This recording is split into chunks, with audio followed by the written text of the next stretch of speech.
Um, good evening. Van, vanavond zit ik live met Eugene en The Game. Dat is vorige week geweest en tonight is back. So I see Eugene. Hallo Eugene.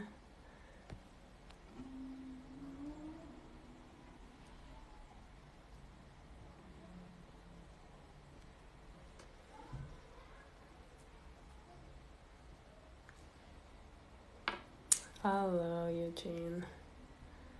En de user. Good evening Eugene. Zal ik jou in die box zetten?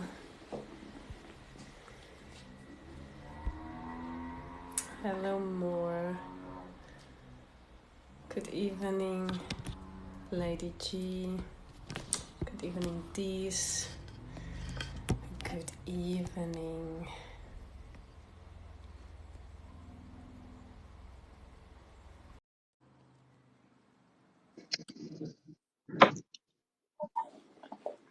Hi, Landie.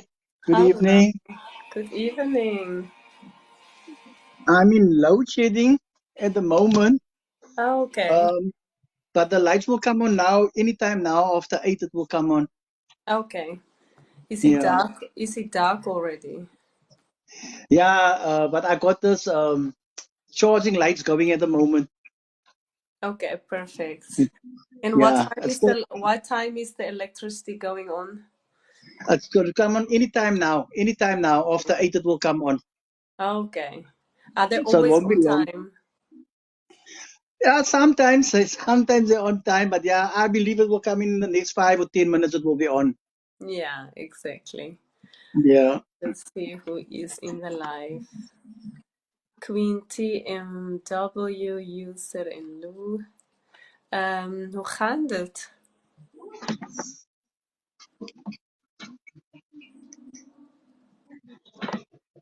Good evening, Lou. Good evening, Elizabeth. Good evening. Terry, good evening. Dr. Ash, hello. Nathan Blompot. Good evening. Annelies, Lucy. Hallo. Hello. En ik heb nog die tijd gehad om te kijken of het je een video gepost op jouw account. Ja, ik heb jouw video gevat en toen share ik het net met mijn mensen. Oh, perfect. Ja, dan is het is ook helemaal goed. Dr. Ja. Ash, hallo. Welkom. Ja, dit is ook goed. Want het gaat er ook een klein beetje om dat jouw mensen ook hier is. Ja.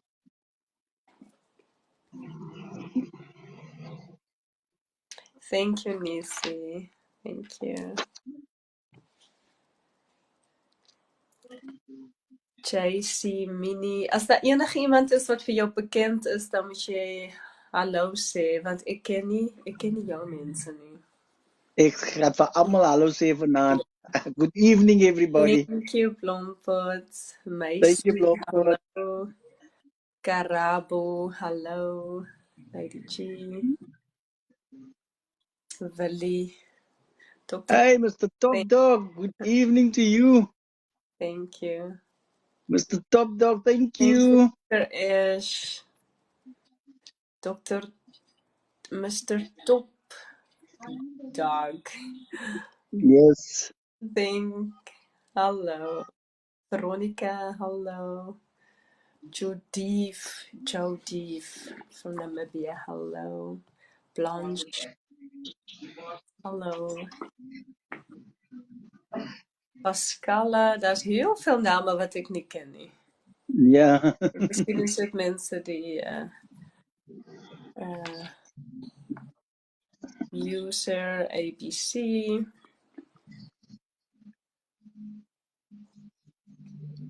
Ons wacht 20 minuutjes, Eugene. En Yes. Yes. voor Zoe natuurlijk. In 20 minuten. En Yes. Hey Zoe, ik heb net van je gepraat. Is Alice dan daar bij jou? Wat had je met haar afgesproken? Nee, sy sit hier, sy is hier. She's right Oké. here. Yeah, she will Oké, come in. en wat wil ze graag doen? Wat wil zij, wat vindt zij gemakkelijk? Daughter of Um, the um, Kingdom, hallo. ek het vir Landie sê, it's die aanbreek van die Sabbat, wat die son sak. Dus die aanbreek van die Sabbat. Sy wou dit nie doen nie, want het mos Sabbat vir ons. Maar toe vra ek vir hom te sit saam met my, sy gaan hy doen. So ek sal meestal nie tyd deel, maar sy sal ook inkom, want sy sal hier by my is. Oké, want als ze dat goed vindt, hè. Ik vind het wel Ja, belangrijk dat als jij echt je verhaal vertelt, dan is het wel, omdat allemaal haar al ken, verstaan je? ja, ja. Zal het wel mooi is als zij langs je zit. Sy sal En ze hoeft niks te zeggen, nie. Ze hoeft niks te zeggen, nie. die ligte aan nou. Oh, wauw. Ja. So sleg gaan het ook nie met Suid-Afrika nie. Hey Lisa. Wauw. Hello. Uiteindelik, welkom. Angelique M.O. Kibido, hallo. En sy, hallo Mo, sy hoef niks te sê nie. You know, Nee, sy voel sy wil iets sê en julle soort van 'n afspraak met mekaar het. Dit is natuurlik 'n ja. gesprek, hè, so dit gaan gewoon 'n bietjie so. Mm. Maar vanaand is natuurlik die aand wat jy. En ik denk dat vorige week een goede begin was. Het was een heel goede begin. Yep. Tenminste, voor mij heeft het al het gevoel gegeven van dat het een goede start was. Ja. Maar het is goed dat sy langs aan my sit, want sy kan my ook aanhelp. Want soms dan los ek dinge uit wat ek nie kan onthou nie. Verstaan nie? Ja. So sy dan then she remembers it, and then she can also like, okay, this is what happened that time, this is what happened that time, you know? Ja, en als zij het belangrijk vindt dat het moet gezegd worden, dan. Mm. Eerstens, good evening Alice. Je hoort mij natuurlijk wel. Sy is hier, sy is goed. Sy kom nou, sy is gou toilet toe. Als ik haar zie, zal ik haar groet. Okay.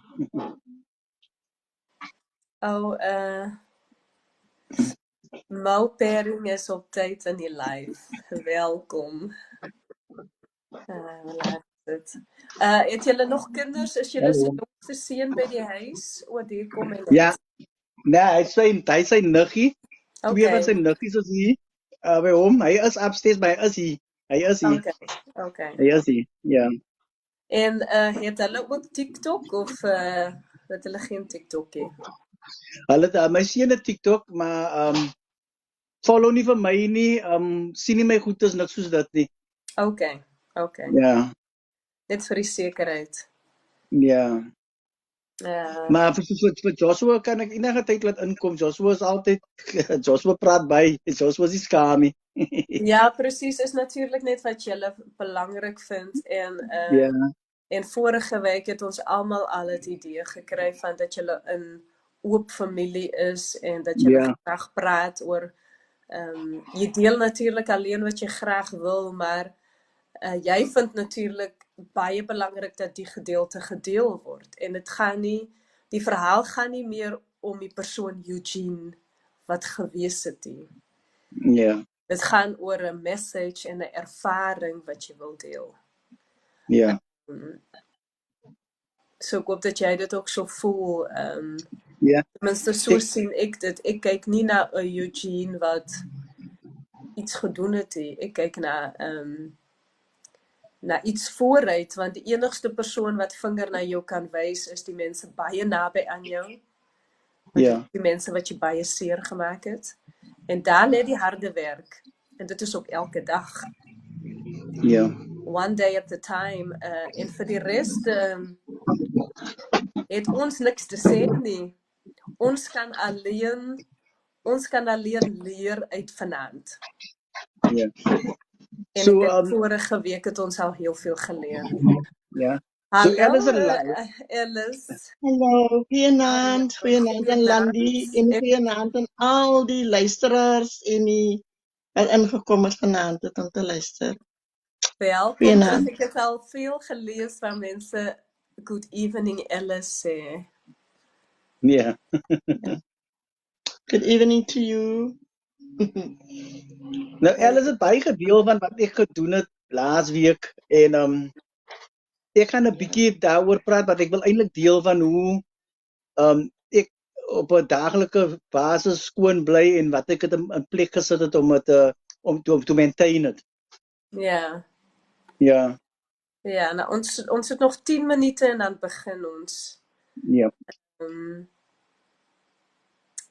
Vir my, ja, ek vra my wel, ek is soms wel altyd nuuskierig, is 8 uur wel 'n goeie tyd vir almal? Dit weet ek natuurlik nie. Dis ook Vrydag aand. Yes. By my is 8 uur gewoon 'n heel slegte tyd, want by ons is dit somer, dit is byna somer. En by ons word pas om 11 uur in die aand donker. So vir my is dit gewoon heel strange dat ek hier sit en nie buite is nie, want normaalweg is dit altyd om 5 uur al donker by ons. Ja. Maar vir Suid-Afrika dink ek dat dit nou al 'n bietjie donker is, tog? As donker by ons. Buite is dit donker. Ja. Wat ek in Nederland gewees het, as ek my seun gebel het, bel ek my seun op 'n video call om 10 uur. Dan kan hy nie glo dat dit nog lig is buite kan. Hy sê can't be, no, it's still light outside. Tot 11 uur in die aand. Yes. So if you have to wake up the next morning 6 o'clock to go work, you have a problem. Yeah. As jy nie die tyd in die gaten hou nie. Nou, ons het nog even 'n paar minuutjies. As daar enige iemand is wat gifts wil gee, dan is dit miskien nou 'n goeie tyd om gifts te gee. Dankie, as jy dit wil. Hallo. Hey, hallo en welkom terug. Ek hoor dat jy 2 niggies van jou het wat by jou kuier. 2 cousins of yours. Ek hou daarvan jy moet Afrikaans praat met toe. Ja, ek dink net vir myself van, waarom antwoord hy nie? Dink ek so net. I don't know. Wat vreselijk. Vertel. What did she say? Cousins over. Oh yeah, my cousins are here. Oh, The one is upstairs. Oh, they're upstairs. This is unbelievable. Nou voel ek nie meer so sleg dat my kinders die Afrikaans praat nie. Nou voel ek totaal nie meer sleg nie. I thought you were talking to the people on the live, man. Yeah, and I thought to myself, why is he not responding? Because I'm asking him a question. Sorry, my bad. Sorry. Why are you shy now? Yeah, because you ever tell me, don't speak to me in that language. I don't understand a word you say. As jy regine, hulle forceer mense om Engels te praat. Kan sê jy sê hallo. Dit is Leah. Hallo, Leah. You're standing too far, the lady can't even see you. Oh, you are so beautiful. Hello. Oh, how Her old father and my sister passed away during the COVID time. Okay.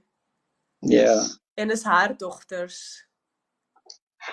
Dat is haar kleinkinders. Oh, okay. My sister se kleinkinders, ja. Oh, okay. En dan kom hulle so af en toe kuier vir die weekend. Ek en Eugene se mammies se huise is 2 deure weg van mekaar af. Okay.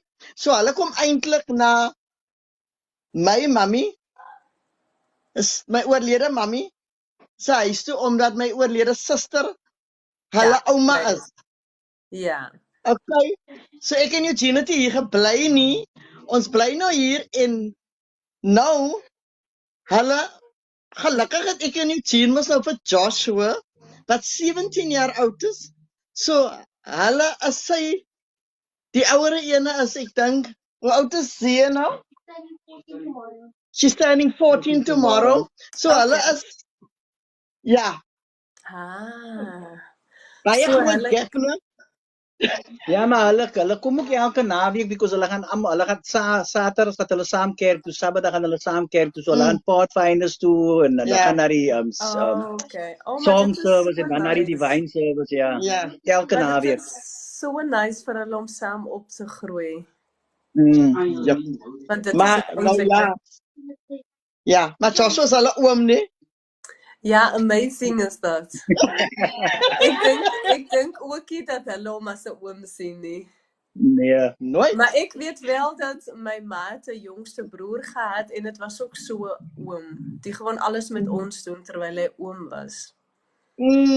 All my cousins are Adults. their children are all my age. En So, hoe is dit blij dat? So that is your parents' fault. Yeah. My mommy literally just asked me now, whose fault is that? It's her No, fault. not me. You know who to blame. Who's that one? That's my daddy's fault. Okay. That's enough. That's a good answer. That's a very good answer. Ja. If you don't know who to Plesier om blame, te you should hê. always blame your father. Ja. Maar toch is het 'n plesier om te hê, nee? Ek sal dit glo want dit is natuurlik heel anders. Dit lyk my ook heel anders. Ja. En It's by die challenging. tyd het julle eintlik niemand in die huis gehad nie. Nou staan nog 'n kind in die huis. Sê jy dit Ja. nou vir my? Ja. Ja. En dit is ook nie 'n So. baby nie, so dis ook nie veel werk nie. So dit Maar hy lyk my bring my die babies hier. Hy maak die huis vir hom en die ander kinders. o ja, dit kry jy natuurlik ook wel. Ja, want almal ken julle natuurlik. Ja. Ja. En dit maak die huis warm, nie? Kinders maak altyd die huis warm. Ja, 100%. Maak nie saak hoe dit voel nie, of jy nie tyd het nie, of kwaad is nie, of stres het nie, maar dit is waar die waarheid. Dit is wel so. Kinders maak wel is daar enigiemand is wat nog gifts wil gee, voornamelijk aan onze guest, dan het julle nog 5 minute. Ek het nog van niemand hallo gesê in die hele tyd. Aletta, Jenny, Dilion, user 766, Jamie, user 88, Hazel, Sharon, Liesel, welkom. Evelyn, Cheesy, Duchess, Shami, Michelle, Eugene, en as Asha, Antonella, Miss H, Jennifer, Ansha, user 301 en Arudis. Sommige name spreek ek nie goed uit nie. Maar okay, ek het nog nie gekyk of Zoe of ek Zoe, ja, Zoe is daar. Nou, ek dink dat ons so begin. Ja, begin so. Nou, vanaand, ja, Zoe is daar. Veronica, hallo. Vanaand is eintlik soort van 'n vervolg van vorige week Saterdag aand. Ons is weer terug om dieselfde topic te continue. Eugene is aan die beurt vanaand om sy verhaal te gee. En ondanks dat vorige week heel anders geloop het, is ons nog steeds super bly dat Alice onverwags die kans gekry het om haar verhaal te gee. En ek dink dat daar nog soveel is wat sy wil sê of kon sê of nie wil sê nie, maar dat ons die message by haar is en aan ons is dat sy ook haar eie verhaal het. Maak nie saak wat haar rol was in het verhaal nie. Sy het haar eie verhaal los van Eugene se verhaal. En sy het 'n klein stukkie daarvan gedeel. Ek dink dat dit 'n klein stukkie daarvan is. En dit was al genoeg om met 'n idee te gee van hoe in so 'n situasie al bly jy in 'n huis met 5 mense soos Eugene, het sy suster gehad, sy broer gehad en sy ouers gehad, en dat eintlik al 5 verskillende verhale het van hetselfde situasie. En vanaand is ons hier om aandagtig te luister na Eugene se verhaal en die eindresultaat van wat Eugene op het oomblik mee besig is ook vir ons baie belangrik. Ek sal my bes doen om nie te veel vrae te stel nie, af en toe as dit nodig is, maar om Eugene die vryheid te gee om sy verhaal te deel. Eugene is bekend op TikTok dat hy heel open is en eerlik is oor sy verhaal. Ek het net met hom 'n stukkie oor gehad dat dit gaan nie om vingerwys nie, want ons kyk alleen vooruit, ons neem alleen Padkos saam en ons kyk nie meer na die Eugene wat gewees het nie. Alleen het ons 'n stukkie daarvan nodig om verder te kan gaan. En die rede waarom ek gevra dat Alice weer bysit, het sy vorige keer genoem dat sy eintlik Eugene nog nie sy verhaal hoor vertel het nie. Sy het 'n keer iets gehoor en ek vind dit belangrik dat as hy die kans kry om dit op so 'n manier en nie in 'n 3 minute video te vertel nie, dat sy die geleentheid kry om langsom te sit en ook te luister. Hy sal ook af en toe help, omdat Eugene party dinge nie meer herinner nie. Maar ek dink ook dat so iets intensief in jou lewe is 'n lewenslange proses. Dit is 'n lewenslange healing. En dit kos soveel werk en dit het niks te maak met dat jy daar uitgekom het nie. Die probleem daarvan is, as jy daar uitgekom het, dan dink jy dat die werk gedoen is, maar dan begin dit egte werk eintlik. Dan begin dit egte lewe eintlik. En ek dink vir Alice en Eugene sit daar ook met soveel challenges. En om so te sit langs iemand die sy verhaal vertel, dink ek dat dit ook 'n vorm van healing is. En healing is nie iets wat jy in 1 aand doen nie. Dis ook iets wat jy in 10 jaar doen nie. Dit is soms iets wat jy jou hele lewe lank doen. So vanaand is ons terug vir Padkos. En so welkom Eugene en welkom Alice. Hoe gaan dit met julle? Hi, Alice van jou. Sure. En dan sê alles het gaan goed saam met my. Dankie. En wanneer ek sê dit gaan goed saam met my, dan gaan dit regtig goed saam met my. Nee? Ek vertel later. Ja, goed. Hi Landie, dankie vir die geleentheid weer. Ek gaan my lewensverhaal deel, maar ek gaan Engels praat. I'm an English boy. If I do start, I will speak, most of the time I will speak English, but I also mix it up in Afrikaans and stuff like that. So, yes. Yeah, that's what I will do. But thank you for the opportunity. I'm grateful to do this. And I just want everybody to understand, if I share my experience, which means I will share a little bit of my addiction, because we spoke about that a lot last week. I will also say a little bit about that. And my experience, my strength, where my strength come from, and the hope that I have the opportunity to sit here and still doing what I'm doing. So I'm going to share from when I will be sitting in a Narcotics Anonymous meeting or in an Alcoholic Anonymous meeting. I will be sharing the same way. The only thing that I will be doing now, I will be doing it in an open meeting where there will a lot of people will most probably say or think, why is he sharing all this stuff? You know, I got a lot of comments where people used to will say to me, but you pause that, you know, why do you still talk down on yourself? It's not me. I just want to give them an idea. It's not me talking down on myself. It's me wanting to encourage the still suffering addict out there that's sitting with the same problems, that we're not too bad to get better. And if I can share the bad things and they're able to change, is going to give that other people, the other suffering addict out there, hope that they can also do it. So that's why I do it.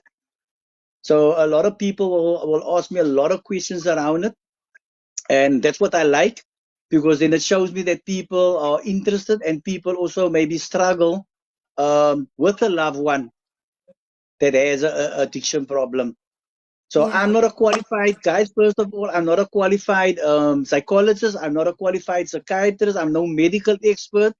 I work in the addiction field almost 12 years now.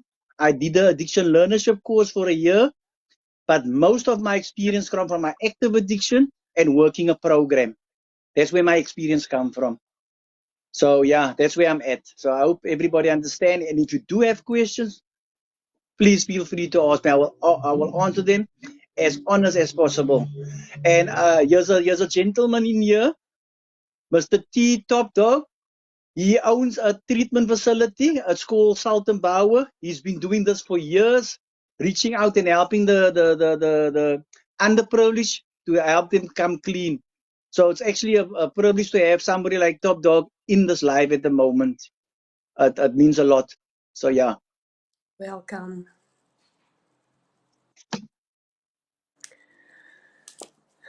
Eugene, ons het toen vorige week zaterdag aand het ons afgesluit met het stukje waar Alice aangee, maar ek is nou wel baie gelukkig met Eugene. Maar eintlik gaan ons vanaand weer totaal weer terug na het begin. Ja. En eintlik het ons al 'n stukkie van het begin gehad. En ek sal tog wel vir die sekerheid en vir die mense wat nuut is, wil ek dat jy ons 'n heel vinnige, iets wat kortere inligting gee van wanneer was Eugene nog gewoon 'n normale seentjie en uiteindelik 'n Eugene jong seentjie op die straat. As jy ons dat klein stukkie kort vertel. Ik kan dat. I grew up in a very I will say a functional family as a youngster, well looked after. Like I told you the last time, my mother and my father, no trauma or abuse towards me and my brother, because it was only me and my brother. I had two aunties, my mother's sisters that never got married. They passed on now. That also played a big role in our lives. And I think up till primary school, up till standard 5, I think it's grade 7, standard 5. We were very disciplined kids. Grew up very disciplined, very respectful. Who cleaned my mother's place. Got hiding when we needed to get her hiding, you know, like normal children. We grew up like normal children. I think when I came to the age about, I don't know, what old was I standard 5, Alice? 12 or 13, because we grew up together. Me and Alice grew up together. She was at Zukovlei Primary and I was at Bakkerhout Primary, but we grew up together. So I think till the age of 12, 13, 14, I was pretty much a normal kid, very respectful, did what my mother asked me to do, did what my father, spent time with my grandfather, spent a lot of time with my aunties. My brother and myself used to dress the same, like we were twins. We didn't like it. But that's the way we grew up, you know. And I think a kind of turn when, I think actually in standard 5, it started changing for me. When the stuff outside started looking attractive to me. I'm one of the boys that grew up in Lotus River that actually started smoking a cigarette last or taking drinking alcohol last, because I didn't like it. Yes. I just didn't. So I was one of them. My brother was busy doing other stuff, running around with people and doing a lot of other things. And I only followed afterwards, you know. But when I started doing that stuff, I went hardcore first time. It took me by force.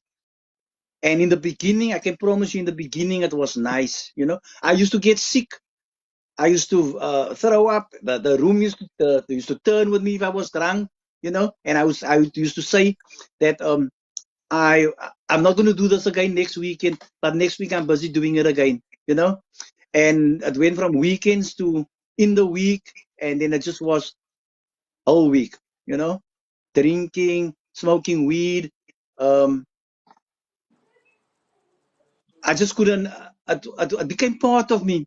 I started running around with other people, started doing weird things. It went very quick. It's strange that by the age of 17, my mother took me out of school. Sorry, I went to high school in Weinberg. So I went. I did standard 6, and I failed standard 7 because I didn't do no schoolwork in standard. No schoolwork, nothing. I had nothing in my books. I was only in school. I didn't go to school much because I was standing by a shop called Highlight on the terminus. So I got my mother bought me a clip card every week to go to school. I went to Weinberg, but I didn't go to school. So I was hanging out, doing my own thing. But then I failed standard 7, and then the next year in February, my mother took me out of school, and I had to go work with my father. And I think I was something like 18 years old when that happened. And by that time, my father used to drink a lot already. So I used to get in a lot of fights at work when I was working with my dad. I worked with my dad for a year, and the people that work in that factory. This is just a little of a memory that I have about it. Always had something to say about my dad, about his drinking, and they were always bad mouthing him. Yes. And me as a young boy, always tried to defend him. So I got into a lot of fights with adults, grown-ups at that work for me as a youngster, you know. Yeah. And my father said that this is not working. I need to find myself another job. I need to find another place to work. Because then he was also blaming me for the way I was carrying on, like my drinking, my smoking of weed and stuff like that. And he wasn't happy with that, you know. Yeah. And then I had to leave there. And then I'm not sure, but I think I started working at in a panel shop where they fix cars. I started working in a panel shop, and then I also started doing tow truck driving. I had my driver's license by the age of 18. I had my driver's license. I turned 18 the 15th of May. In August, I went to pass out my driver's license. So yeah, so I was never at home. In that time, I was never ever at home. I was always gone. I was always on the road. I was always doing stuff that wasn't conducive, you know, stuff that wasn't normal for a kid my age. And I was always interacting with the wrong people. So I was using drugs. I was working. I was trying to manage it, you know. And by the age of 19, I was in a relationship with Alice. We had this puppy love thing going since the age of 13, I think. And I always promised her that I would get married to her. Yeah. That was the promise. I even went to go ask her mom if I can take her out, and they weren't allowed because they were Seventh-day Adventists. They weren't allowed to go to Bioscope, you know, like to the cinema. They weren't allowed to do that. And I can remember taking her to the cinema, you know, and she got a hiding from her mom. It was a whole thing about it. I can remember I got stabbed. A guy almost took off my finger. He wanted to stab me with a box cutter, and I stopped, and he almost took off my finger. I can still remember I had an iron plate on my finger at that time. And my father was so angry. I just finished making him a cup of hot tea, and he threw it into my face, and he beat me up because it was a big thing for me taking her to the cinema, you know. So all those things transpired while I was growing up. But by the age of 19, I was so bad in my using of drugs that I got involved with another girl that also didn't know what I was doing. She fell pregnant, and then I had my elder son. She had an elder son. So I don't know why I say, but I got kind of forced into that marriage, you know, because I didn't want to get married to her. So I kind of got forced into that marriage. And my mother, that time, they still had to give consent. So they had to sign for me because I was under the age of 21, you know. And because of I used to smoke a lot of weed and Mandic tablets that time, and I was drinking a lot. That didn't last. I was very aggressive towards that lady. I don't want to say her name here. I was very aggressive towards her. Very abusive, very abusive towards her, and she didn't stand for that. So within a year, I was standing in the High Court in Cape Town, and my name was called, and I was divorced. That's how quick it went, you know. And then I continued doing what I was doing. And by that time, I was in a lot of cases already, like for theft, for breaking in, and I was just with the wrong people. Yeah. So I kind of turned to Alice again for a little bit of compassion, and because my family didn't want anything to do with me, and I kind of took advantage of her because I knew how she felt about me. Yeah. You know what I'm saying? So she did make one thing clear to me though, that she will not sleep with me, she will not have sex with me, not after what I did to her. If I want her, then I'm gonna have to get married to her. So I kind of dated her for about 2 years, I think, no? For 2 years, yeah. And all I did was sit and talk to her if I was out of it.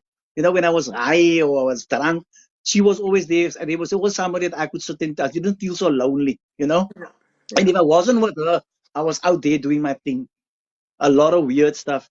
And after 2 years, we decided. Last week I said it wrong. We didn't get married at the age of 25. We got married at the age of 24, I think. 24. We got married at the age of 24. Um, I just told her one day. I was also out of it. I told her I'm just going to go to court. I went to go make a date. Asked for a date, and they gave us a date for the 27th of April. And we got married on the 27th of April. And in the court, believe it or not, when I told that person that was doing the marital thing that I was married, they put us out. So they first had to confirm that I was really divorced. So she was also standing there, and the two of us were standing there because we had to first wait to confirm that that I am divorced, because I didn't have the necessary paperwork with me. Because I asked those questions and I had to answer the questions. So I don't know how long we were standing outside and waiting before they actually called us into so that we could get married, Yes, yeah. But it did happen that day. By the grace of God, it did happen that day. And then our journey kind of started there. I think we first stayed in a mother's yard in a 3x3 Wendy house. We had a 3x3 Wendy house. But where did it? No, it didn't start there. It didn't start there. Oh yes, her mother put her out. Gaan met your man is a drug addict. Go, gaan, We weren't married. But we weren't married. So she was put out of the house. Yes, I remember now. She was put out of the house, but we weren't married yet. So she was staying with a friend, Colonel, and I don't know what his wife's name was. I think her name was Denise, with Colonel and Denise. So she was staying there, and I was still doing my thing outside. And I was like, I used to just pop in there, but then I started staying there with her too. And then we decided, no, this is not the right thing to do. She didn't like it because she's very spiritual and she comes from a very religious background. This is not the right thing to do, so we decided to get married. So we got married. And then we stayed with Colonel then for a while. Yes, we stayed with them for a while. And then I think she started connecting with the family again.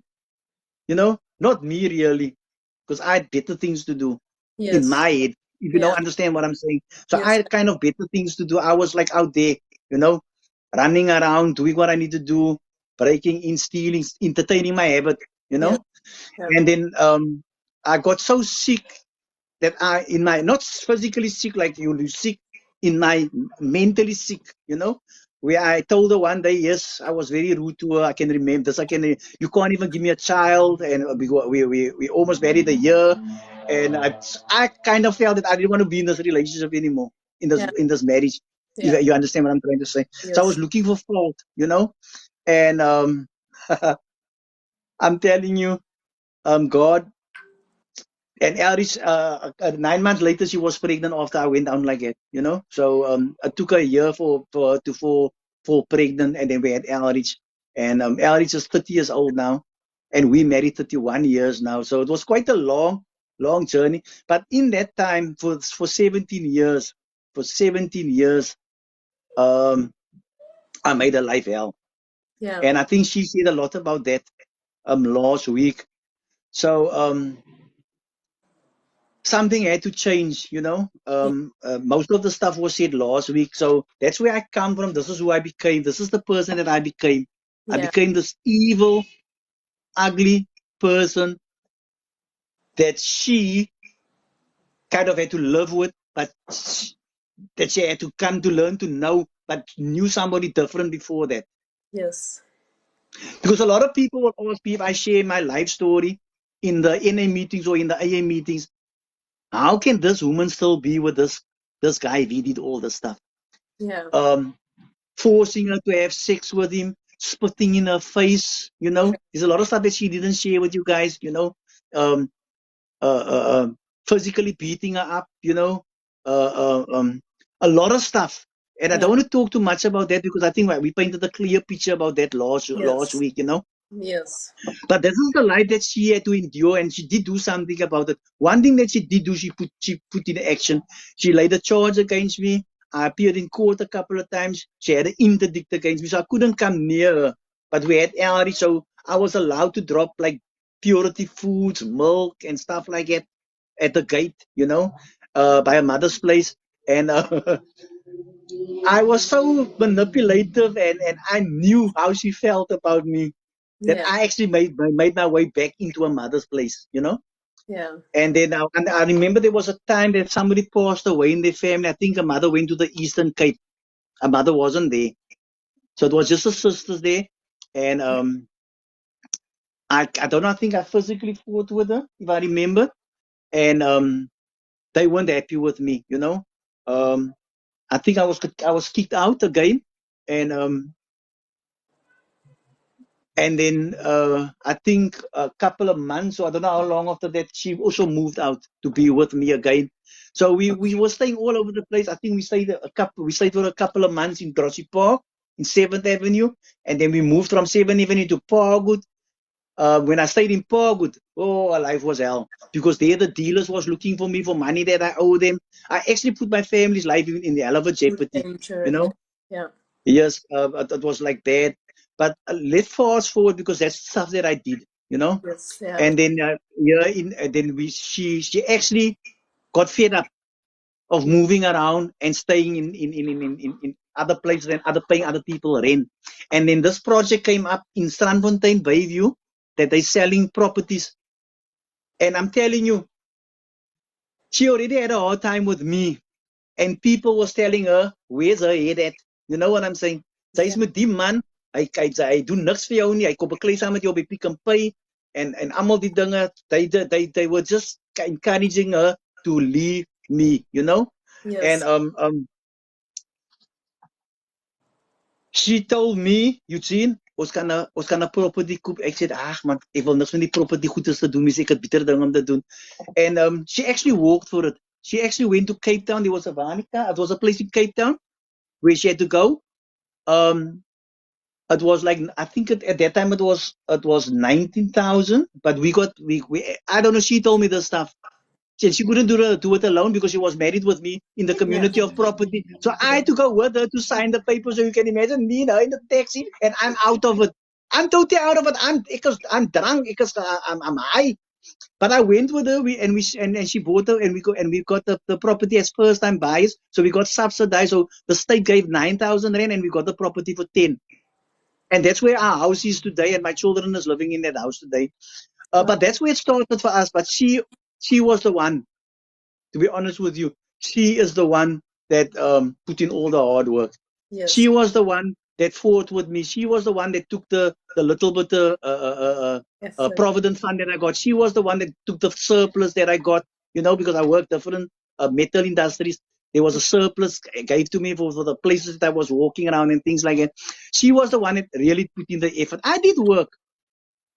I also worked, Landie. I promise you, I worked. I tried to bring my ek het regtig probeer my kan bring. But the drugs always got the better of me. Always. Yes. It always got the better of me, and I always ended up being disrespectful, harmful, abusive. Even though while and I got 3 boys with Alice, and they're all 6 years apart. And they like she said, she had to leave them most of the time with her mother, so they couldn't see what their father was about. Although they did, Yeah. And they grew up like that. And then in 2008, it just became too much, because I think it was in 2004 that when I picked up crystal meth, when I picked up tuk. I think it took me 4 or 5 years with tuk. I used all that other drugs for a long time, But when I picked up crystal meth, Became crazy. I was lost. Then Yes. it was like there was a demon inside of me. Yes. There was like a real demon inside of me. And in 2008, something had to change because, I mean, Alice had to protect herself. I can remember one night we were in our Wendy house on our property because we were still building the house. Yes. And she felt like I wanted to attack her, and we had an axe because we had to make chop wood and make food on a fire in a galley block in a tin. So she had to cook the rice on there. We were like people that were camping. That's Yes. the way we were staying. We had no electricity for 3.5 years. We only had cold water. That's the way the two of us stayed. Because of me. And she didn't want to leave me. She stood with me all the time because my parents wanted to have nothing to do with me. I mean, my father passed on already, long time already. And her mother and her sister wanted to have nothing to do with, because she's with me, with this Yeah. person that treats her the way that I was treating her, Yeah. And that's what we did. And one night, she felt like I was going to attack, and she took the axe, and she hit me 3 places in my side. That my neighbor had to drive me with a car to hospital. The doctor wanted me to lay a charge against the person that did it. I said, I don't know who it is. I went to go chop wood in the field, and I got attacked like that. Wow. But yes, but there's a lot of times that she had to protect herself in that way, Yeah. Yeah, indeed. And like in 2008, something had to change. I think I was very sick. I'm spiritually sick. I'm not talking about, I was like spiritually sick. I was like the devil himself. Can you tell There us was like more about that? there was like a demon that was inside of me. I didn't know right from wrong. I didn't. I promise you, I can't explain to you how it was in my head. I was this evil, ugly person that I became.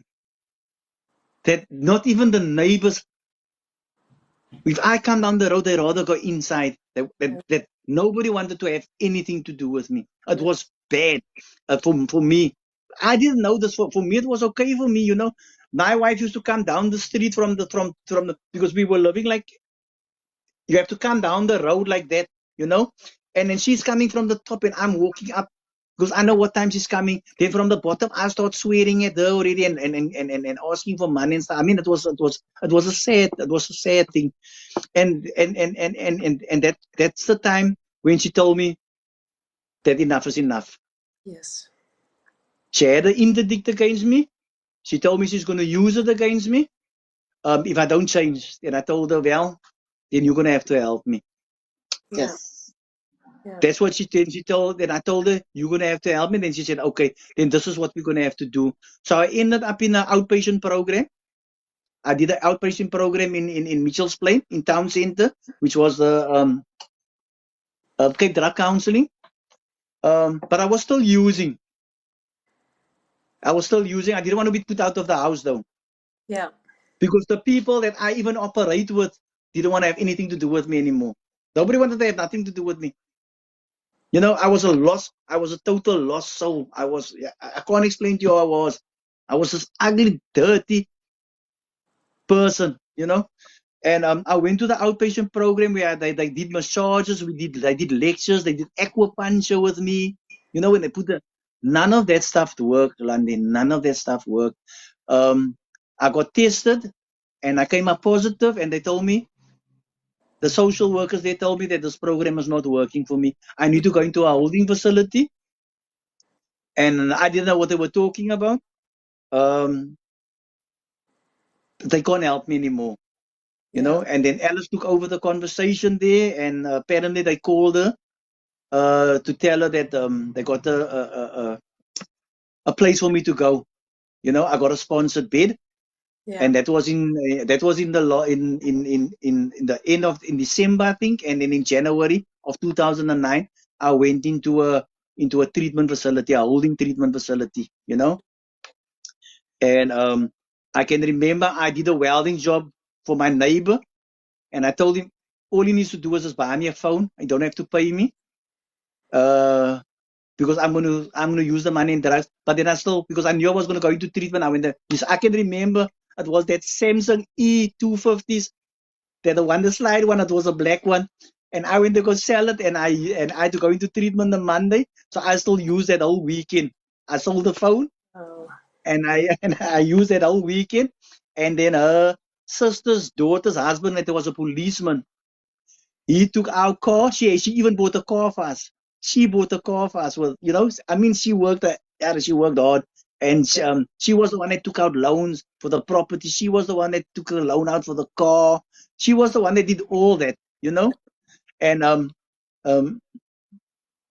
he drove me with our own car to this facility in Hout Bay. It was called the Harmony Clinic, and I went in there confused, wanting to change something, but also telling myself, I can't allow Alice to have me locked up because I don't want to go to prison. I don't want to. So I'm going to go into treatment for those 28 days, get her off my back, come out, and then try to use constructively and successfully. Okay? This is what my head is telling me. So the first 7 days in treatment was hell for me. Really hell for me. Because first of all, I was a sponsored patient. Yes. Secondly, they didn't give me medication. I had to detox on my own. So it was very painful for me. But by the grace of God, I stayed and I stayed and I stayed another day and I stayed another day and I stayed another day. And for almost, I think for 14 days, I was there, but I also wasn't there. If it makes sense to you. I was in the groups, I was partaking, but I was also not partaking because it was too much for me, Yeah. But there was one guy that was there, he was from the UK, and he told me, you know what, Eugene, you're not a bad person, man. You just do bad things, man. Take this AA big book. Take the AA big book. Go, if you have free time, go read the AA big book, and that is Bill's story. And I read that book, and there was so a lot of stuff that I could relate to in that book, And people started coming into treatment that was sharing their clean time and the program that they work, and something clicked inside my head. Something clicked inside of me and told me, listen, Eugene, you came in for all the wrong reasons, but I felt that I need to do something about my life. I had 4 children. My wife was still supporting me. It was worth living life after I really wanted to die. And that's where it changed for me. I was in treatment for 28 days. After 25 years of using, for 28 days, I was present in the last week or 8 or 10 days that was left of my treatment. I think the last 14 days I was really present. I partaked. I did what I needed to do. And they came to fetch me after 28 days. And I can remember going to my first meeting, Narcotics Anonymous meeting, on my own. On my own, with Alice's car, on a Monday night, and that in Strandfontein, at Strandfontein High School. We still had a meeting there. And I tried to do 90 meetings in 90 days because that was suggested. So I went to meetings in Landie here. I went to meetings in Rocklands. I went to meetings in Westridge. I went to meetings in Strandfontein. And I did that for 7 months. And I was of service to a lot of people because I used to pick up a lot of people with her car. But there was a day that she told me that I don't have to go there anymore. I can remember there was a time that she told me that you don't need that anymore. There was also a time that she told me that she don't understand that I'm working the spiritual program, but I want to have nothing to do with God. I don't go to church. I'm still disrespectful. There was a time when her cousin had needed a place to stay after coming out on parole from Paulsmoor, and we were willing to give him a place. And I also think my God worked in my favor that time because she made me so angry, and I was sitting on top of her. I wasn't using. I think how long was I clean? Stop. How long was I clean? Not too long. I wasn't clean too long. And I was sitting on top of her and choking her. And I'm telling you, if her cousin wasn't there, I would most probably choke her dead that day because I wasn't drunk. I was very destructive, you Yes. know, because nothing has changed in me yet. Nothing. Yes. I Yeah. wasn't using drugs, but I was the sick person. So it's unbelievable. Yes. And then I thought, no, something needs to change. And I started working this program, this 12-step program, which is a spiritual program. I started doing that. I did a lot of service in these meetings. Then things started changing slowly for me, slowly. In 2010, I was still a welder in a factory. I was in work every day now. Every day I was in work now. You know, it wasn't that I was now stealing and doing all the wrong stuff. I was in work. I was present now. Yeah. By that time, Alice gave up a job already. Because I said nobody cares about me. Nobody, because I was still manipulated, and she actually gave up a job.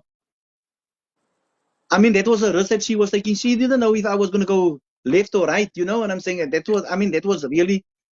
was powerful of her to do that, you know? She was very independent. She did everything for herself, and now she's giving up everything to look after me. I mean, that says a lot. And I was working in the factory, and I only worked night shift, and we were seating the Cape Town Stadium and the Mobile Stadium, so we made the seats, and they wanted me to work overtime. And I told my boss, I'm sorry, I can't work overtime. I have to go to these meetings. And then he told me, you go to your meetings, we will find somebody else to fill your position. And I was at home 2 weeks. And they called me back and they told me, no, you can go to your meetings as long as you come back and work. So I got my job back. God works. God is powerful. I must tell you, Landie. God is powerful. Yes. And then they put me onto night shift. And it was like a year and a couple of months that I'm clean. And I just couldn't deal with it. If I go into the toilet, the guys are smoking weed, they're smoking my drug of choice, and I just didn't want to be in that environment anymore. Yeah. And I made a conscious decision. I stayed at home one day. A friend of mine came past. He asked me, yeah, but why are you at home? I said, I can't work in that place anymore. I need to find me another job. And he worked at the clinic. He was like the head of the security there. And he asked me if I got a CV. And I was 42 years old and I didn't know what a CV was. Can you believe it? I didn't know what a CV was. Alice wrote up something for me. I gave it to him. I went for an interview. I spoke to this lady. I was totally honest. I told her I'm a recovering alcoholic and drug addict. This is my situation. I'm clean for so long. And then she said, tell me, thank you for your honesty. And I got a job as a security guard at Kenilworth Clinic. And while I was at Kenilworth Clinic, I was like, what they call us NA Nazis. You know, in a program, you work the program, you want to recover, you want to stay positive, you want to carry a message of hope. And the nurses there at the CDU department heard that the security guard is in recovery, you know? And then they used to call me to come talk to the clients, to encourage the clients. Wow. That's how my journey started in the recovery. And then the one nurse told me, you always pick me up and give me a lift. Let's go do the RA course. And I was like, what's the RA course? It's like a addiction learnership course. And I went to go do it, and I couldn't pay that addiction learnership course, Landie. I promise you, God, die mense moenie speel nie. Die Here hang nie slang en die Here is regtig. Hy's real, hy's for real. You know what? I couldn't pay that 3,500 rand.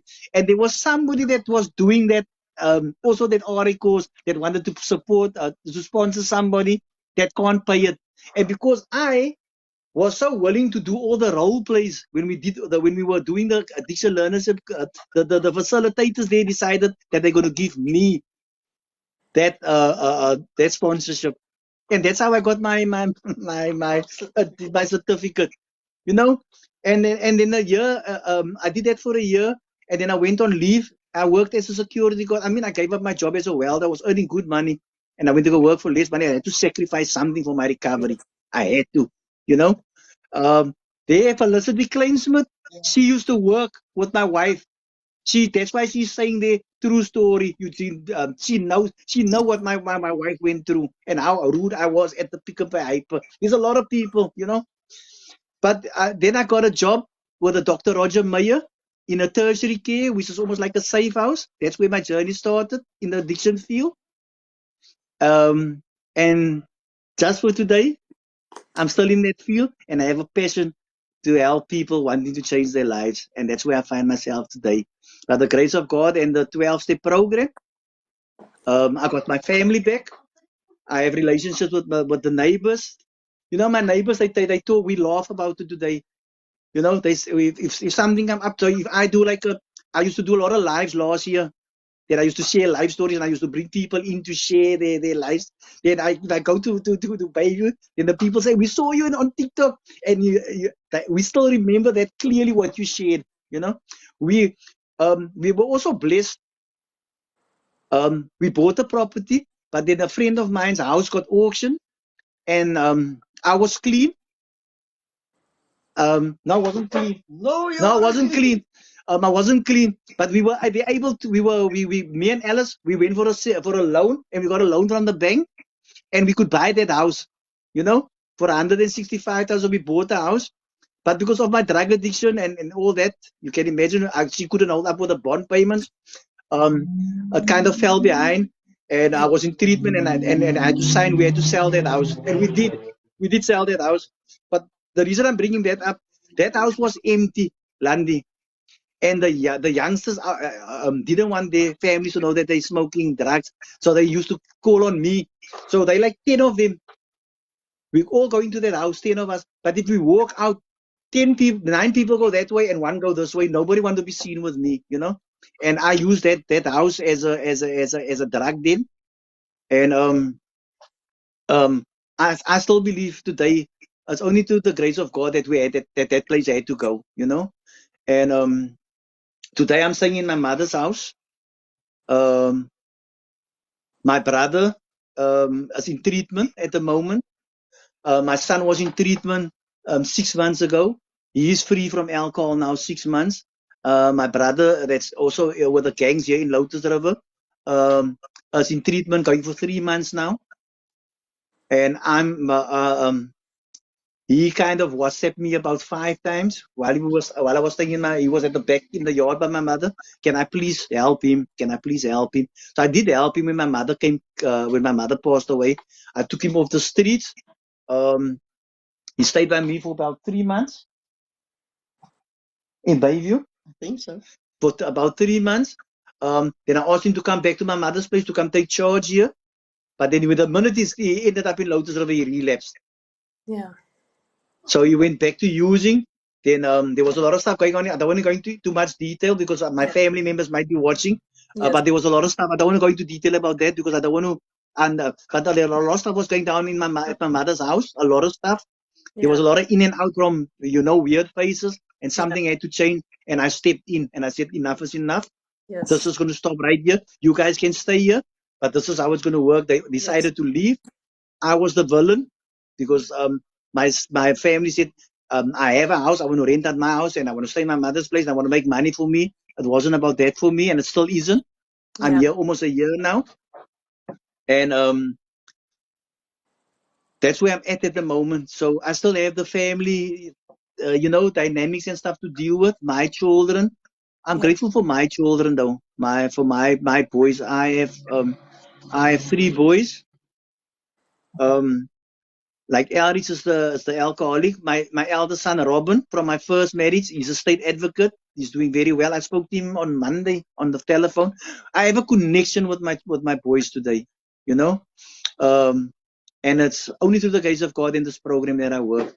So that's what I do when I come to this platform. I want to bring a message of hope to the still suffering addict. And I will not stop. And the challenges are really, really challenging. I came home this evening. I'm going to be honest with you, Landie. I had a hectic day today at work, a hectic day. And I walk and it's low shedding. I tell Alice, I still need to do this live. I'm just not up for it, Yeah. But that's what I said. That's who I'm totally honest about what goes on for me. Yeah. I'm totally. But the minute I came to sit down here, a calmness came over me, and the tiredness left me. You know what I'm saying? Yes. Yes. Do you tell me? Do anybody out there? Landie, I got locked up because of a traffic fine. The police promised me they're not going to lock me up. I must just pay it. You know what they did? I hated the police. I love the police today. I hated God. I love God today for what He did for me. I stood in the cell. We call it the gat in Mitchell's Plain. You know, I was standing there and I said, I'm not going to protect myself. I'm going to test God, man. Yes. I'm going to test God. I prayed the Our Father. I prayed the Our Father with my eyes open and I felt nothing. Nothing. I prayed the Our Father the second time and I felt nothing. And I told myself, nah, man, God, man, what is wrong with you? And then something told me in my head, you close your eyes and you mean it. And I closed my eyes and I prayed the Our Father who art in heaven, hallowed be thy name. Thy kingdom come. Thy will be done on earth as it is in heaven. Give us this day our daily bread and forgive us our trespasses as we forgive those that trespass against us. And lead us not into temptation. For thine is the kingdom, the power, and the glory forever and ever. Amen. And you know what? The 26, the 27, and the 28, they were searching the people and robbing them and taking their stuff and beating them up. And I was standing there and they walked right past me as one like I was invisible. And you want to tell me there's not a living God? Wow. You tell me. Eh? You want to tell me that? No, please. But that's my story, man. And there's so a lot that I can still share, you know. But I also need to be careful how I do it. Because there's a lot of stuff that I got away with that I don't share. There's a lot of stuff that I got away with. And it might look attractive to the young people. So I only share of what I did to my family. The abuse, uh, the aggressiveness, the violence. I only share about that. I don't share about the stuff that I did with the people out on the street when it comes to the robbing and the stealing and I don't share that stuff because it's stuff that I did that I had to be locked up for 8 years till 15 years jail sentence. And God had a plan for me. I had to change somehow. I had to change. And just for today, I'm still here by the grace of God. Got my family back, and I can actually help people today. You know, and that's what I'm grateful for. So I want to thank you for allowing me the space. I want to thank you for allowing me to share and to be honest. And I'm really grateful. Thank you very much. My name is Eugene. I'm a recovering alcoholic and drug addict. Thanks.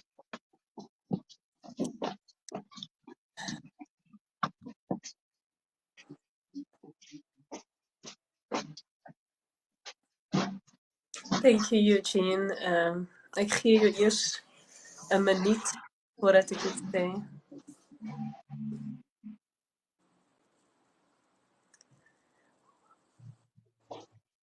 Hoe gaan dit met jou? Dit gaan goed met my. Die Here is goed. Ja. God is good all the time. Ja. Eugene, thank you so much. This is a real definition. Ek wil eers teruggaan na myself eerstens. This is a real definition why we're sitting here. Why I'm taking my time having a young family sitting here. So that people like Eugene come and you only share what you think is Padkos. The rest is nie belangrik nie. So baie dankie, Eugene. Thank you so much for every single word. And I think this little piece that you shared with us, combined with last week, is valuable to all of us. We don't need to know more. We don't have to know all the details because we do know enough. Thank you for taking the time out to sit here and to share. And maybe it is not enough for some people. Maybe you didn't share. Maybe it is not 12 o'clock yet. But it's all about Padkos. And every time when I have a live, I take it so serious because I know that you take your time. That I put every time while I'm getting ready. That's why I'm always dressed up, sort of. Because that's my moment when I speak to God. Every time I say, God, step in. If it's 2 hours, if it's 30 minutes, or if it's the whole night, step in.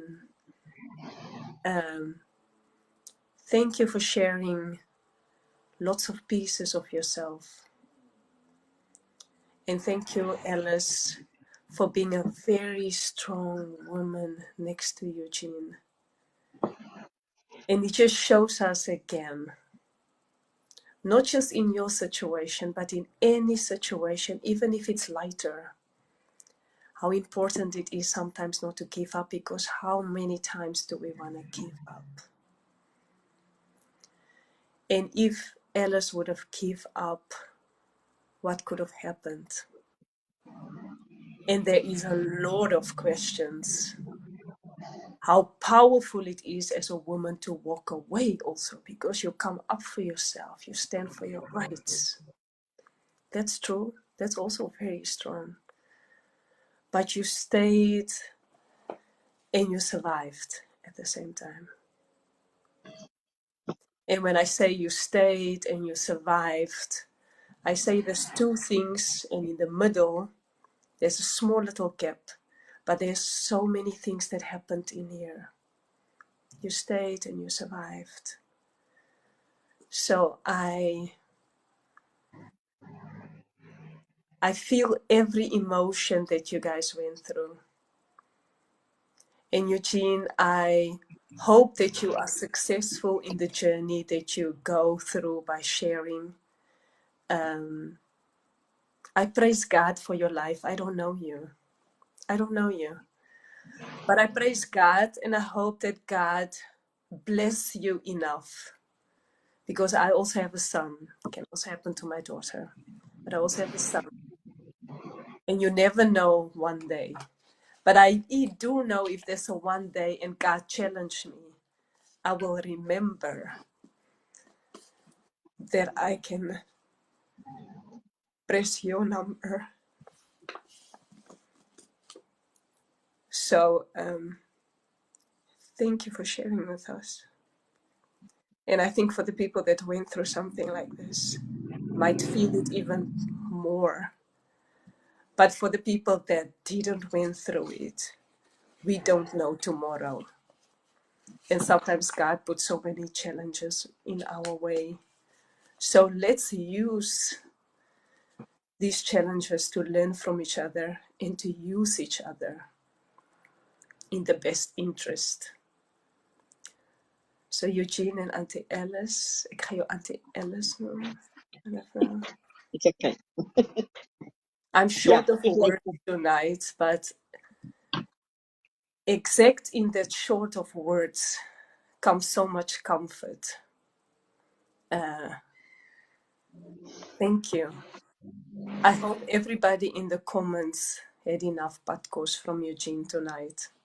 And maybe I hope, Eugene, that you don't feel slightly disappointed because you wanted to give more tonight, but you had a busy day. Yeah. You didn't. This was enough. So thank you so much. I wish I could give you both a hug. I'm very Thank you. thankful that you guys took the time to share with us. I will open the box for anybody who wants to come into the box to say something or ask anything. People can ask me anything, you know. Like I said, there was so a lot that I could share, you know. And I can only say so much also, you know. Yes. Because I always ask God to remove myself from myself. Yes. Because my self-centeredness and this obsession and compulsive disease that I suffer from can make me say stuff that's not meaningful, you know. And I need to come here and I need to be real and I need to be honest. Yes. And I will always say the stuff that I did is very shameful, very, very shameful. But my that shame has died on exposure. I dealt with that through a spiritual program, and by the grace of God, I dealt with that. Yes. You know. Yes. So I'm grateful that I have opportunity to do that. You know. So And yeah, I hope everybody but me. I sit here and I looked at you because you're so sincere.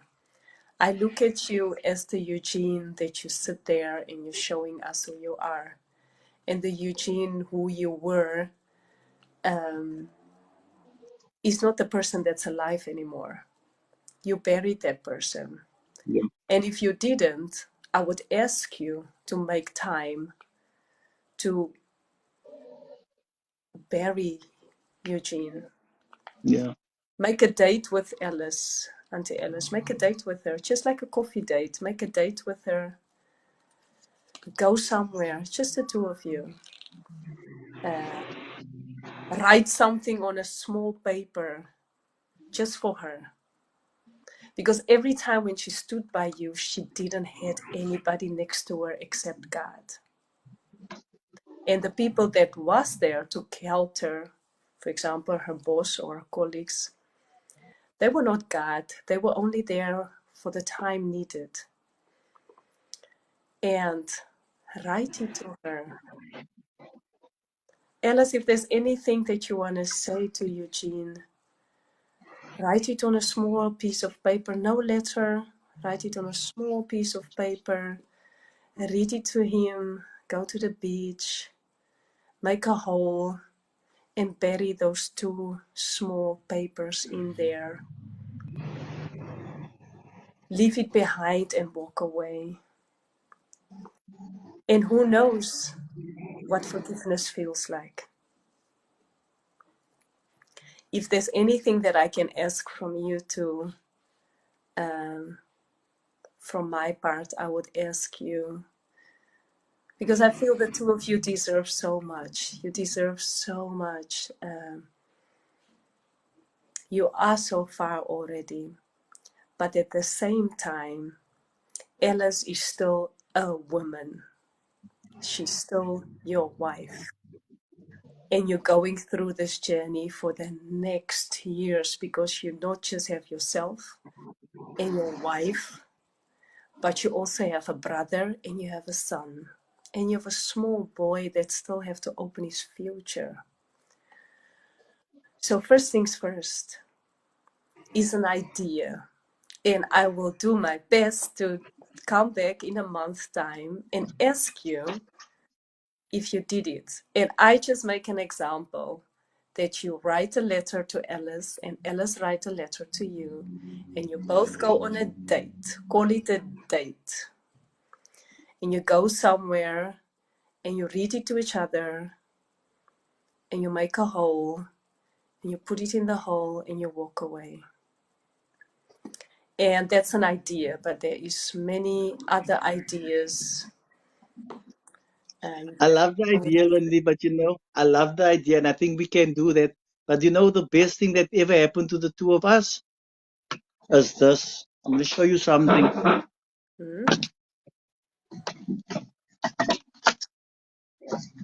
This is the best thing that could happen to us. You got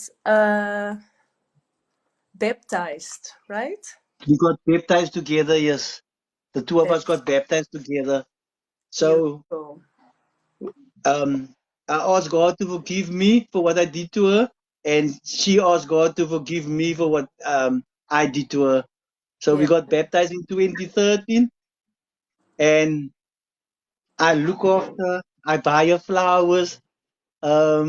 She don't have to cook if she don't want to. She can do just what she want to. I treat her like a queen. But I think that's a brilliant idea. Yeah. Any I like ideas is welcome. I Any like ideas is the welcome. I like the idea that you guys put it in a frame because it looks like a marriage certificate. Yes, So yes. yeah, I love it. Beautiful. It really looks like a marriage certificate. So I hope it feels Yeah. so like a. But it is, if it is, You because must see it's a what my very marriage serious certificate. commitment that you made Yes. together.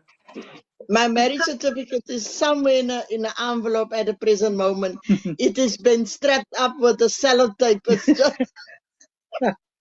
So this one is more important. This one is more important. Hello, Eugene. Hi. Now we have two I people have a in the question. box. Yes. Hi, Eugene. Your story was very compelling. It affected me deeply because I grew up with a father that was abusive. And my question is actually for Auntie Alice because I witnessed this. I witnessed my mother getting tormented, getting abused, and she never left.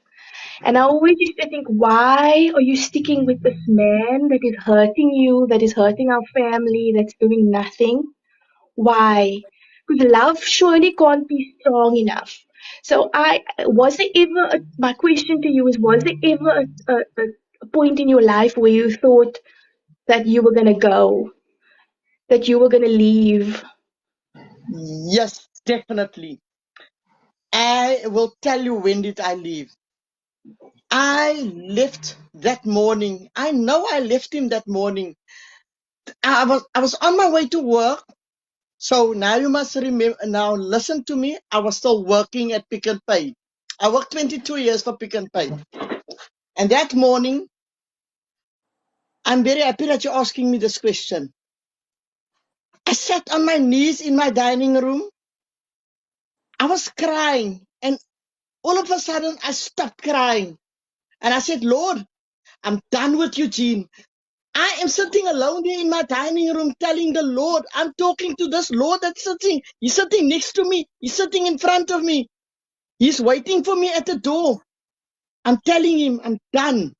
You know, you said, what God has put together, let no man put asunder. But this time, I'm telling you, Lord, I had enough of Eugene. Eugene is just hurting me. He's not listening. He don't want to listen. I don't want him. I'm going to walk away. I'm not going to carry on with this anymore. I'm walking away. I don't know where I'm walking this morning, but I'm not even going to my work. But I'm leaving Eugene. You take over. Eugene is your son. I'm fed up with your son. I don't want him.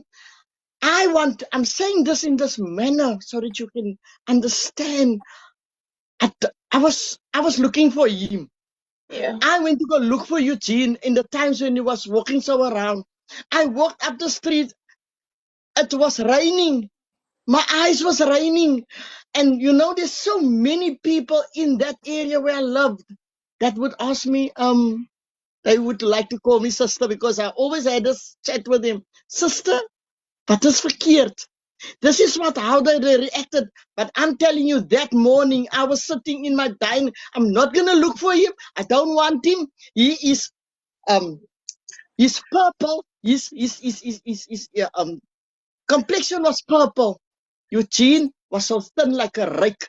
He's coming out of 101% rain, and then he take all that wet clothes off.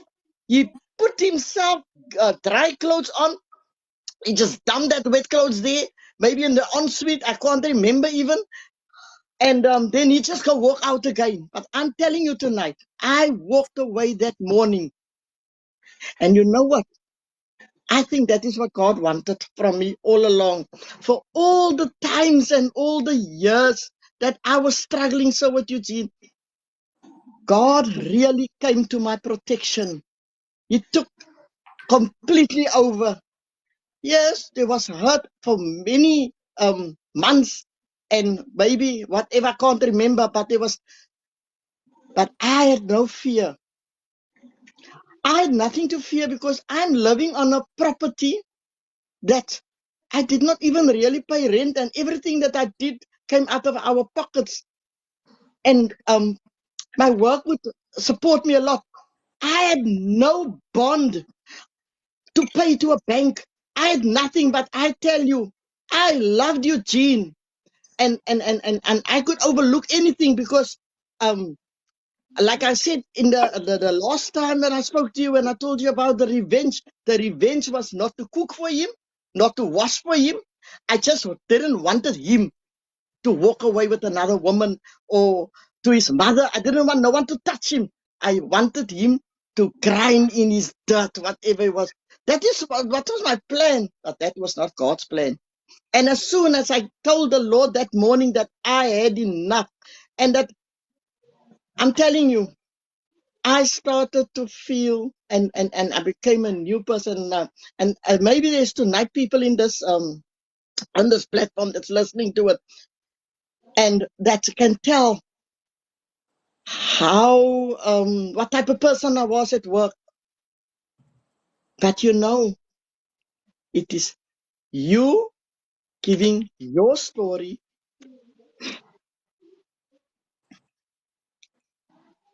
Nobody walks out of their marriage, man.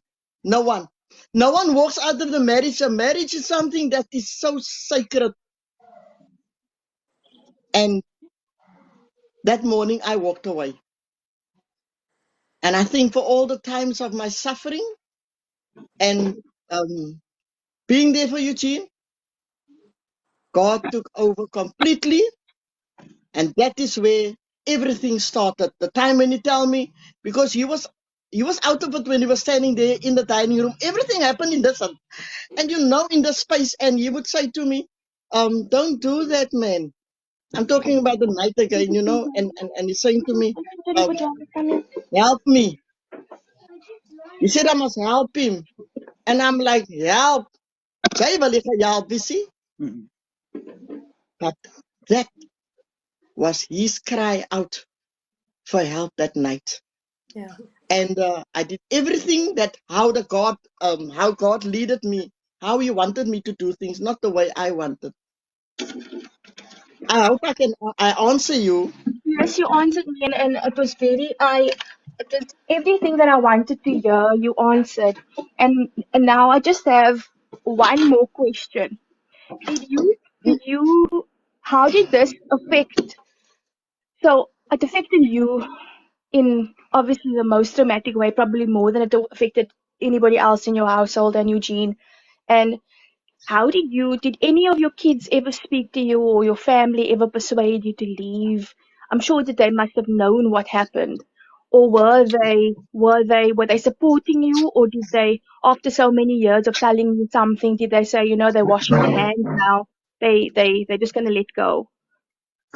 Or did they support you? That's okay, Alice is fine. My family, of course, I am, how long am I married now? Because I got married in 1992. Okay? So now it is how many years later? You do the maths. Okay? Because he went to rehab in 2009. 2009. Okay? That was in January. Eh? Yeah. No, it was not in January. Was it in December? January. But you were 28 days in the rehab. I came out in February.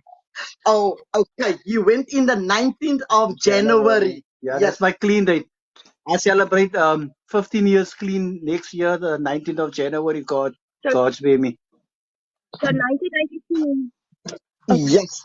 And I need to tell you that there was a lot of things that was put in place. I've got an interdict, and my interdict is still in place. My interdict is still in place, and I took that interdict out in 1998. Okay. I had a maintenance order against him, and we appeared in that. He was very rude with me at the main. So I said to him, listen here, I think we're not going in there. We are going to where I'm going to lay a case against you. But that did not happen. I'm just telling you that all those things I did put in place. I did put it in place. And, this particular morning, this morning in particular, Eugene to steal a lot of me. He stole, I'm busy, we are busy building. He's not building with me. He's stealing. He's selling my cement. He's selling my curtaining, and I'm struggling. I'm trying very hard to do all those things. He's stealing my door. He stole my door handles.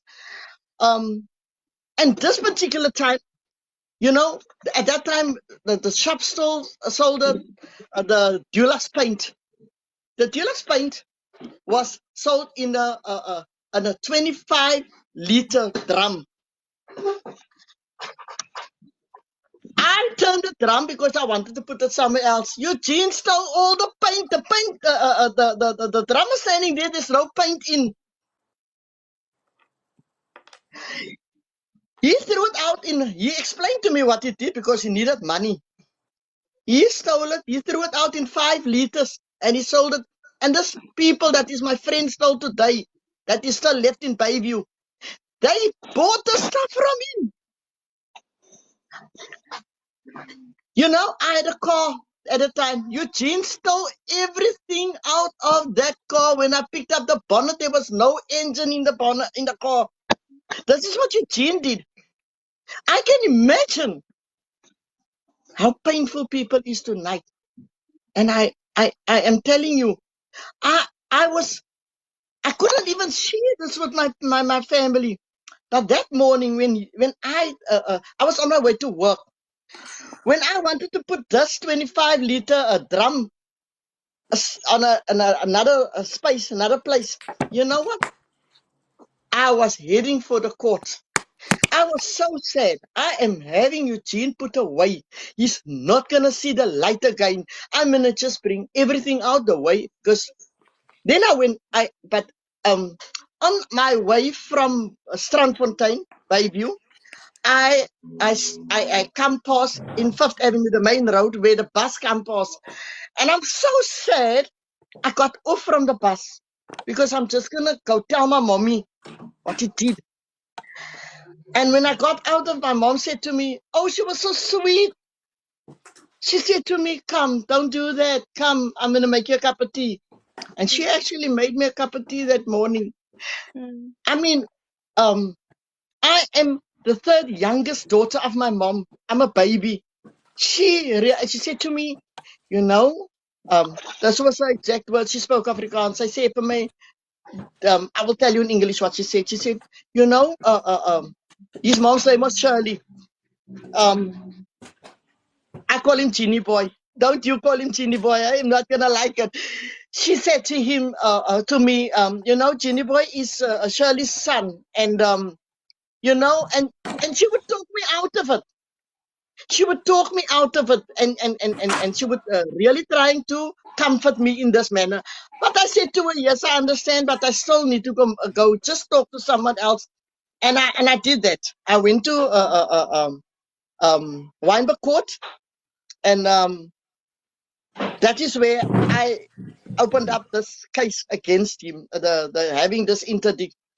And for the way he was swearing at me, and the way he called me this ugly, ugly swear word, and like he don't care who's saying it, he was just doing it. So I know exactly what's going on in someone else's house where these things happens. I know what is happening there. Auntie Ella, do you think that if someone else is going through this now, not you, but another family, and what would your advice be? Because if I was in that situation, I don't think anybody knows, but when I was 18, I ran away from home and I got involved with someone that was abusing me and was on drugs and stuff. And I left him, but it was very hard for me to do at 18 years old. I was only with him for a year, but it was so hard. But it was the best decision I made. I left him, and from when I left, my life flourished because I didn't have that baggage. So what is your advice for someone that's in this situation? Would you tell them to leave, or would you tell them to stay? I would say 18 years is very young. 18 years is very, very young to be caught up in something like this. That is too big. This is very big because at the time, I had Joshua, Ulrich already. I was 20, I was 24 when I got married, eh? I was 24 and Ulrich was now 5 years old already because I must got Jade in a year later. That is in 1999. Okay? So that's why I'm saying 18 years is very young. And I would say that the magistrate, like I'm going to tell you now what the magistrate did to me at a very latest stage. That was in 2003. He separated me and Eugene. Okay. Okay? We did not get divorced, but we were separated. He told Eugene that this is enough, Eugene. Then I appeared in Mitchell's Plain Court. I've still got the paperwork, and he did not do anything, but he said to me, he can't do anything, but he sent me to the senior clerk of the court. I need to mention this to you so that you know. there is people that you need to go to. Even if the magistrate is also, he's a daddy. He looked at it and he would see, looking at all the things that you need to take care of me and Eugene, because we had a family. Okay, we had children. So I don't know what his take was really about, but this is what the senior clerk then said. He said, okay with you, Landie? So the senior clerk, he actually pushed me that day in court because he was sitting there on the floor. That was on a Saturday, mind you, and he said to me, he was talking to me, but very, very, very soft. He said to me, "Sy laat hierdie magistraat vir my wegstuur nie." And that is exactly what the senior clerk told me. She said to me, "You will not have a say in this. I will make the decision." And I pleaded with her not to do that. She said to me, she's sending him away. Then she was going to send him, the senior clerk of the courtroom was going to send him away to the Nova for help. And he was not supposed to come into my space again. Okay? And can I still remember what? Yes. And then I had to appear again in court in front of the magistrate. And then he said to me, okay, maybe he read it there, whatever, that he will give Eugene a permanent address. And from there, they will decide what to do. So Eugene got another order from the court. The statement on the court under that order is said, if you ever do this to Alice again, as much as pointing your finger in her face,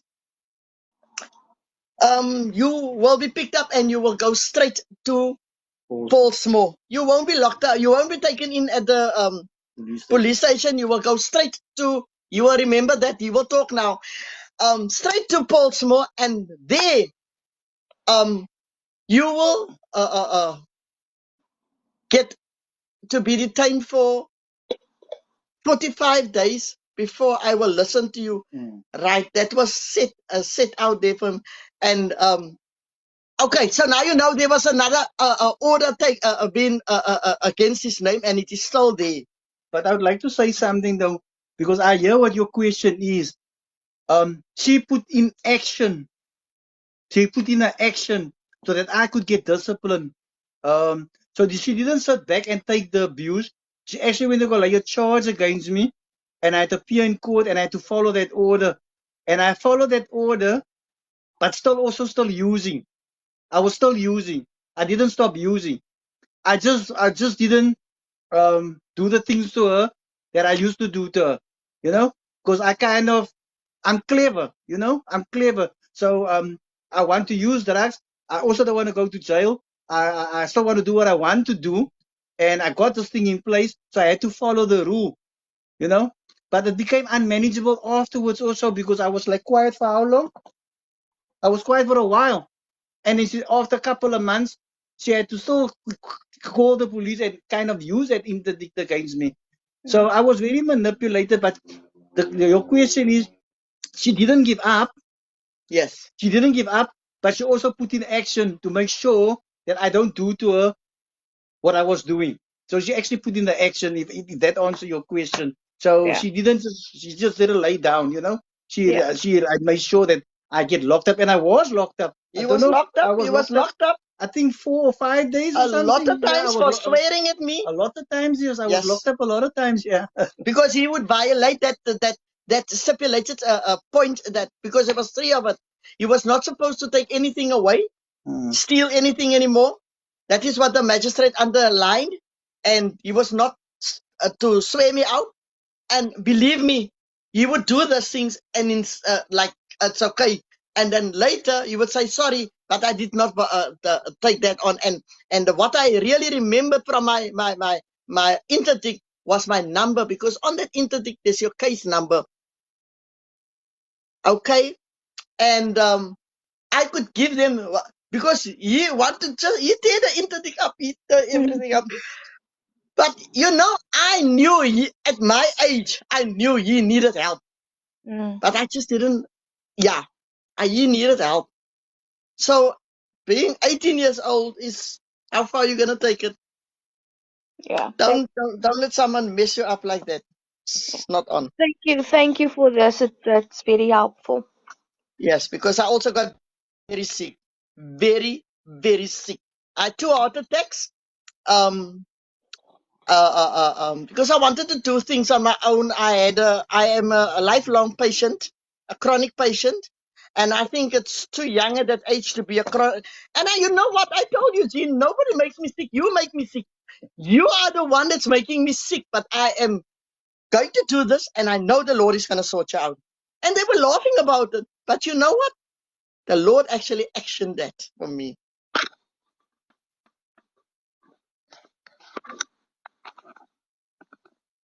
18 years is very young, my girl. Yeah, and I'm not 18 anymore. But Yes, you're talking. Yes, I'm now you're talking talking about at the age of I'm 18. talking about Yeah, when I was 18. It's not about me, so I don't want to share my story, but my story is it's very, very it's not it will never be similar to yours. It's a mini story of yours because I wasn't put through half, not even a quarter, not even a tenth of what you went through. I went through maybe like a pinky of what you went through. But that pinky I couldn't cope. That pinky was, I mean, for me, just and now I'm thinking in comparison to what you went through. Oh my God, I I wouldn't. I would have had 20 heart attacks. You know, it's just not. It's not. It's a lot of burden for one person to bear. So when I went through that at 18 years old, I ran away from home. And then what he did is we got married without my family knowing. But my mother works in the magistrate court, so when I came home, she got it annulled.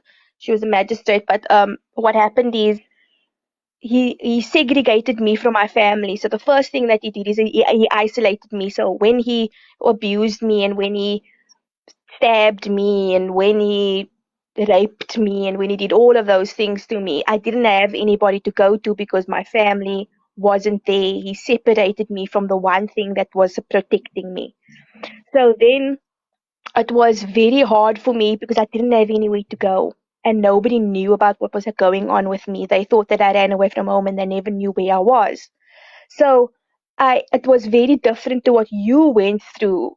But I couldn't stay because at 18 years old, yes, I was married to this guy, but I didn't have a clue about what marriage was supposed to be like. I mean, I grew up watching my mother get beat by my father wasn't on drugs. My father would just had a very bad anger management. He had a short fuse, and I watched this happen, and to me it was just like, oh, okay, this is what a marriage is supposed to look like. I'm supposed to just get moved Yeah. all the time. That Um, seemed normal to you then. That's what it you're trying to seems say. It it seemed seems normal it to you. seems normal, but it's not Yes. normal. Normal. It's not So normal, yes. it's not normal. So that's why I'm saying, like, at Auntie Alice, at how what you went through, I don't think that, like, for me, if I were to give the advice, I would tell anybody in that situation to leave because not everybody is strong enough. Not everybody's Mm. husband won't stop. Like he could have continued choking you and you could have been dead. Like there's so many Mm. times I went to the hospital because my mother was in hospital because my father put her there and then she would say that she fell. But everybody knew she didn't fall. So like my advice would be to leave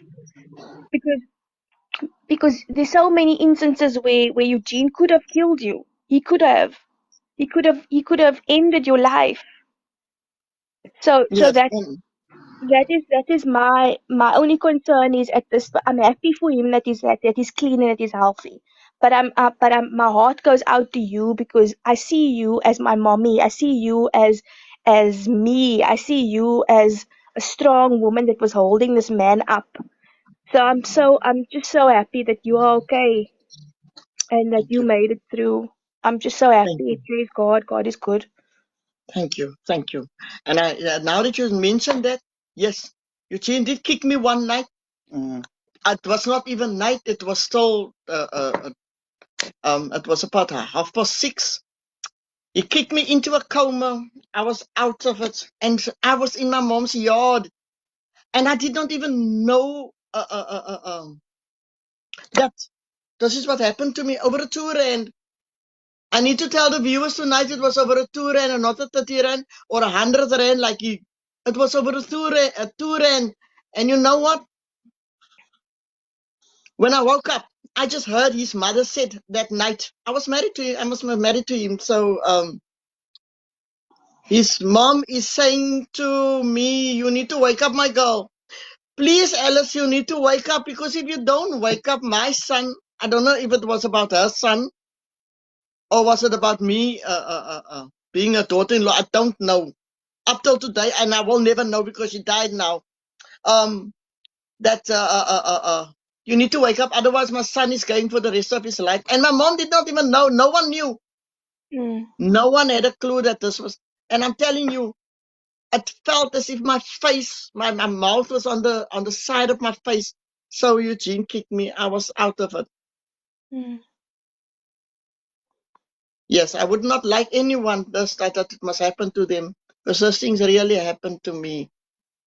And that's what I'm saying, Auntie Alice, is that like not only with the drug abuse, it doesn't only steal your possessions or your life, your like monetary value. It can take your life, because drug addicts, it's they, like Eugene was saying, it takes over. It becomes you. It like absorbed everything about him. Everything good was taken away, and he became this monster that he wasn't actually.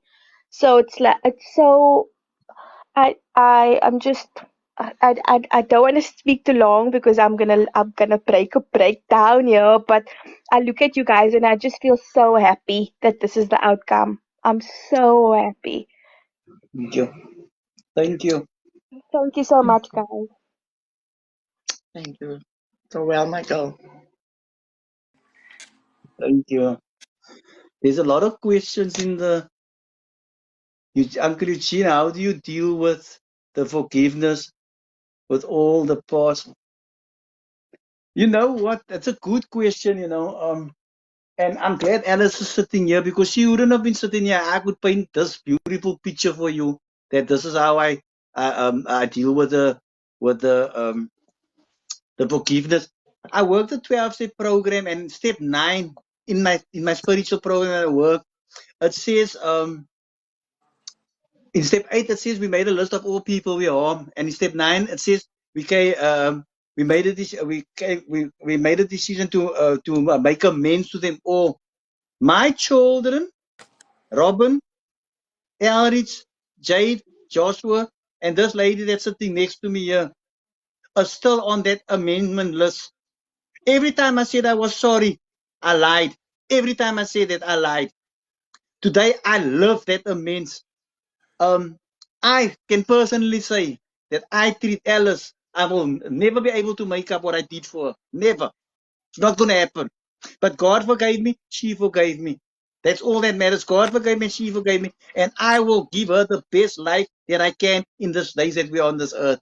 And I treat her like a queen. I treat her like a queen. I will never, I'm going to say it again, I will never, ever can make up for what I did to her. I will never be able to make up for what I did to my mother, to my brothers, to my sister, to my children. But what I can do is I can be a different person.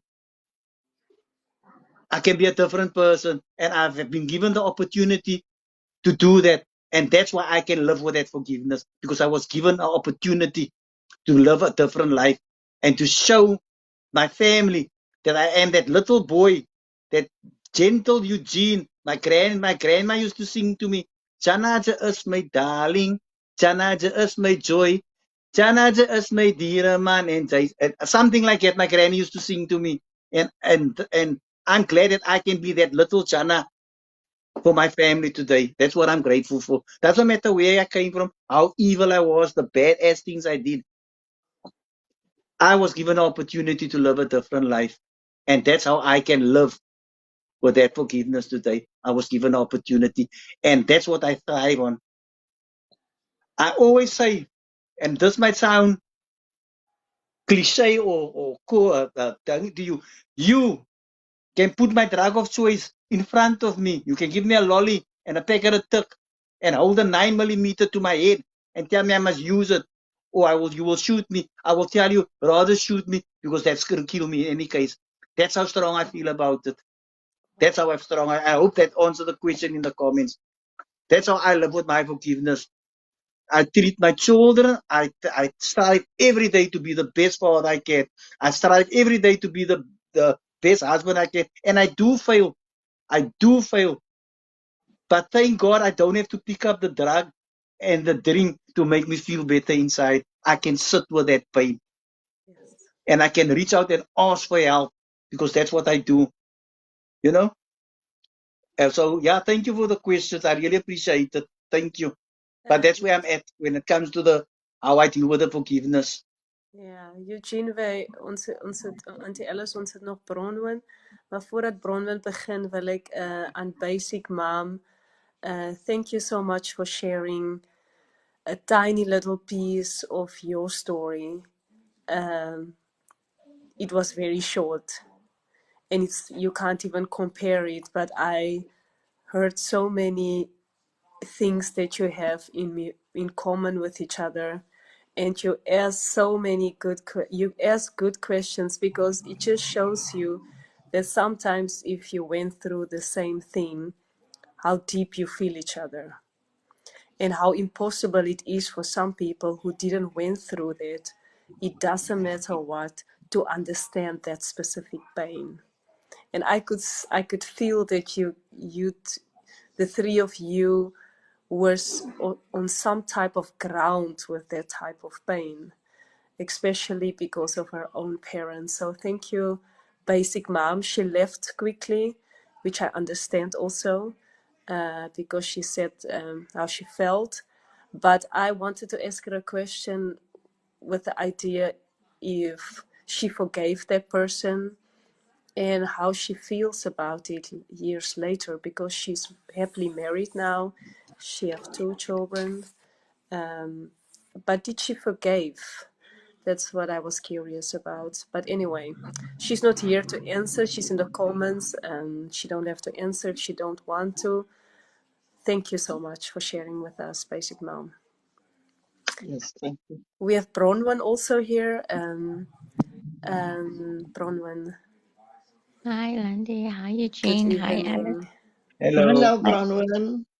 my questions are basically for Eugene because Alice's story borderlines to my ex, but he wasn't on drugs. But I specifically want to ask Eugene a few questions.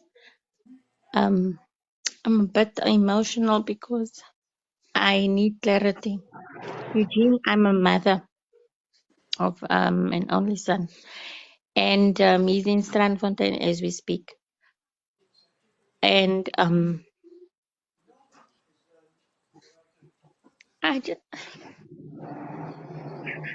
want to ask if my son will ever love me again or show emotion that he loves me, because I have a beautiful son, but he is very cruel at times and he gives me terrible words. And I've done everything with my kids, but this child, sometimes he would literally tell me when I put him on the plane and said, if you need help, do you want the help? And I let him sleep at my house that night. And we had to be alert because I said to the kids, what if he takes something? And you have to be alert. What if he runs away? When I got him on the plane to Cape Town, and I asked him, you know what, I'm sending you with a leap of faith that I'm taking. And I'm praying that one day I'm going to come and visit you, and then you'll have a wife there in our house. And he said to me these words, you'll probably be on holiday and you can pass by if you want. Meaning I'm not welcome. I also want to ask, do you ever want to use again at times? Because I have hope, because it's 8 months that he's been there. I think he relapsed once. Um, you get the desire to use again. And is there hope for our relationship to be restored? Because I think he blames me for his father's abuse and stuff like that. So for me, it's more of my journey has been a very, very terrible one with my son. Very, very terrible. So much so that I think I would have been dead by now, because when I learned that that all these things were drugs, because I raised them by myself without a cent from their dad, I tried to commit suicide. And when I ended up in ICU, because it broke me that, I've literally done everything. I also want to know what pushes a person to use that first whatever, because I don't get answers from him at all. And the pain of losing that person, will he ever return to being that son of mine? Will he ever be my son, the person I know? So I have so many questions, but I'm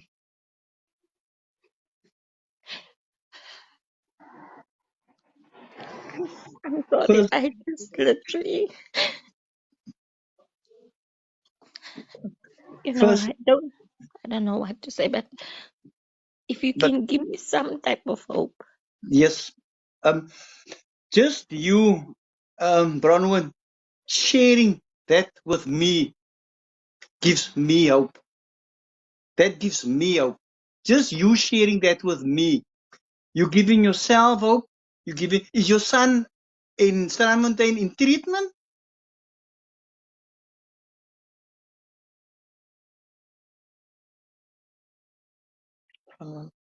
Okay, I'm not gonna ask, but just you. And She's you know what? she was on mute. He I think Is, she's. is he your son is your son in Strandfontein in treatment at the moment? Yes, and I think he relapsed once, and then Okay. he goes into months that he doesn't talk to me. Yes. I have to pay for his treatment and Yes. send him stuff and whatever. And it's like I'm doing nothing. And um, so I went last month. I went to visit him Yes. because I felt that everyone has abandoned him. Yes. The family, no one wants anything to do with him Okay. because of the damage that he's done. Yes. And so I left Okay. alone and I went Okay. to see him. Okay. And after I left, they said there was a change in his depression of lying down. And so Yes. sometimes we'll have a phone call, and I think they made him a moderator. But the distrust that I have and the fear, That's normal. Yes. so Yes, he Alice. has Same. everything, but he doesn't use it. He has a diploma pass. He never told the rep center that he has got matric, he's got a diploma pass. He was supposed to study. He has his driver's license. I had to send money and ask someone to help him get his license renewed and get an ID so that he can maybe find a job, because Bloemfontein is not a place where he'll be able to come back. Okay. Um, Okay. Are you in Bloemfontein at the moment? yes. Okay. So what I'm gonna do is I'm gonna help you get that hope back. That's it. That's at least what I can do. So what I'm gonna do is I'm gonna give you a follow, and then you follow me back. Then I put my number in your DMs. You tell me where he is. You don't have to do it on this platform. Then nobody know where he is. I go visit him. I ask if he can go out to meetings and stuff like that, and I take him and I try to get the interaction with him. Can I do that? Can we try and do that? I would. Because all of us, like I'm a recovering alcoholic and drug addict, Bronwyn. I have a million relapses in me. A million relapses in me, but I only got one recovery, and I choose to work on that recovery. And just maybe your son just needs somebody that he doesn't know to have a conversation with him, somebody that is willing to share what this person has done and what this person is doing, and this is how this person live life on life's terms, which is me. So if he's not far away from me, he's like 5 minutes away from where I am. You know what I'm saying? So I got nothing to lose to go meet somebody that wants to change his life, because that's my passion. That's why I work in a treatment facility as a recovery assistant. So I'm going to give you a follow right now. I'm going to click on your name right now. We are following each other. Are we following each other? I'm going to Yeah. DM you my cell number. You talk to your son, tell him that the Eugene, the alcoholic and drug addict, it's clean for a while. You don't have to tell him how long. You don't have to know how long I'm clean. That's irrelevant. And if he wants to meet up with me, I can pick him up. I can take him to a meeting. We can go drink coffee. You don't have to feel alone. There's somebody that understands where he comes from. Is that okay? Can we try and do that? Thank you. You're most welcome. So we do it, okay? Then you and your hope, just keep on hope and praying. Because this lady struggled for 17 years. She didn't give up. She struggled for 17 years. She fought the fight. And if I can change, then your son can change. 100%. Thank you. 100%. Okay. We do what we do. We try our best to reach out. Okay. Thank you very much. You're most welcome, Brown One. I promise you, as soon as I'm off this live, I'm going to give you my number. My number's 061 761 5606. 061 761 5606. Can you give it one more time, Eugene? 061 761 5606. That's my number. Feel free. I help people get their loved ones into treatment also. I get a lot of people in there where my brother is also. We need to do as much as we can. We really need to. It's important. The other question, Yes.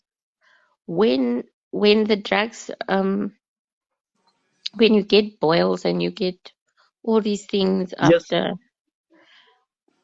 why?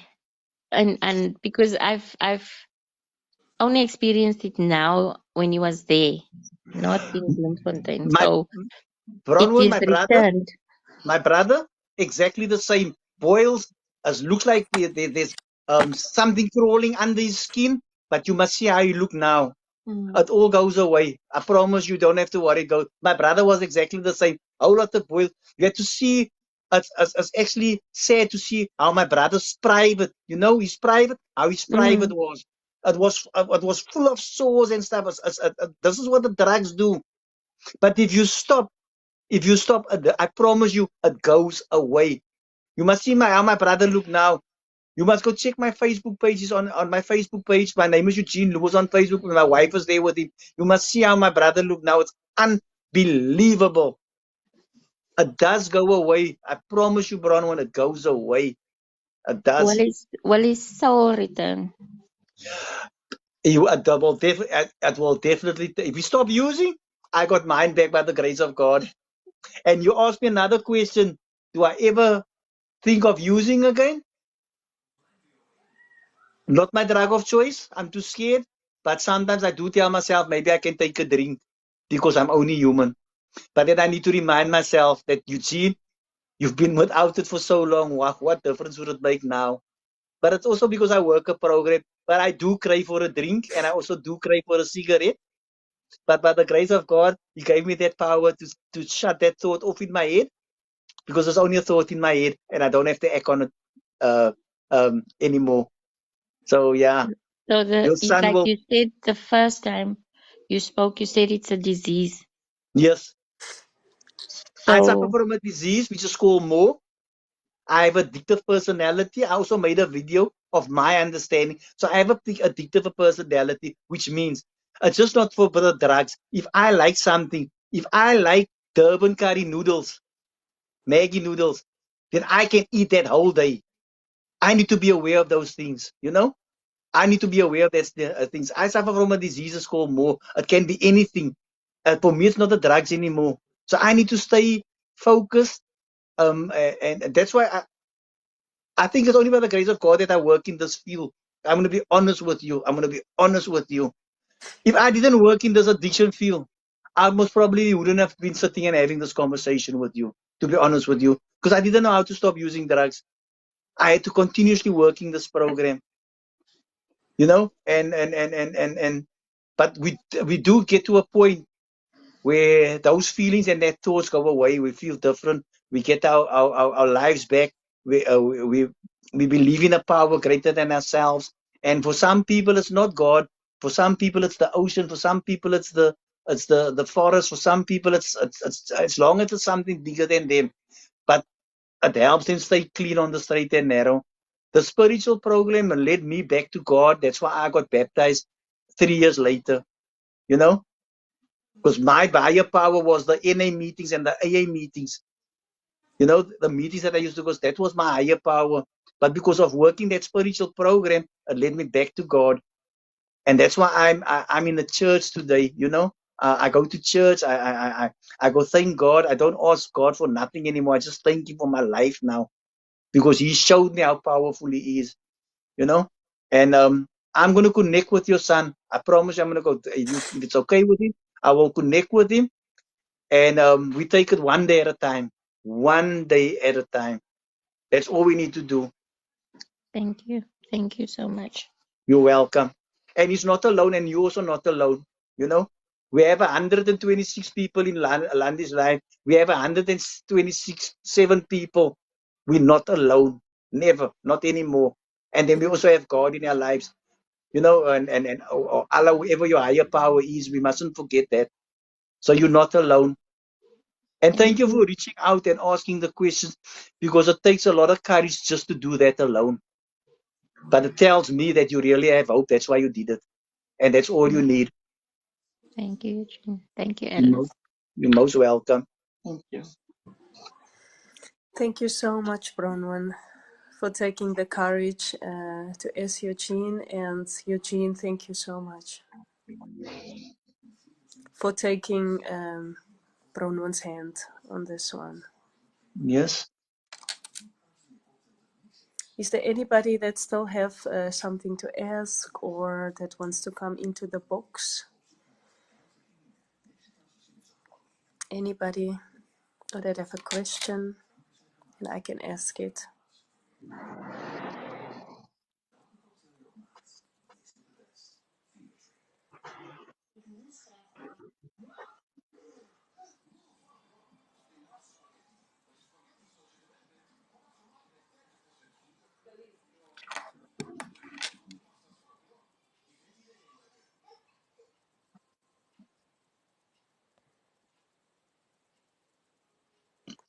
Eugene, Eugene Lewis. My Facebook name is Eugene Lewis.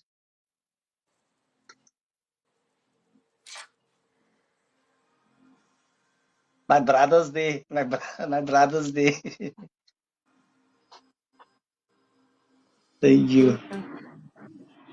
You're most welcome.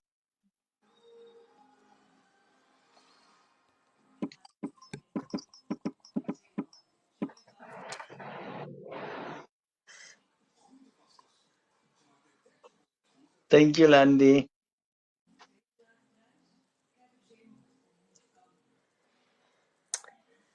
is there anybody that wants to give our guest then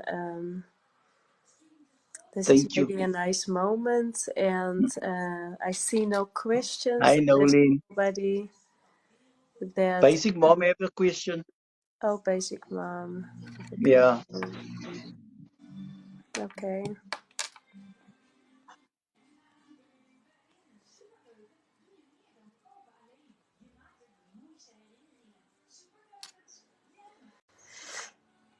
Hello, can you hear me? Yes. Hello. Hi, I'm back again. I composed myself. It doesn't matter. My question is, what was the first step after I heard your story? You continued with the NA meetings. Yes. And I went to a few of those with my ex that was in rehab, in and out of rehab.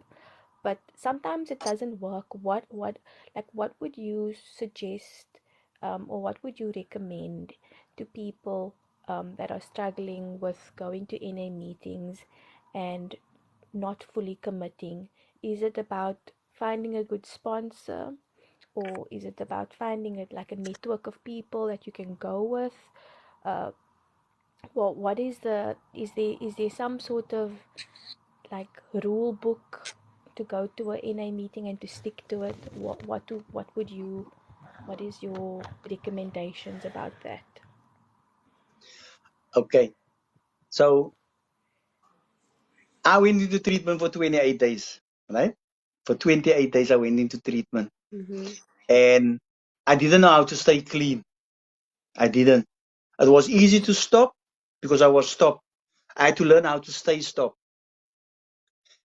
And the only way that I could learn how to stay stopped was to associate with people that was in recovery for a while. So I had to. So in NA we also have winners and we have winners. So you have people in NA that in NA they clean, but they don't work the program. Then you have the winners, the people that actually works the program. And most of the people don't want to be involved with that program because of the word God. You know, the passion that I had for using drugs, going to the dealer, to the extremes to get my drug of choice. I kind of applied that same for my recovery, you know.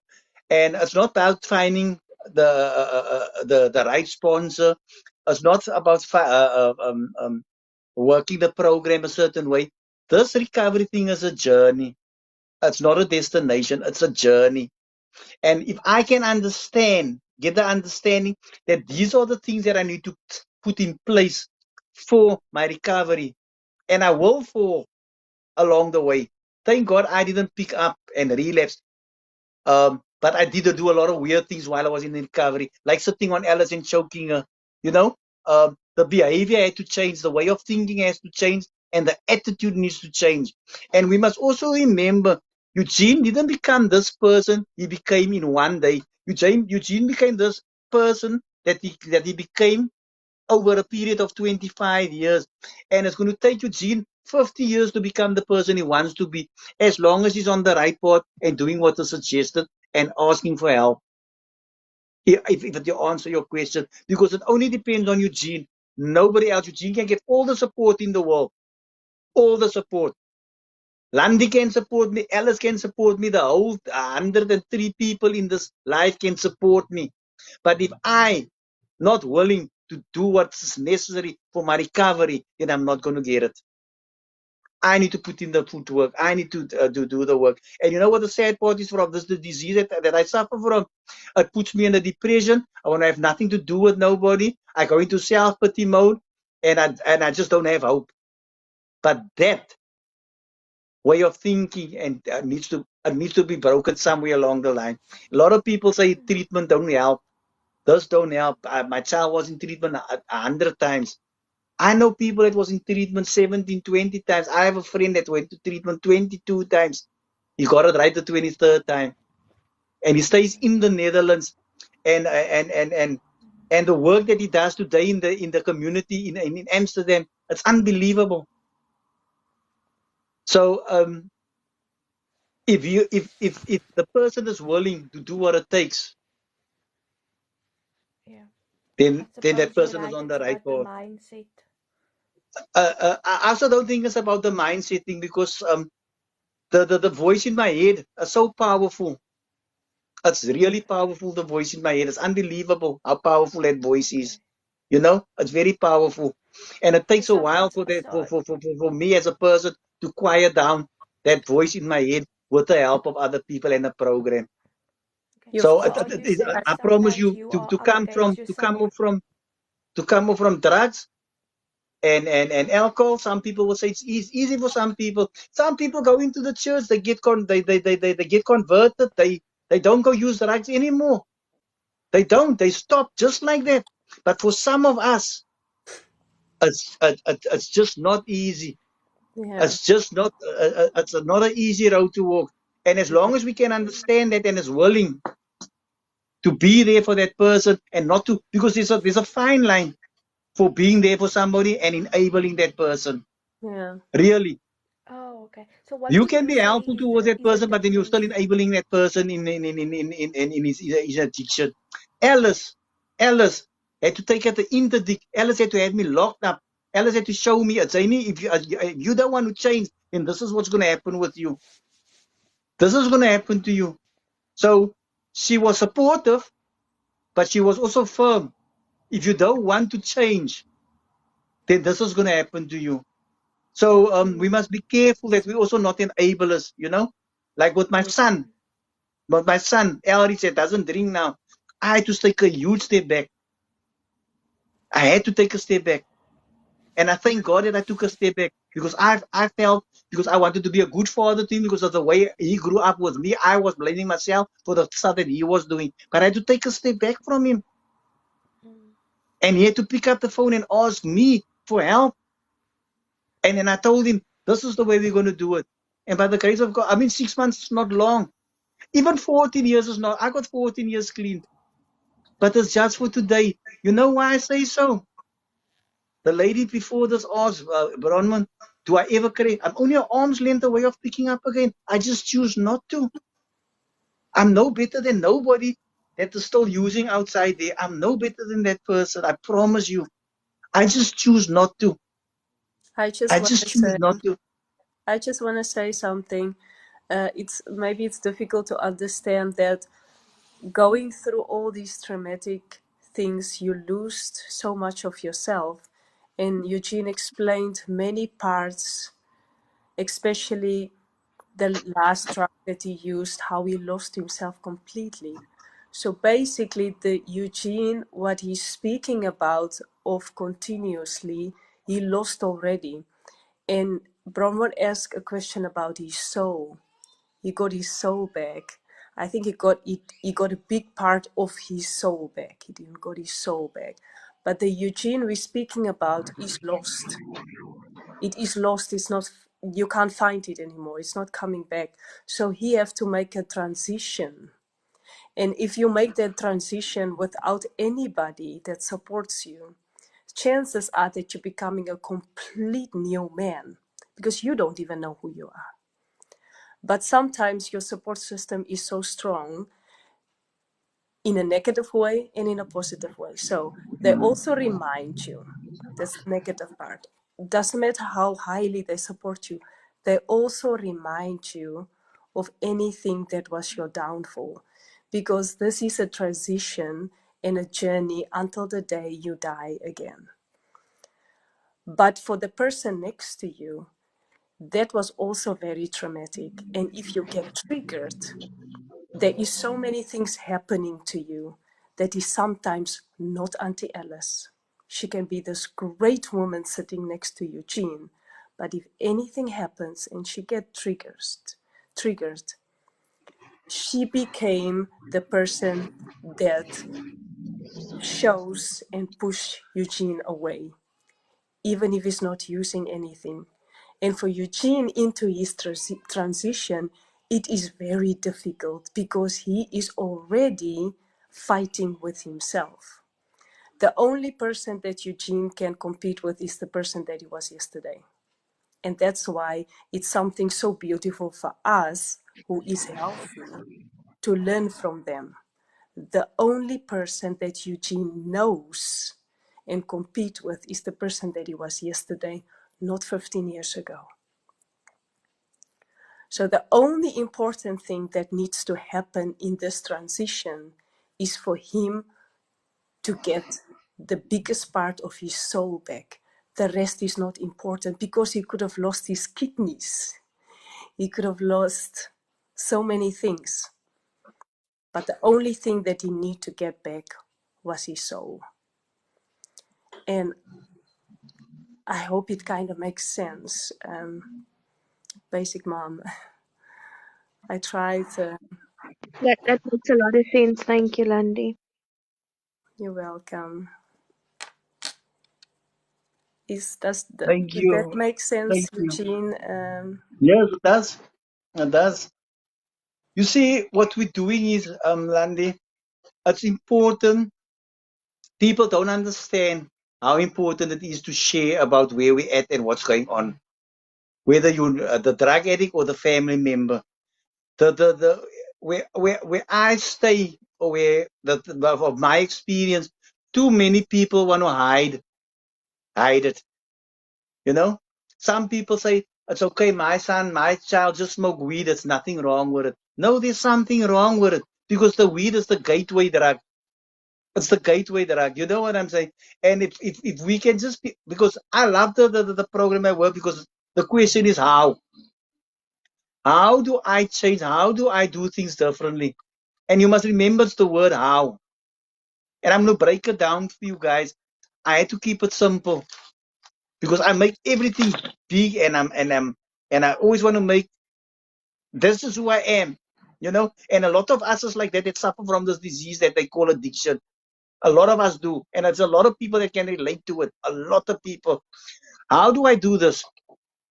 I need to be honest about what's going on for me. I need to be honest about what I did, and I need to be open-minded to listen to what other people share, so that I can get something of it, and willing to practice those suggestions. That's how I do it. As honest about what's going on for me, open-minded to listen to what other people share, and willing to try and execute it, even if I fail.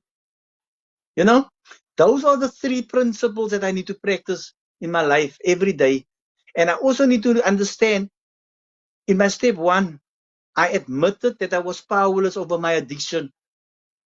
I had to admit that I was powerless over my addiction, and that my life had become unmanageable. I had to acknowledge that. So I look at the mess that I made. That's my step 1.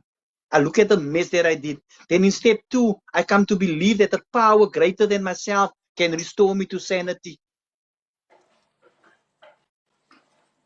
I need to believe that something bigger than myself can restore me to sanity. And my step 3 tells me I make a decision to turn my will and my life over to a God of my understanding, And that's the program that I worked. And it wasn't easy to get myself where I find myself. That's how I got my soul back. I was told to take on 3 things: to become honest, open-minded, and willing. And I had to let go of 3 things. And this also confused people as people, places, and things, which means I stopped operating with the people that I used to operate with.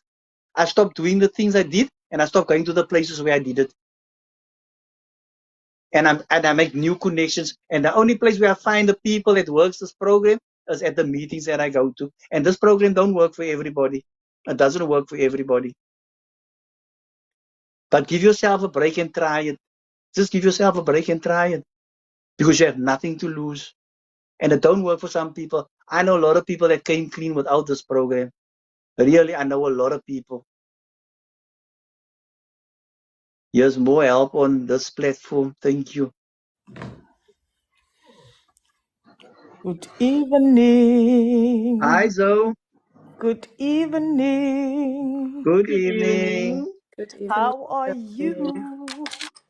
Evening, everybody in the live. Nancy. Auntie Alice, I'm a little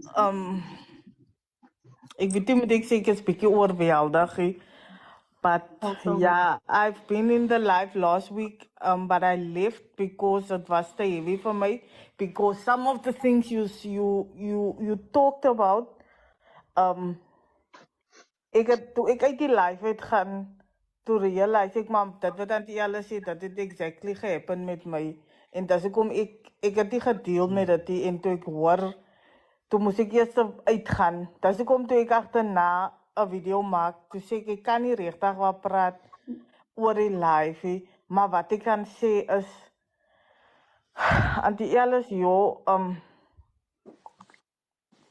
I believe in God, né? And I know you were a Christian woman as well, and you believe in God. Maar wat ek wil vra is, ek kan nie sê besides God nie, maar how do you deal with being married to a that time drug addict husband? How did you deal with being in that marriage at that time? Okay.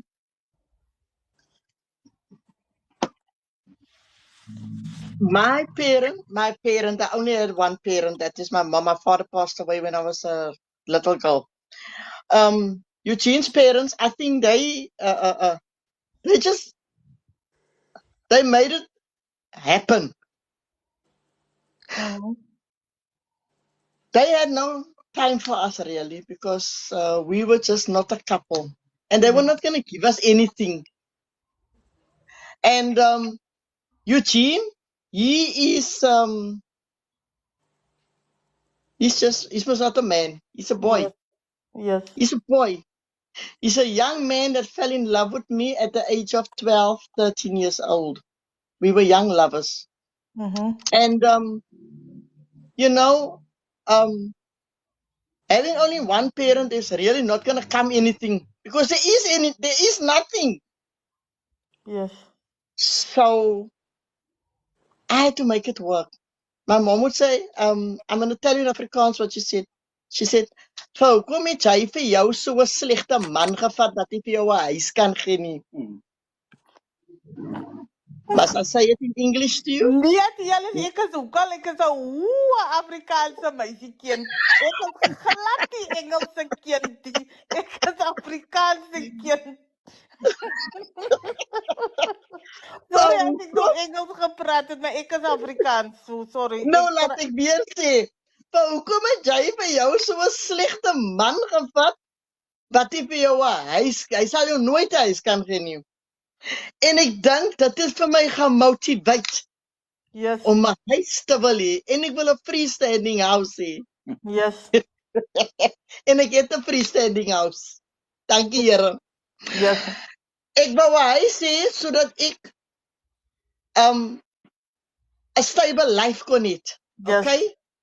Ek wou 'n huis hê sodat my kind Elrich nie afskeep by ander kinders sien. Yes. En dat was die motivation. In Eugene, Yes. ek ken hom ons nou. Ek weet wat hy doen. Hy sit daar en hy sê vir my, Jay, and Yes. so what? So what? Solank jy nou niks doen aan my nie, solank jy my nou nie weer jaag nie, en solank, want hy het my gejaag reg om my huis, om my freestanding house. Solank jy my nou nie jaag nie, en solank jy my nou nie bykom nie, is dit mos okay. Yes. En ek is mos besig met my revenge. Yes. So, hy solank ek sy wasgoed wasie, en solank ek nie van kos gee nie, want ek kom met 1 aartappel van die werk af, en ek kom met 1 paai, so ek gaan chips en paai eet vandaan, en hy gaan nie saam eet nie. Okay? Yes. So, ja. En ek kon goed kyk na myself. Yes. Maar ek wil ook vir julle sê, dat, ook dit het vir Eugene gemotiveer. Van Eugene, iemand het my gevra, en ek gaan nie daar iemand se naam noem, hy sê vir my, ek dog aan hulle steel net. Nee, hy het nie net gesteel nie, hy het ook gewerk. Nee? Yes. En wanneer gaan werk het, dan kom hy mos so nog nooit nigter by die huis aan nie. Reg? Yes. Hy kom nie nigter nie, so hy het nog gekoop wat ek vir hom gesê het, die klein pakketie en al die klein goedjies man, solank hy, en dan van die res van die geld moet hy mos uitrook. Maar dan het hy mos nog geld by hom, en dan kry ek mos nog so die appe en toe van ek het hom ook lekker baie geslaan nie. Ek wil hê julle moet weet, ek het vir Eugene baie geslaan, en dan voel ek baie sad daaroor agterna. Okay? Maar dan, draai ek hom so om, en ek kyk, en dan kry ek 50 rand in sy sak, en ek vat het vir my, en ek vat het vir ons, en ja. Mens moet nie altyd net in 'n hoekie wil gaan sit en wegkruipie. Ja, ek het baie gedoen. Ek het gedoen wat goed was vir ons twee. En Want ek was hey, sorry, just to interrupt. My man, ek is getroud met 'n Spanjaard, nee. okay. En ek bly nou tans in Spanje, but I'm listening to you en ek wil net so vinnig sê dat Victor ook drugs gebruik het. En omdat ek 'n Christen is en ek het baie ek glo I believe Eugene jy het net gesê in die live en dat die Here lewe and I believe that because why omdat soos ek sê Victor het ook drugs gebruik and I gave him the ultimatum. It's either you use the drugs or I leave. And because ek het nie in 'n huis in groot geword waar daar drugs was nie, but I know what it does to our people. Nou die Spanjaarde, hulle gebruik mos kokain, sukkel drugs, maar wat hulle doen is die crystal meth vat hulle net dan maak hulle dit fyn soos 'n poeier en dan snyf hulle dit. Nou ons rook dit mos. Ons mense rook dit mos. Alles mos by heavy drugs, by heroin en sulke goed. Nou eendag toe ek die tik in Victor se wallet in gekry, toe vat ek dit, toe gooi ek dit in die toilet. In die dreinen af, ja, because why en toe sê hy lieg nog, hy sê as hy syne nie as die chommisin van hom. En hulle is so gevaarlik by die werk. Ons het saam gewerk net jy mag nie drugs gebruik nie, dan as hulle jou P-toets dan gebruik. Hulle betaal iemand wat die drugs gebruik, die drugs gebruik om die urine te gebruik om dit te toets. En ek het net vir Victor gesê, luister hierso, en dit was like vir my was dit like ek sê vir jou, dit is of jy gebruik die drugs of jy los vir my af en there was nothing about ek weet nie wat ek kan doen, ek weet nie hoe nie. En dit was nog in Appington. Het was nie eens hier in Spanje of wat so even. Het was in Appington wat ek hom gesê het, meneer. En hy het seker maar gesê, ja, vir my, laat ek nou net kan dink, okay, hy is klaar met dit. Ja. Totdat ek vandag kan sien, ons is nou 10 jaar saam, kan ek sien dat hy's regtig, hy gebruik regtig maar nie drugs nie, maar wat ek wil vir Eugene vra, because soos Victor altyd sê, jy sal altyd hy craving het. Jy sal altyd hy die ander dag toe maak ek 'n video, toe kom sy vriend hierso, Hulle, en dit het vir my bietjie geskit van toe kom my vriend toe, die vriend te pak die kokain uit en toe gooi hy net so die kokain op sy phone. En toe snyf jy dit net so, en is heeltemal normaal hier. So ek het eendag toe, was ek op 'n live gewees, die mense hier onder in die straat en op die hoek, toe vat hulle net so die pakkie en hulle snyf dit net so. Het is totaal en dit is vir my baie vrees aan Jan, omdat hy vir my gesê het, sy sal altyd hy craving het. So Eugene, how do you feel about that? Ek het gepraat van die craving vir even. A craving is a 7-second thought. A craving is a 7-second thought. I also say that, and this is for me, this is real. I don't crave to smoke weed. I don't crave to smoke a button. And I don't crave to smoke crystal meth. But sometimes I do crave to smoke a cigarette. And sometimes I do crave to take a drink. Yes. But it's a 7-second thought and I have the tools to deal with it. That's part of our recovery. I'm too scared to use my drug of choice. I saw too much people not come back. I saw too much people that they're so sick they just cannot recover. Yes. You know? And that's if there's one thing that I do fear, then it's my drug of choice. But cravings, they in early recovery, they come in short spans. The longer you stay clean, they come over long. It takes long times. It's not something that's there every day. And what I can tell you is, and this is the real thing, I have a choice today. If I pick up my drug of choice today, then I choose to do that. Yes. Not because my mother passed away, not because Alice passed away. No, I choose to do that because I know what the drugs do. Triggers is also a big thing. That's true.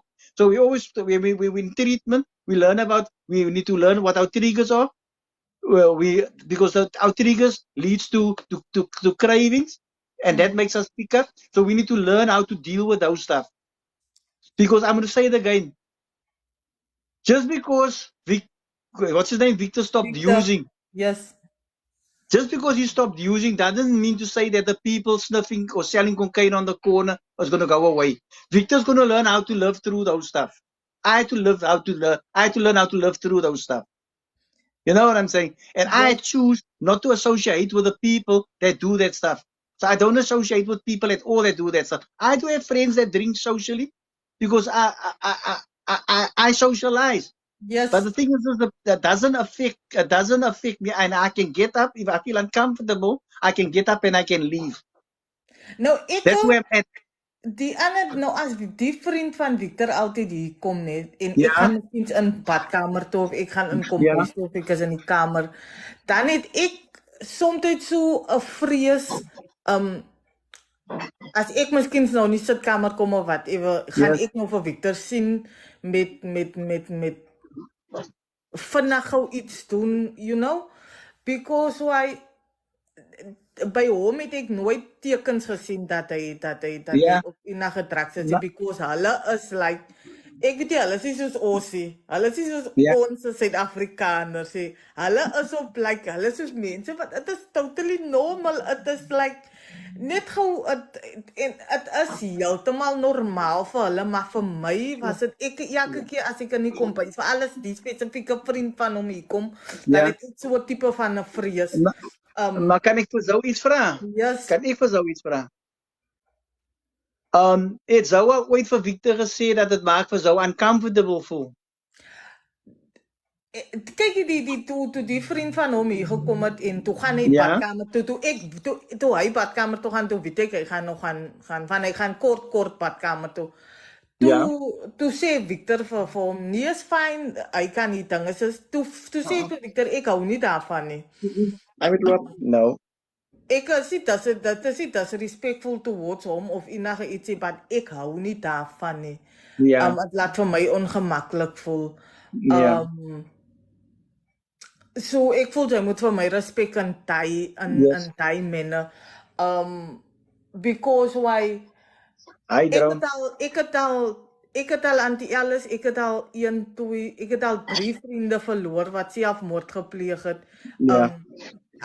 Toe Eugene gepraat het van 2004, you started using crystal meth, as die tyd toe dat geïntroduce was in Suid-Afrika, en you guys remember toe tik in op die Kuiflets kom, toe was het like 'n veldbrand gewees.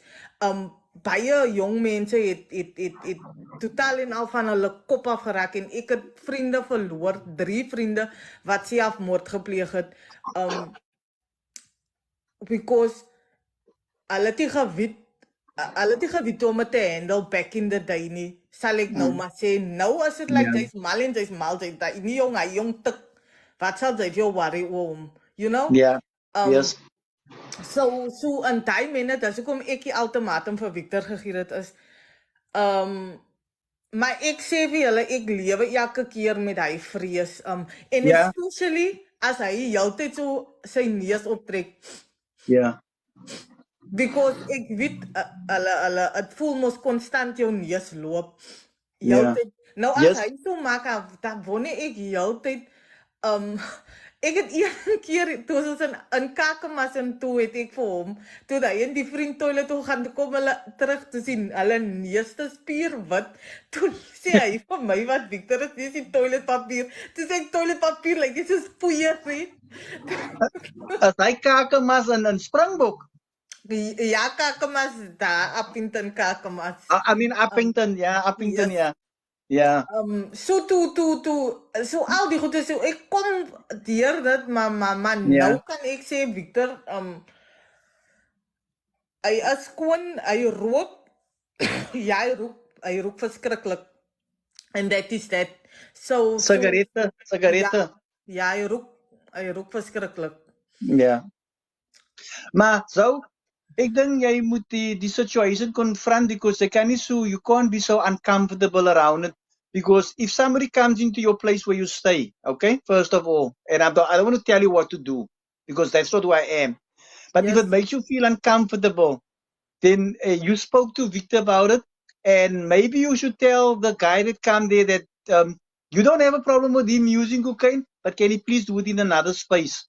You know, not in your guy's space. Yes. It's that simple, and you can do it in a kind and loving way. You know, you can say, "I feel it makes me feel this way for myself and for my fiance or for Victor, that maybe please you can use your cocaine and you do your thing because it comes naturally with you guys. Yes. But please, can you just respect our space?" It's that simple. You got absolutely nothing to lose if you do that. Kan ek net iets sê? Nou Eugene se broer Jared. Yes. Hy gebruik mos die laaste wat Eugene se choice was, die crystal meth. Yes. En nou ons kan bly mos nou hier en Jared is net heeltyd besig om te rook en ek wil net hê jy moet hy vrees laat weggaan. Dit is hoekom ek jou nou daarvan vertel. Hy vrees moet weggaan. Jy moet nou ophou dink dat sy rook gaan vir Eugene effek. Want het gaan nie vir Eugene effek nie, want ek bid daaroor. Het gaan nie vir Eugene effek nie. Yes. Ek gaan met Eugene praat want wat ook al nou gebeur. Maar ek wil hê julle moet weet dat Gerard vandat ek hier kom bly het en vir hy tyd wat vir hy so 3 maande, hy het elke dag sit hy en rook en hy is van hy bly mos agter in die op die eet en hy is net besig om te rook en ek weet nie waar kry almal die geld om die dinge te doen nie en dan kom kry om dit te doen. Maar ek wil hê jy moet weet dat ek het hy vrees lankal afgeskit want Eugene is 'n ander Eugene. Yes. En ek het vir Eugene altyd vertel dat hy moet vir Jared uitsorteer. Ek sê vir hom, nee, en ja, hy het dit gedoen. Ek ja, dankie. Dit is so ek glo, maar ek moet bid vir die Here dat die Here heeltemal daai vrees wegvat van my. Want ek vertrou vir Victor en van ek het vir mos die ultimatum gegee en ek is baie veer van my ma se huis af. Sy sal nie vir my kan hier kom die goedes kom doen nie sou yes. En dit is hoekom ek op 'n mate so vir my is dit is fyn as kyk dan sy rook. Ek kan nie vir jou sê moenie rook nie. Sy rook. Kyk ek het ook gerook julle. Ek het sigaret gerook, maar ek rook glad nie meer nie. So I don't have a problem with people smoking around me. Really, ek het nie 'n probleem met hy kan rook soveel as wat hy wil. Dit pla my nie eens nie. Dit is hoekom ek sê Victor doen seker dit van dit plan nie vir hom nie. Maar omdat ek mos nou die vrees het. Maar I really because ek bid vir my man, ek cover vir hom. Ek bid as hy in die oggend opstaan dan sal ek hier die bed waar hy sy kop op die kussing neer sit. Ek bid daar. Zoe, ek wou net iets gesê het. Eugene se broer Auntie Ellis, Eugene se broer in so 'n situasie na soveel jare en so diep en so ver en jouself so compleet weggesuiwer het. Respect is not on the table anymore. So as hy die hele dag rook, wetend wat Eugene se situasie is, die vraag is, besef hy wat hy weet en wat hy besef is 2 verskillende dinge. Besef hy compleet wat Eugene se situasie is. En dit geld vir Zoe en haar man en het vriend ook. Ondanks wat die situasie is en ondanks die vertroue, is dit ook 'n bepaalde respek wat die vriend moet teenoor Victor die situasie het. Vir Victor om so iets te stop terwille van 'n ultimatum, want dit was ook nie alleen 'n verslawing nie, dit was ook iets wat hy gedeel het met sy vriende. Hoe strange soos wat dit klink.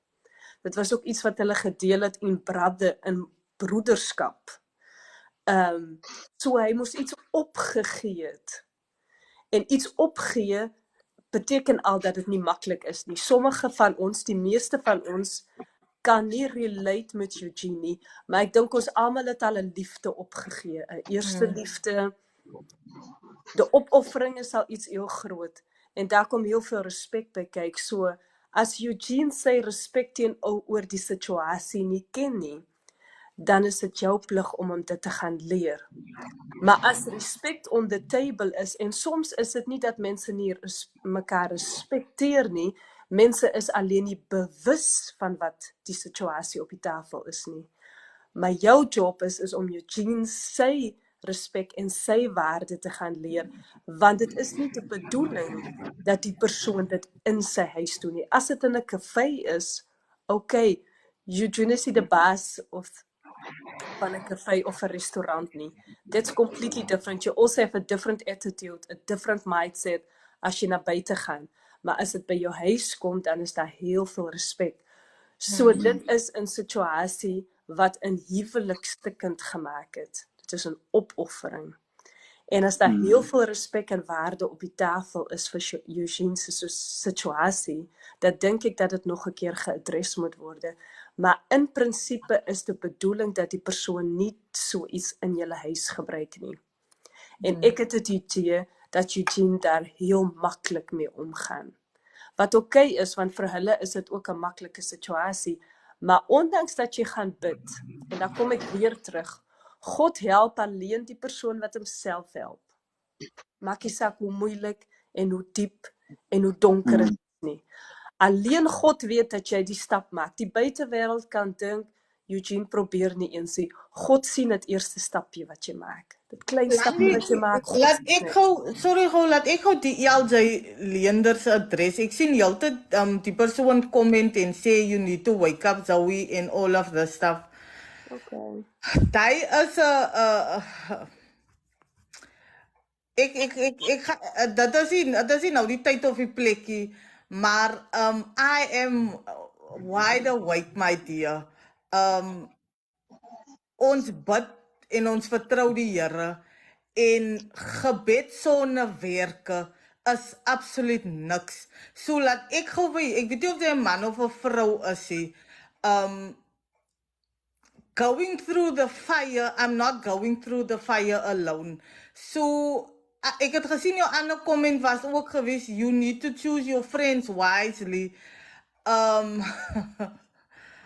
Ek deel maar net die goed, ek sê dit maar net, because we all, iemand het hier gesê, I had, my neighbors a mens was ook drugs gebruik en goed, so I can speak about this, because my husband used to use drugs, Eugene used to use drugs. So, Auntie Alice en Eugene het 'n gesprek, ek en my man het 'n gesprek met mekaar. And I'm not gonna leave his side because I need to open up my eyes. I need to stand next to my husband. And when he is doing something, I need to, he need to come to me. En ek moet saam met hom staan. Dis hoekom ek net ook gesê dat van Auntie Alice, ek wil 'n vrou, we need women like you in our lives. Ek kan nie wel weghardloop as die vuur kom nie. Ek moet deur die vuur saam met my man gaan. Auntie Alice het saam met Eugene deur die vuur gegaan. En ek het sê, gaan nie alleen deur die vuur nie. So, LJ, I don't know who you are. I've never seen you. It's the first time.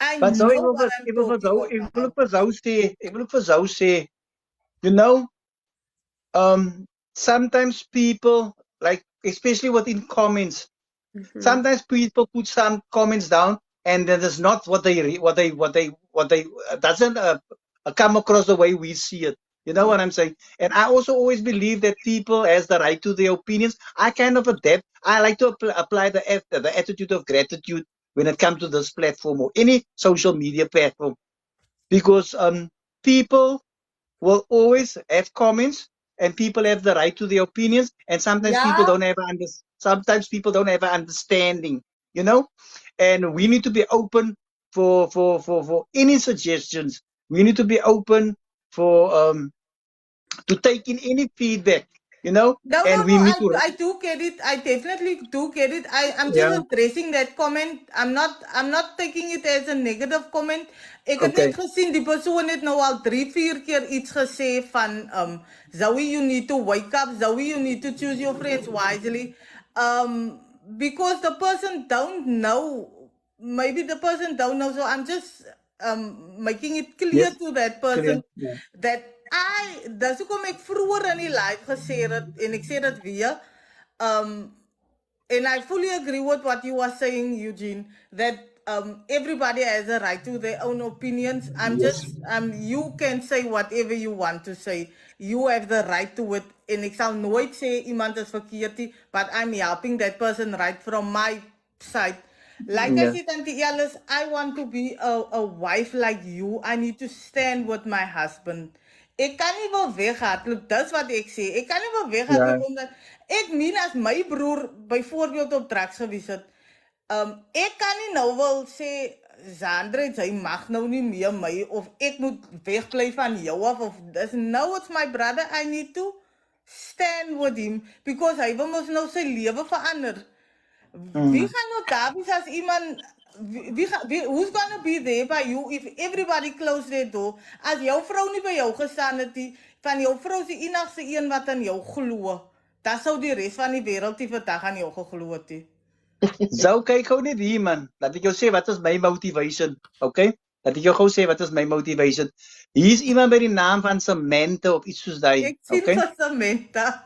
Ja, Engels is bad, laat my ka.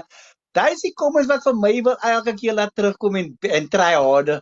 That's the stuff that makes me come back and want to try harder. You know, I want to try harder to speak English better. That's the kind of comments. Wie sê so nou?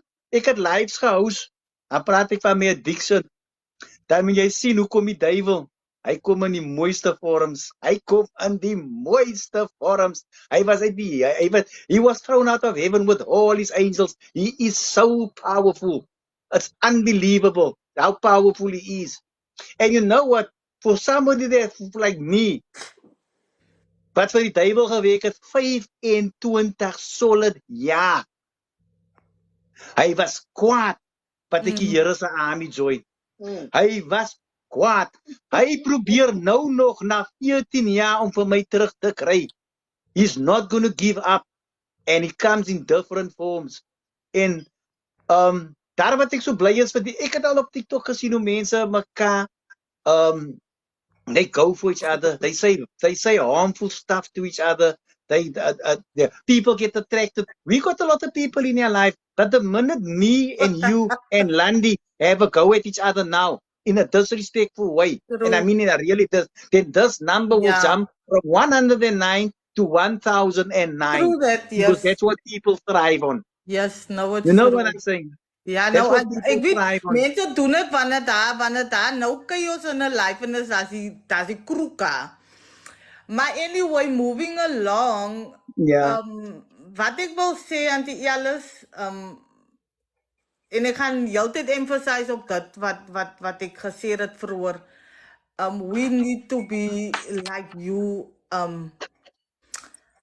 women need to stand by their husbands. Ek het 'n video gemaak oor wat ek gesê het, aan die alles leer my weer, dat maak nie saak wat nie, maak nie saak hoe nie, en dis hoekom ek vanaand praat oor Victor en sy vriend, maak nie saak hoe nie man, maak nie saak wat nie, because if I'm not gonna believe in my husband, and the alles, again, if you didn't believe in Uncle Eugene or whatsoever, dan wie sou in hom geglo het, you know? Ek is my man ek moet vir my man om lig. Ek moet sy arms moet ek omhoog hou. Ek kan nie nou wil sy wil nou so nie moet bid Auntie Alice, soos Auntie Alice vir Eugene gebid het, bid and I believe in the power of prayer. Amen. En dan wil ek gou vir jou sê, op baie mansmense kom na my toe en hulle is hoe kan ek vir jou sê? Hulle is volgens my uitkyk is hulle waardig om, want hulle vra my, wat wil sy van daai man hê? Wat wil sy van hom hê? Sy sien dan wat hy doen. Dan kyk ek vir hulle aan en sê ek gaan jou miskien môre antwoord. Maar laat ek nou weer ernstig is, want ek vir jou sê, ek wil net vir Eugene hê. En Eugene kom dronk by my, hy is so dronk. Ja. Hy is so dronk, hy kom, en dan spot my vriende met my, dan sê hulle vir my, Mrs. Lewis, daar kom Mr. Lewis aan. En dan, ek het 'n vriendin baie teer. Hy is daar werksplek, né? Op my werksplek kom hy na my toe en hy kom na my toe en ek dink, Jenne, Eugene, hoekom doen jy dit? En hy sê vir my, kan ek jou soen? En hy doen welding en hy is vuil, hy's en ek kom help hom en ek soen hom. Net so by the way, Victor is ook 'n welder. Hy vuil aan. Net so by the Vuil aan, way, vuil naels. Victor is ook 'n welder met vuil aan. En hy kom na my toe en ek soen hom en sy sê vir my, ek het nou alles gesien. Jo, het jy niks skaamte nie. En dan sê ek vir hy, weet, dit is my man, dit is my kinders se pa daai. En dan bring hy vir my, hy bring vir my sy holiday pay, sy bonus en sy weekse geld, hy bring. En ja, bla bla bla. Wat ek vir jou eintlik wil sê is dat ek het nooit laat, selfs die dag toe ek resign wat hy saam mee loop, dit was vir hulle unacceptable. Selfs die dag toe hy vir my 'n brief skryf, toe ek vir hy het vir my 'n brief geskryf. Hy skryf vir my dat ek hom moet help. En ek wil net hê julle moet weet hoe baie het hy uitgereik na help toe. Eugene het baie dinge geprobeer en ek dink enige een kan imagine around it hoe baie het hy uitgereik na my toe nie, dat ek vir hom moet help. En ek is baie dankbaar vandag in die Here, dat ek by my getroude status gebly het. Ek het gebly by die status dat ek 'n getroude vrou is. Dit word nie in 'n dag se tyd gedoen nie. Yes. Baie vriende daarna om te gekom. Hulle weet wie hulle is. Dan sê ek vir hulle politely om weg te gaan van Eugene af. Baie het gekom, dan vra ek vir hulle, hulle weet mos dat ek en hy is getroud, hoekom klop hulle aan die deur? Ek gee jou 'n hele klomp incidents, nee, Yes. maar ek het gebid daaroor en ek het nooit weggeloop van my man af nie. Van my man het 'n swakheid gehad. En my man het nog steeds 'n swakheid. Yes. Hy het nog steeds 'n swakheid in hom in. En ek help hom.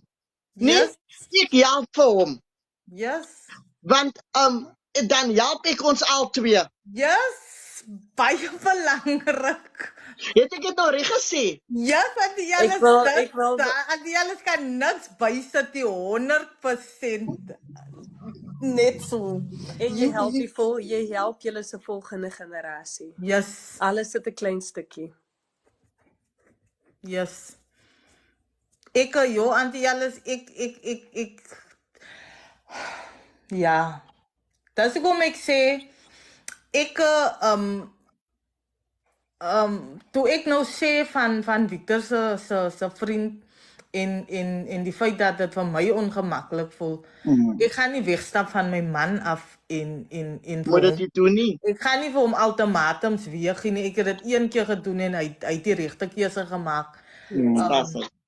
En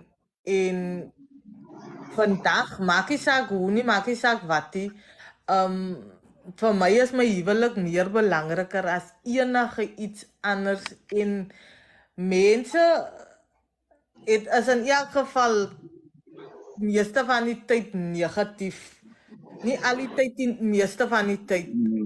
Mense soek net altyd die verkeerd in iets wat mooi is. Alles when the devil was standing with Jesus to say, hy het vir Jesus gesê, alles wat jy gaan opbou, gaan ek definitief afbreek. So, ek verstaan op die einde van die dag, hoekom as alles goed gaan, dan moet daar iets gebeur, because die duivel het dan vir Jesus self gesê, as die wat jy gaan opbou, gaan ek afbreek, maar ons moet net glo en vertrou en Yo, guys, weet je, aan die hele, zij zei nou iets, wat zij zei van, zij gaan niet, dat jouw man, ik had nou die dag gezegd, ik wil niks in die leven doen nou, als het niet samen met Victor is. Because he is the person, hij verstaan, Auntie Alice, en ik verstaan. En dat werkt voor mij, ons twee se huwelik werk. Without, die geraas van buiten, ik kan niks doen als hij niet samen met me is. Verstaan Auntie Alice wat ik zeg? Ik luister. Ik kan niks doen, ik wil niks doen als het Victor is samen is. You know?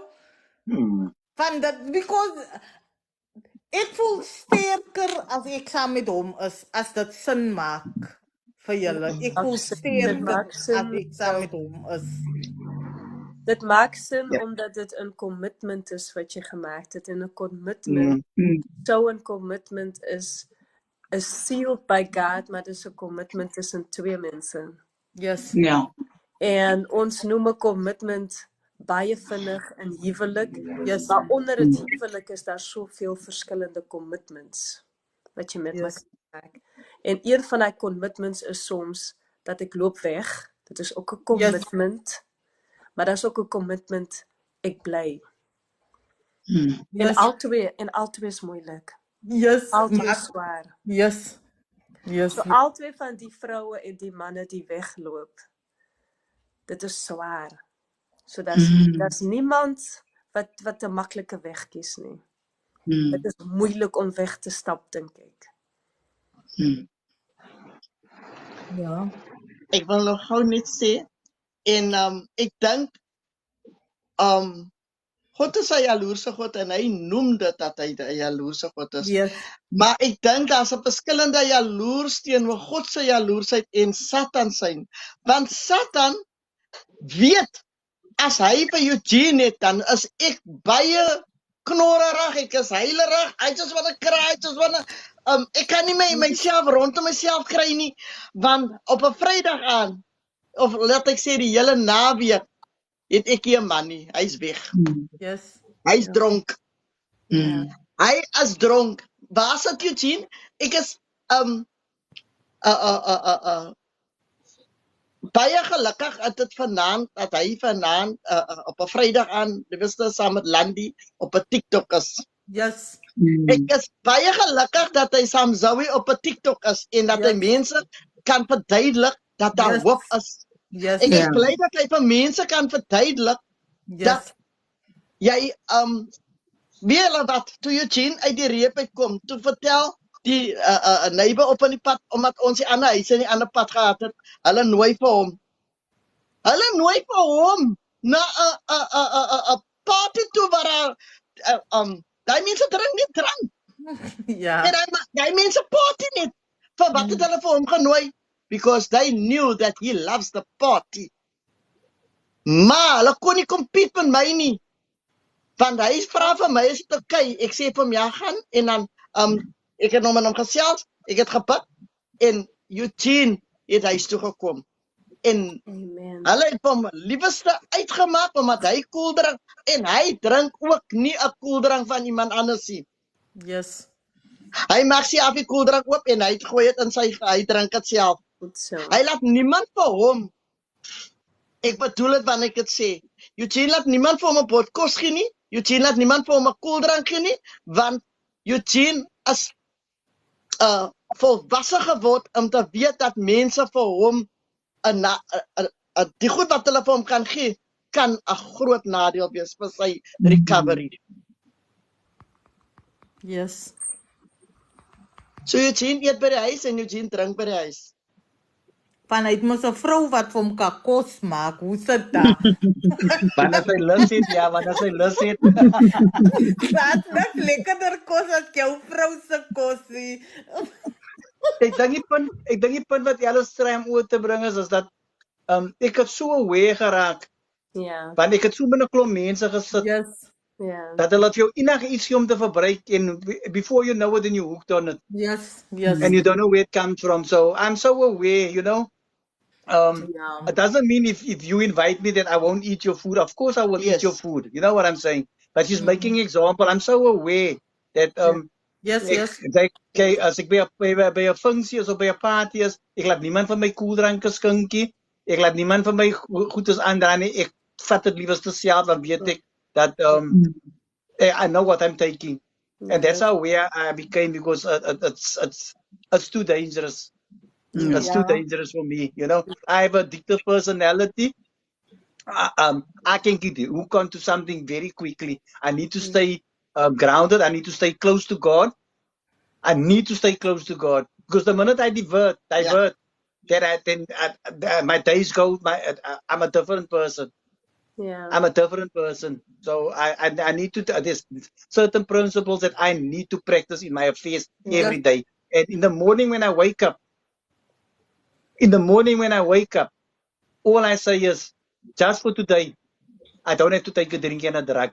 Just for today. Yesterday is gone. I'm not worried about tomorrow. Just for today, I don't have to take a drink and a drug. And that's how I built up 14 years of sobriety.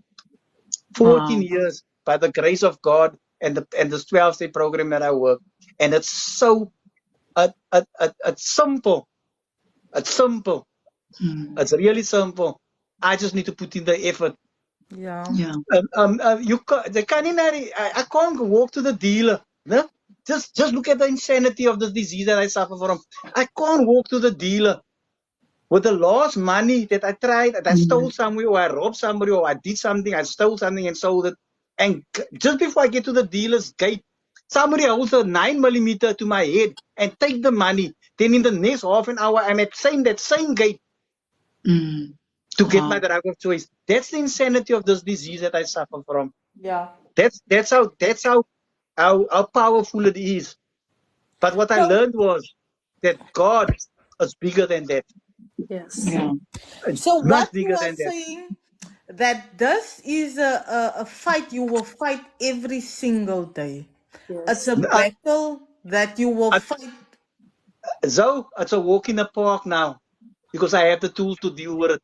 Yes, It's not a fight anymore. I understand what you are saying, but when I listen, ik hoor wat Eugene sê, het is elke dag you have to not fight, ek moet seker nie fight gebruik nie, maar die is iets wat jy soos baie recovery sê, hulle sal altyd, dit is 'n ding, jy sal elke dag van jou lewe is dit saam met jou.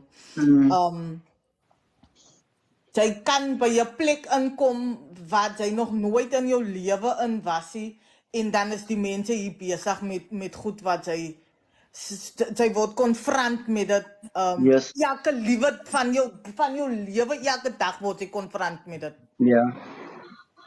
That is what you are saying. But you make the choice every day, just for today.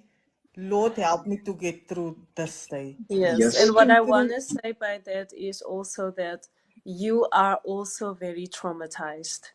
It's just that when you go through so much trauma, you learn to survive in so many ways. You learn, it's a skill that you learn.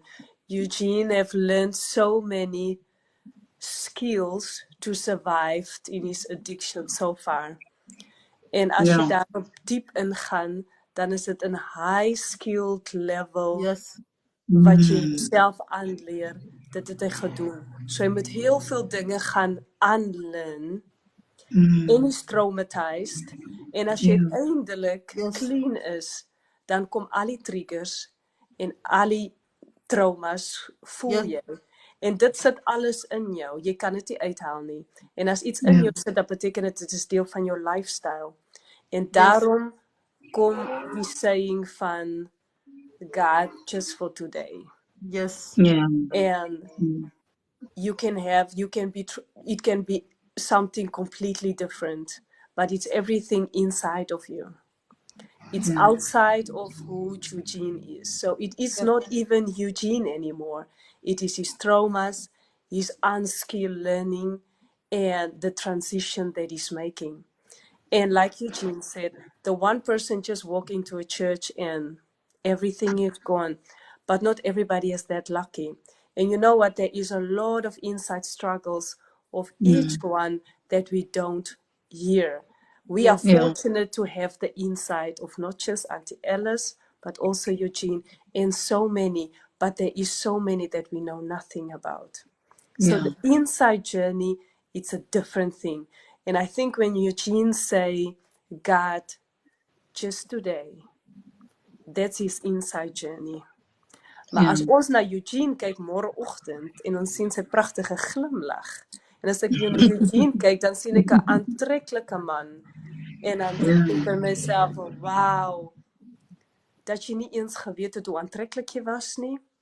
Maar dit is nie waarvan ek praat as ek oor die oomblik praat wat Eugene sê, God, only for today. That's the inside transition that he's living for Guys, the rest of his can I life. tell you what my prayer is? Can I tell you what my prayer is? When I was locked up that time, when I was in recovery, was the Our Father, because the Our Father prayer is a powerful prayer. Yes. That's very powerful. But my favorite prayer is God, grant me the serenity to accept the things that I cannot change. The courage to change the things I can, and the wisdom to know the difference. That's my prayer. Amen. God, grant me the serenity to accept my situation, the courage to change what I can, and the wisdom to know the difference. Even if I have altercations with people, God, grant me the serenity to accept this person, the courage to interact differently with this person, and the wisdom to know that the situation can change. So I'm continuously putting my own words in all the time, but God is always involved, always, Yes, because you need him. always. It's not just that he is always there, you also need him. I need to reach out. That's a commitment that you made, and you accepted that. Yes. Yes. So, het jy nog 'n vraag of nog iets vir Auntie Alice dan gaan ons na die volgende. Yes, ek wil net sê, maar dan gaan ek moet in elk geval nou gaan ek wil net graag sê dat ek gaan dit heeltyd sê en ek gaan definitief weer môre 'n video maak oor dit. Ek sal by my man staan because we made that promise. Ons het 'n belofte. Ja, my man glo nie aan God nie, hy's 'n ateïs, which is fine. I respect him. En my auntie sê vir my die ander dag, weet jy, my kind, Victor glo eintlik in God, van die feit dat julle 'n kerkkind getrou het, sê dat hy glo dat dit moet in 'n kerkkind gedoen word. So ja, we made a promise en ons het 'n kers aangesteek en hy kers het een gekom word en ons is nie meer 2 nie, maar ons is definitely 1.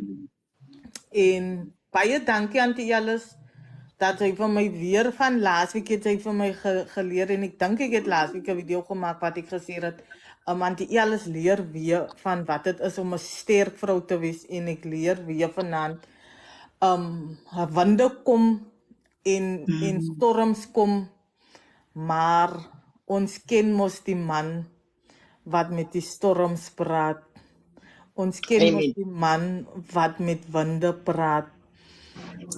So ja, dankie Auntie Alice en Eugene. And please don't stop om ander jong vroue en manne te wys wat dit is om 'n eenheid te wees. Wat dit is om 'n eenheid te wees. Baie dankie. Ek julle laat my hart my so traan gee, maar dankie. Because it is very difficult. Ek weet wat dit is. It is a fight. Soos ek sê, ek het nog elke keer hy vrees binne in my. Omdat mense mos nog maar praat van ja, hulle sal altyd once a druggie, always a druggie. Maar hulle weet nie, ek ken die God van die hemel en die aarde nie. Baie dankie Auntie Alice en Mo en sorry en almal in die live. Ek wil net vinnig baie dankie vir wat jy gedeel het, Zoe. Ek waardeer dit. Weet dat deel is 'n persoonlike keuse wat jy maak. So ons neem soveel waarde van enige iemand wat opkom en iets deel. En jy het net gerespond op 'n comment en ek verstaan in die oomblik, maar weet jy, mense wat op ons lyf kom en so iets komment, verstaan die hele konsep nie, want die konsep is padkos en die konsep is dat ons weer gaan leer om hande vas te hou. En hy persoon is alweer weg, nadat ek nou die persoon is heeltemal weg. Wat zou Satan, wake Satan. Ek wil gewoon zou iets sê. Slaap lekker, Joey. Yes. Hulle moes sê, once a druggie, always a druggie. Yes. Nou hier sit ene voor jou. Once a druggie, always a druggie. The difference is, I'm a druggie in recovery. Lovely. Yes. So don't worry about it, my dear. Don't worry. Slaap lekker, Joey, en baie Ja, dankie, ja. Julle, ek werk maar so, ja. Ja, lekker werk, môre.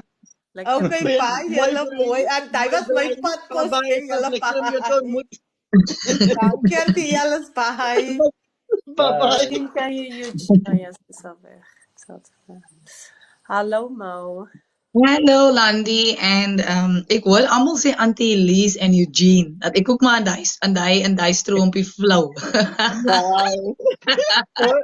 Ons is dieselfde ouderdom, né? Ek hoor ja, almal sê Auntie Elise, Auntie Alice en Eugene. Weer eens wil ek sê baie dankie Landie. Ag, sy weet ek is een van haar famous fans. En Eugene ook, ek het laasweek ingecheck laat, maar vanaand was ek voluit, ek was op tyd gewees. En ek wil vir jou sê Landie, baie dankie vir jou tyd, want ek voel moeg en ek kan glo jy voel ook moeg. Maar jy offer jou tyd op vir ons en ons waardeer dit. En Eugene en Auntie Alice en al die ander mense, die listeners en die mense wat comment. Het is nie maklik om 3 ure en 'n paar minute oor tyd te wees met mense in 'n live nie, maar as die live so interessant is, dan gee ons mos nie om nie, of hoe? Wat ek wil graag sê is dankie vir die testimony, Eugene. Ek weet Landie het 'n traan gehad daarna, selfs aan my en al die luisteraars. Ek glo almal het 'n traan gehad in hulle oë en ons is dankbaar vir daai testimony. As baie mense wat geleer het vanaand. Ek het vir Blompot in my hart en ek waardeer vir Eugene om haar te help. Sy markeer daai helpende hand en ek sê dankie vir dit. Ek follow vir haar en ek het geluister vanaand haar voice, daar's 'n call out for help, you know. Ja. En ek is bly dat Eugene vir haar gaan help en ek wil graag as ons by daai punt kom wat ons nou die seën het, dat ons vir hom ook miskien op 'n tyd, you know, sal inbring. Dit gaan mos nie nou gebeur nie, maar oor tyd.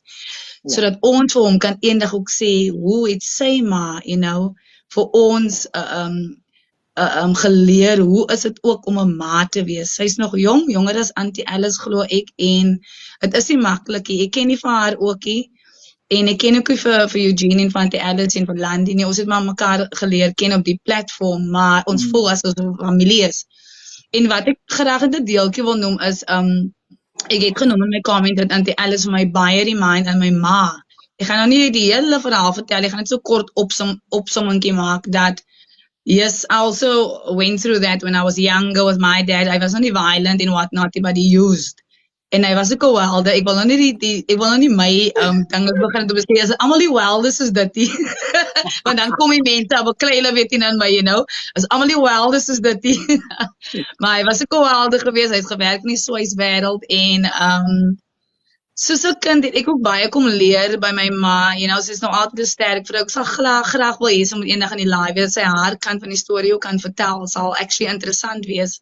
Sy is 64 vandag, die hierdie jaar, sy word in Junie 65 en sy 3 kinders ook groot gemaak op haar eie basis. My pa het ook gesterf 23 jaar gelede, het was 'n Cain en Abel situasie met sy broer, maar daar is nou 'n situasie, 'n saakie vir 'n ander dakkie, sal ek sê, Landie, nie vir nou nie, maar het is nie maklik nie, as kinders, as jong meisies om op te groei in so 'n wêreld, is nie maklik nie. Ja, ek is nou getroud 11 jaar met my man, wonderlike man, ek het 1 kind, sy 16, en Eugene het my baie teruggetrek na, ja, wat ook gebeur het in die huis en sovoorts, maar wat vir my getrek het was, ek het 'n neef gehad, Shame, sy pa was ook in SAPS gewees en whatnot en hulle het die beste gekry van die bestes en whatever. Ons kon nie, want my ma moes gaan, gaan werk het, my pa het nou afgesterf, hy was 'n swyser en whatnot.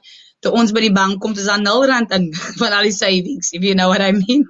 Alles het hy opgemors, moet sy van oor af begin. Maar okay, sy het van oor af begin en whatnot en hy het sy ma so torment, hy was jonger as ek, hy was in sy early 20s, ja, ek dink so 3-4 jaar het hy afgesterf in terme van he couldn't deal anymore and then one day he just took his own life en vir sy pa wat gewerk het in SAPS daai tyd was dit baie hard verskeurend geweest want toe die mense vir hom moet kom sê by die stasie listen but this happened he had to come back home en die scene gesien en whatnot en het was so sad dat hulle nou hulle huis verkoop het en hulle het getrek, hy moes nou afgetree en sy pakket gevat en whatnot en die ding vir my was ook dat ja, hy was so jong seun, hy het ook uitgeskree vir help en miskien was niemand daar gewees vir hom, dis die goed wat ek ook altyd aan dink en kyk, was iemand ooit daar vir hom gewees? Ja, hulle het hom gesien na rehab, so, medical aid pays everything, maar miskien het hy nie dit markeer, miskien het hy iets anders markeer in 'n different forum. En vandag lyk dit, sy ma sê altyd toe die ding nog gebeur het, sy sê maar, ja, everyone's gonna look at me, what did I do wrong as a mom? En toe sê ek was maar nog jonger, en ek sê van, family's gonna talk, people's gonna talk, friends gonna talk, everybody's gonna talk, there's always gonna be people that talk. 'n Mens moet net nie veel steur aan mense wat hulle praat, en jy het gedoen as wat jy kan as 'n ouer, En dit het nou gebeur en hulle werk nog vandag aan hulle self as ouers om te vra, kon ons meer gedoen het, kon ons nie meer gedoen het nie, maar ek sê vir Eugene, hy was so stout, ek het nog nooit geweet dat mense agterkant van 'n kas kan uithaal en mooi netjies weer terugsit, jy weet nie wie goed weg is, almal die 110 goed het hy gedoen en soos die pa se bullets en stuff like that, en het was hectic. En ek vra vir myself altyd af, as 'n kleerling mens of 'n kleerling jong dame getrouwde. Ek weet dit gebeur in alle reis en in alle rasse en whatever, maar in ons, in die geval wat ek nou weet, is dit meestal, vir my voel dit net, hoekom moet dit net in ons gemeenskappe so erg? Vir my, ek weet nie of ek verkeerd is, maar ek weet nie hoe lyk die wêreld daar buitekant nie. En so gesels ons nou met die ma en die pa, hulle is besig om te trek nou up country, hulle het vir hulle plaas gekoop en whatnot. Ek weet ook of hulle nou weghardloop van die scene af, om 'n bietjie, om weg te kom van wat gebeur het nou nie. En so aan, maar dit is wat gebeur het, maar she was actually said, hy het 'n dogtertjie agtergelaat en het is moeilik en ek is bly, ek het nog nooit iemand so teëgekom soos Eugene wat kan openlik praat daaroor, veral in ons gemeenskappe, Mense praat eintlik van hulle skaam, ek weet nie hoekom nie. Hoekom is hulle skaam van 'n jong man of 'n jong dame kan miskien relate, en hulle kan daarvan afvat. En dit is nie, en ek glo dit was nie maklik van te Alice, want dit was ook nie maklik vir my ma gewees, Ons het wel nie dieselfde goed deur gegaan nie. Maar in terme van wat bring jy huis toe, wat kry ek kry die change as die vrou. Hoe moet ek nou maak vir die kinders vir brood en hoe moet ek nou maak vir dit? En ek sien dit nog altyd gebeur in ons gemeenskap en het is actually baie sad want ek weet dat hulle het die programme wat hulle ons nou oproep, maar baie mense sê hulle wil dit mos nou nie doen nie en dit is soos ons genoem het, ek het gehoor in die gesels dat you cannot force somebody to go if you can't do it, as jy nie selfesteem het om te sê ek wil dit nou doen nie, dan kan niemand vir jou forceer nie. En dit is soos Zoe daar noem dat waar God opbou, breek, wil die duiwel afbreek, so jy moet sterk staan. En hier sê Ante Alice, glo my vry, mensdom, jy kan 'n boek skryf, soos ek gesê het in my comments. En ek het myself ook al die jare gedink, moet jy 'n boek skryf of moet jy nie 'n boek skryf nie?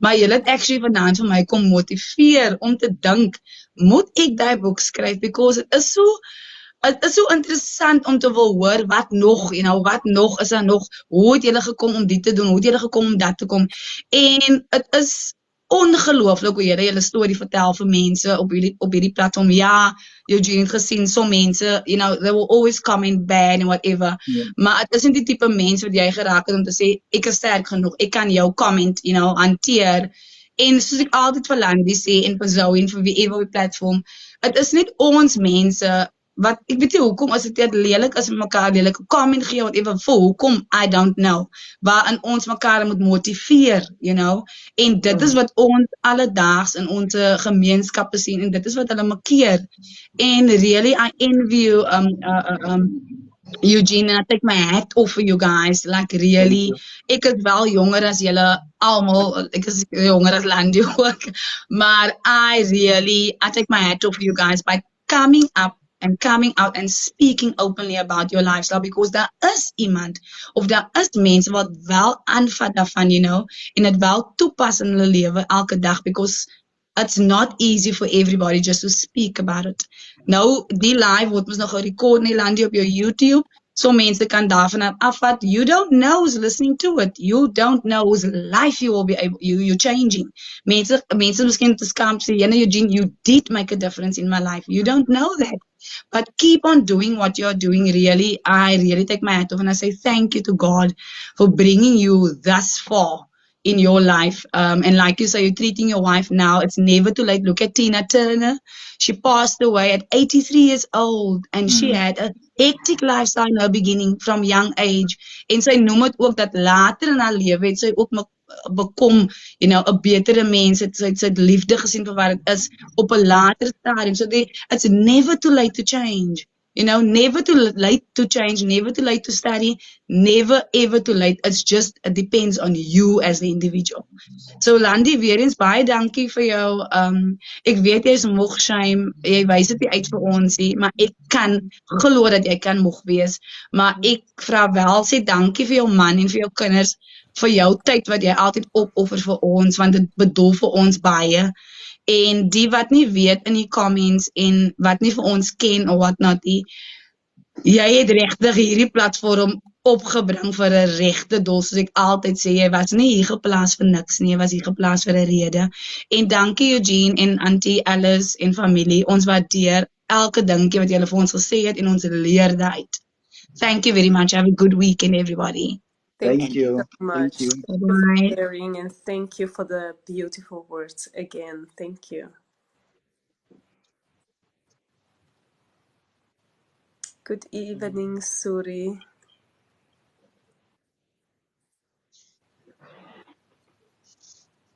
Hallo. Hi, goeienaand. Almal, kan julle my hoor? Of Ja, my ons kan jou hoor. Goeienaand. Goeienaand. Good evening, everybody. Good evening. Hoe gaan dit? Hoe gaan dit sover? Goed. Hoe gaan dit sover, Eugene en Auntie Alice? Dit gaan goed. Dit gaan goed saam met my, dankie. Dat jy vra. Nee, ek luister. Is 'n baie gevoelige situasie, storie. Ek kom ook deur so 'n tipe van 'n verhouding. Ek was ook in 'n my ex-man was ook in 'n drug addict. Maar ek weet nie waar is hy nou, en hy is in die rondte, maar ek weet nie of hy nog hierdie goed doen of wat ook al nie, maar wat ek wil sê is ek dank Auntie Alice vir die merkwaardige vrou wat jy is, vir die sterk uithou vermoë en alles wat jy ook moes deurmaak. Dit is nie maklik nie. En ek kom weer daai tipe die woorde is nou net weg, maar ek weet hoe dit voel.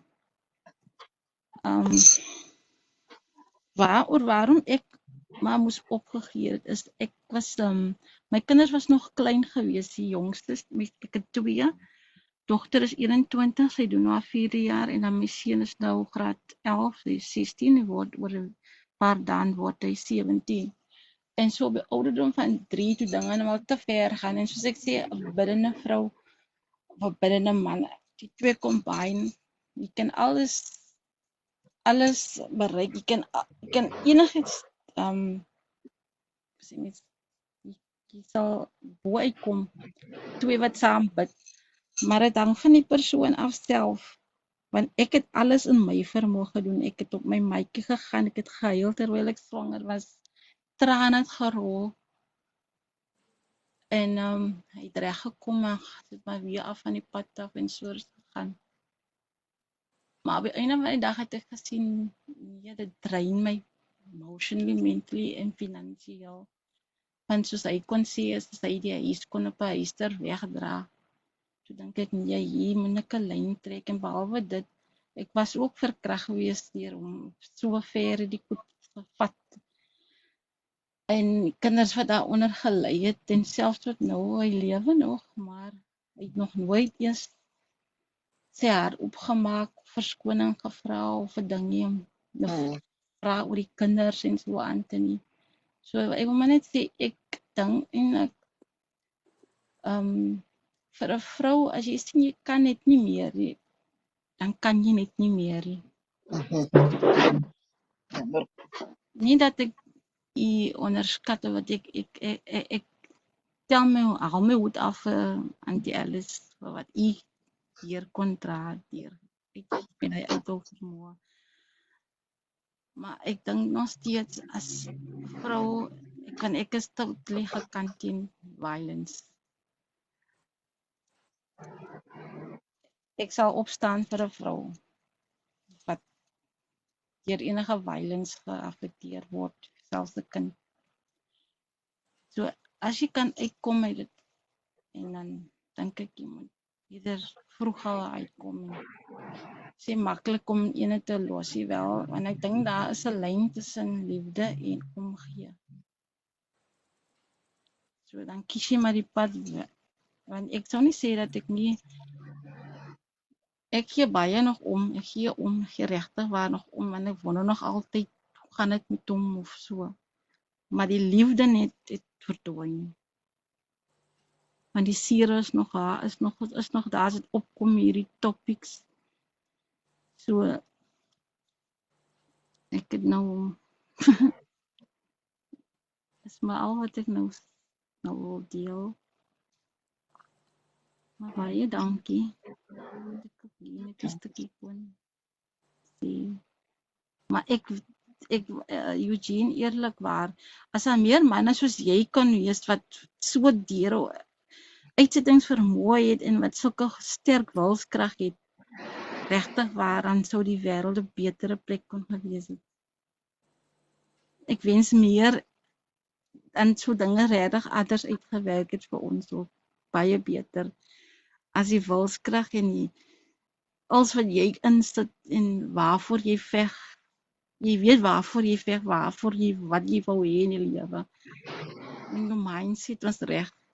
En alles hart is reg, jou mindset is reg. Alles is op sy punt. So, dankie vir dit. Dankie. Auntie Alice en Landie, dankie dat ek hier kon wees met 'n stukkie. Ek het nie so baie nie, maar ek het baie om te vertel. O nee, dis klomp hoofstukke, maar om 'n stukkie te kan sê, om te sê net die gevoelens wat 'n vrou deurmaak, want deur dwelms, 'n persoon wat dwelms doen en so aan, wat ook al wat substansie gebruik, dit alkohol of so is, dit is nie 'n maklike ding nie. Want jy moet alles dra, soos in my geval moes ek die finansies dra, ek moes na die kinders omsien, moes die huis omsien, ek moes alles in my kop moes op honderde plekke wees met die kinders, by die huis, by die werk. Dit was uitputtend gewees. En ek sê dankie vandag, want toe ek swanger was met my seun, hy is gesond, ek het net dankie, ek het gebid elke dag dat die kind gesond moet wees. Ek het nie so 'n pilletjie geneem, niks, totaal, absoluut niks, is net 'n gebed. Is net gebed wat my deurgedra het, deur daai moeilike tye. Ek dink dit was nou in 'n tydperk van 5-6 jaar gewees, ja.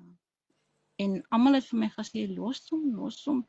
Ek het nie opgegee nie, ek het alles probeer wat ek kon, want ek het vir myself gesê, dit van my afkom, ek moet my besluit maak. En dan weet as ek die besluit gaan maak, dan is die chapter closed, dan weet ek het vrede daarmee. Jy het alles Ek gedaan. wil nie iemand anders moet hy besluit vir my maak nie, want is natuurlik dat die familie, vriende, almal het hulle input. Jy moet nou stop maak, want jy word nou gedreineer tot op die laaste toe. Jy gaan nie en so aan. Maar ek is die ene wat opgee weer. Ek het nie opgegee nie, maar ek het op die einde wat die Here net deurgekom en ek is moslim, maar ek het gesê, God, just give me die serenity prayer, help baie. Glo en hy pray wat Eugene het genoem het ook. Ja. So, ek het gevra dat God my oor en met my touwys maak, hy my die rigting wys, en wat u ook al vir my voorlê, dit is die besluit en ek het dit aanvaar. Want my hart het my gelei, en die besluit het ek gemaak. Dit is dit, en ek het so aanbeweeg, en ek het gesê, nooit weer sal ek weer iemand wil belangstel, want ek is nog net gefokus op my werk en my kinders. Maar nou het ek nou op die age wat ek nou is, het ek nou besluit, nee, nou is ek nou alleen, nou soek maar hy sielsmaat, so maar sien voor het toe, maar ek is daarom oor die nie heeltemal oor die, want die wonde is nog daar, maar ek is trots, ek is bly, ek het die besluit gemaak om eerlik te wees, want wat ek sien, wat ek vandag geploeg het uit my kinders uit, dit is my healing, dit is my seën. Ja. Ek is bly, sorry, dankie vir het deel. En ek hoor in elke woord wat jy sê, dat jy sit nog totaal in jou journey proses, en dit is weer so 'n voorbeeld van, soms is dit gewoon iets, something of a lifetime, soms is dit vir jare. En ek is bly dat jy sê, ek het alles geprobeer, ek het alles gegee. En elkeen se journey is so anders. Weet jy, maar die belangrikste is of 2 jaar of 10 jaar of 50 jaar jou alles was. Dat is het belangrikste. Dit maak nie saak hoeveel jaar het was. Solank jy alles gegee het, voordat jy weggestap het. En jy die keuse gemaakt, omdat jy die keuse wil gemaak het, juist omdat jy soveel druk gekry het. En die druk het nie gehelp nie, want jy het 'n support system nodig gehad. Jy het nie nodig gehad dat iemand sê wat jy moet doen nie. Jy het alleen nodig gehad om te weet, as jy val, sal iemand jou ophelp. Dis al wat jy nodig gehad het. En soms het die Here ander doele in die lewe vir ons. Soms is dit miskien beter dat jy wel weggestap het, al was dit na soveel jare, en nie 'n anti-Ellis gewees het nie, want miskien was jou kinders vandag sonder 'n ma. So the sacrifices is so different and so hard. En soos wat ek vroeër vanaand gesê het, wegloop is ook hard. Of as jy bly, ons kyk na anti-Ellis met soveel waardering, maar met hetzelfde waardering wat ek na haar kyk ek geen sekonde met haar met die idee van, wat het jy lekker jou man terug. That was a sacrifice that she made. That was a sacrifice. Absoluut. And you made the same sacrifice. It's not the same, but you made a sacrifice. And the sacrifice you made was so hard, want jy het alles geprobeer. En ek hoop dat dit jou 'n klein bietjie, is maar woorde, maar ek hoop dat dit jou 'n klein bietjie berusting gee, dat ons weg is so verskillend, dat soms dink God, dit is die weg, of is 'n vrou sonder kinders. En ek dink enige ma, as jy by die crossroad staan, dan dink jy van, ek pak my tasse vandag, solank ek die guarantee het dat my kinders nie sonder 'n ma groot word nie. Absoluut, dan. En vandag het jou kinders 'n ma. En ek is bly dat jy weer 'n klein bietjie dit gevoel kry van, ja, ek sal weer 'n partner wil hê, want ek is alleen. Dit is 'n gevoel van hoe gesond jy begin word.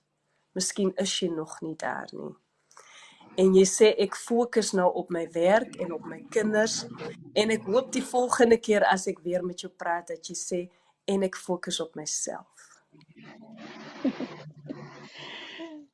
Daar was 'n tyd wat ek vir my almal afgeskeep het, Landie, my wat. Dis toe fokus ek net op myself. Ek is oor niemand niks gewaar en ek het my afgeskakel van alles af, maar toe voel ek weer, nee man, ek is nog 'n bietjie selfsugtig. Ek kom dit weer terug na die kinders toe, want hulle is natuurlik jou eerste prioriteit. So ek het tyd vir myself afgeknyp. Ek doen dit so wel af en toe. Maar my vraag is wel, het jy tyd afgeknyp of heb jy in isolation gegaan? Okay, daar's 'n verskil, ja. Ek Daar's sou 'n sê verskil geïsoleer. En ja, dink daaroor na, daar sit wel 'n verskil in. Ja, Die bedoeling is nie dat jy moet weghardloop. As ek sê maak tyd vir jouself, dan sê ek nie hardloop weg nie. En ek hoop dat jy verstaan wat ek sê. Ja, korrek. Wat ek bedoel daarmee is fokus op jouself, 'n bietjie tyd vir jouself, bedoel ek van kyk na al die mooiheid van jouself, gaan voel al die mooiheid. En as jy al die pyn voel, voel dit met heel veel trots, want kyk hoeveel het jy bereik. En om al die pyn maar gewoon weg te druk, dit help totaal nie. En ek gun jou 'n volgende persoon in jou lewe, maar ek gun ook 'n persoon, 'n healed version of you. Ja. So probeer op te pas met weghardloop en tyd afknyp vir jouself. Jy's doodreg, Landie, want ek dink isoleer is meer die woord. Amper ek wil weghardloop van alles af. Maar dit is nog daar, die probleme sal maar nog altyd daar wees. Dus Padkos en so aan. So die isolation is deel van me time, dink oor baie goed, dink baie, ek is 'n overthinker. Seker maar dit, ja, isolation. Dit is ook 'n journey en ek hoop dat jy genoeg padkos hier vandaan kry, dat jy weet dat hier is vir jou 'n veilige plek. En dat daar genoeg mense is wat in dieselfde situasie gesit het. En ons leef in 'n tyd waar ons eintlik nie meer alleen hoef te wees nie. Ja. Jy kan jou telefoon aansit en jy kan ook met God praat oor iemand op TikTok. En jy kan jou vertroue in iemand plaas. Soms is jy verplig om jou vertroue in iemand te plaas. Ek wonder net, dit kom altyd by my en dit is nou 'n vraag wat nou stak by my, want kan 'n mens, is dit moontlik dat God het ons geskape en wat 'n mens, dit wonder ek net baie keer dat en jou kinders erkenning gee aan jou kinders, of wonder jy, hoe gaan slaap jy in die aand en is jou kop neer? Waar is my kinders? Is hulle okay? Ek bevraagteken hierdie vrae nou al te lank, maar hoe kry ek die antwoorde? Want ek wil tog nie nadering soekie of ek weet nie, ek het nou gisteraand 'n paar aande terug toe droom ek van sy oorlede ouers. So ek wonder net, is alles alright met hom? Hoekom sou hy droom? Hoekom sou, want ek het nie aan hulle gedink nie, en dat dit net ek net van hulle gedroom het. Het is miskien 'n vraag vir Eugene, miskien kan Eugene. Iemand, ja, want ek is die ene wat sommer nie drome, sulke drome kry nie, want in die drome is, jy moet weet Landie, nee, wat gebeur is nou tydens COVID. Hulle is 5 kinders. Hulle is nou net hy een oor. Hy het 3 susters gehad en al 3 is in 1 week afgesterwe. Wow. Dan het hy sy oudste broer wat in die polisie was, het 'n hoër rang gehad. Hy's 'n jaar later oorlede. So hy's al sibling oor en as niemand oor weet nie wat gaan aan en waar is sy? Ek weet waar is sy min of meer, maar hoe gaan dit met hom? Vraakie vra. Sulke goede kom by my op. Dink jy is dit iets wat ek moet na hom hanker en soek of hoe kry mense die antwoorde? Nou, eerstens dink ek miskien oor die vaderskap en toenadering na jou kinders is miskien 'n vraag vir Eugene. Sorry. Ek dink omdat jy in 'n posisie is nou dat almal hierdie dinge met hom gebeur het, dat hy sy 3 susters verloor het en sy is die enigste sibling en omdat jy so baie aan hom dink dat hy nou ook in jou drome opkom. Ek het nie van hom gedroom nie, Eugene. Is sy ouers en sy oorlede suster en hulle het vir my kom vaarwel sê en ek sê nog vir hulle dat ja, dit is 'n lang tyd wat ons mekaar laas gesien het. En sy ouers is in die jaar tussen 2005 en 7 is hulle oorlede en tydens daai tyd met hulle begrafnisse, nê, toe is my seentjie maar 'n paar maande oud gewees en ek moes alleen die begrafnisse bywoon. Hy was nie eens by hulle begrafnisse gewees nie. Is dit oor sy verslaafheid, oor sy drug addiction? Hy is toe al in dit gewees toe al daai tyd, ja, so ek ek kan vir jou sê dat dit is wat die drugs en die mind-altering substance aan 'n mens doen. Jy gee vir niemand nie om nie, maar vir jouself. En nie eens vir jouself nie, because jy worry nie meer wat met jou gebeur nie. You just don't care what happens to you. And I think, I hear what you say about dreaming, about his parents, and things like that. It's almost like, as of jy 'n waarskuwing kry, dat iets met hom gaan gebeur. Ek dink dis hoe jy voel. Because as mense droom, dan is dit altyd, ek sal altyd wel mense sê, ek het gedroom van tande is dood. Ek het gedroom van honde is die polisie. I don't believe in those stuff though. I believe in the God the Father. You know what I'm saying? And I think dreams are but this is my opinion. Because if I dream, like for example, sometimes I dream that I used my drug of choice. But when I wake up in the morning, I'm sober and I'm grateful that I'm not. And somebody told me, which I kind of find funny, my sponsor always told me, don't worry about it. You got to use free, you didn't pay for it, and you're still sober. So, you understand what I'm saying? Dit net, jy sien, het nie met my mind geponder die hele tyd nie, is omdat ek nou net oor dit praat en ek val my ons nog by, ek het mos is amper soos 'n reality gewees, het was soos in ons midde, en toe die droom gebeur het, dit soos 'n werklikheid, en soos ek nou praat, kom dit nou my by, hy was ook in die drome gewees, maar hy hardloop ver vooruit. Ja. En is asof hy uitglip en hy gee nog steeds nog nie om nie. Dit is nog snaaks. Ek dink nog nie daaraan as dit speel nou my mind, but anyway. Maar weet jy waar hy is op die oomblik? Min of meer. Min of meer, ja. Ek het hom nog in 'n paar jaar laas gesien en my kinders het hom nog gesien laas toe hulle nog baie klein was. Okay. Hy het nog een keer gevra na hulle nie, kom besoekie, hy het ons hom uitgenooi om te kom na die huis te kom of so, maar hy het glad nie moeite gemaak nie, of gevra of wat ook al nie, na die kinders hier. So nou wonder ek baie kere, sê nou hy stap nou verby sy eie dogter, sal hy weet wie is hulle, of so sulke goed kom mee op? Ek dink nie dat hy dit sal weet nie. Behalwe as jy in kontak is met iemand wat hom ken en wat foto's laat sien of dat soort dinge.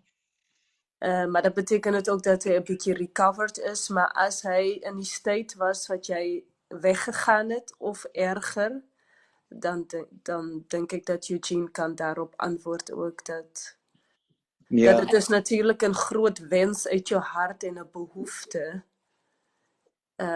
maar dat dit nie die geval Miskien is. sal ek maar 'n bietjie wanneer ek het kontak met een van sy familielede wat ek op WhatsApp het, maar ons is nie baie in speaking terms, maar op ons is op 'n vlak van daar is so ek was met sy oorlede susters, ja, hulle het altyd gevra hoe gaan dit, hulle het altyd belangstelling getoon en so aan te so daai Dit het jy ook verloor. kommunikasie verloor, ja, tussen Ja.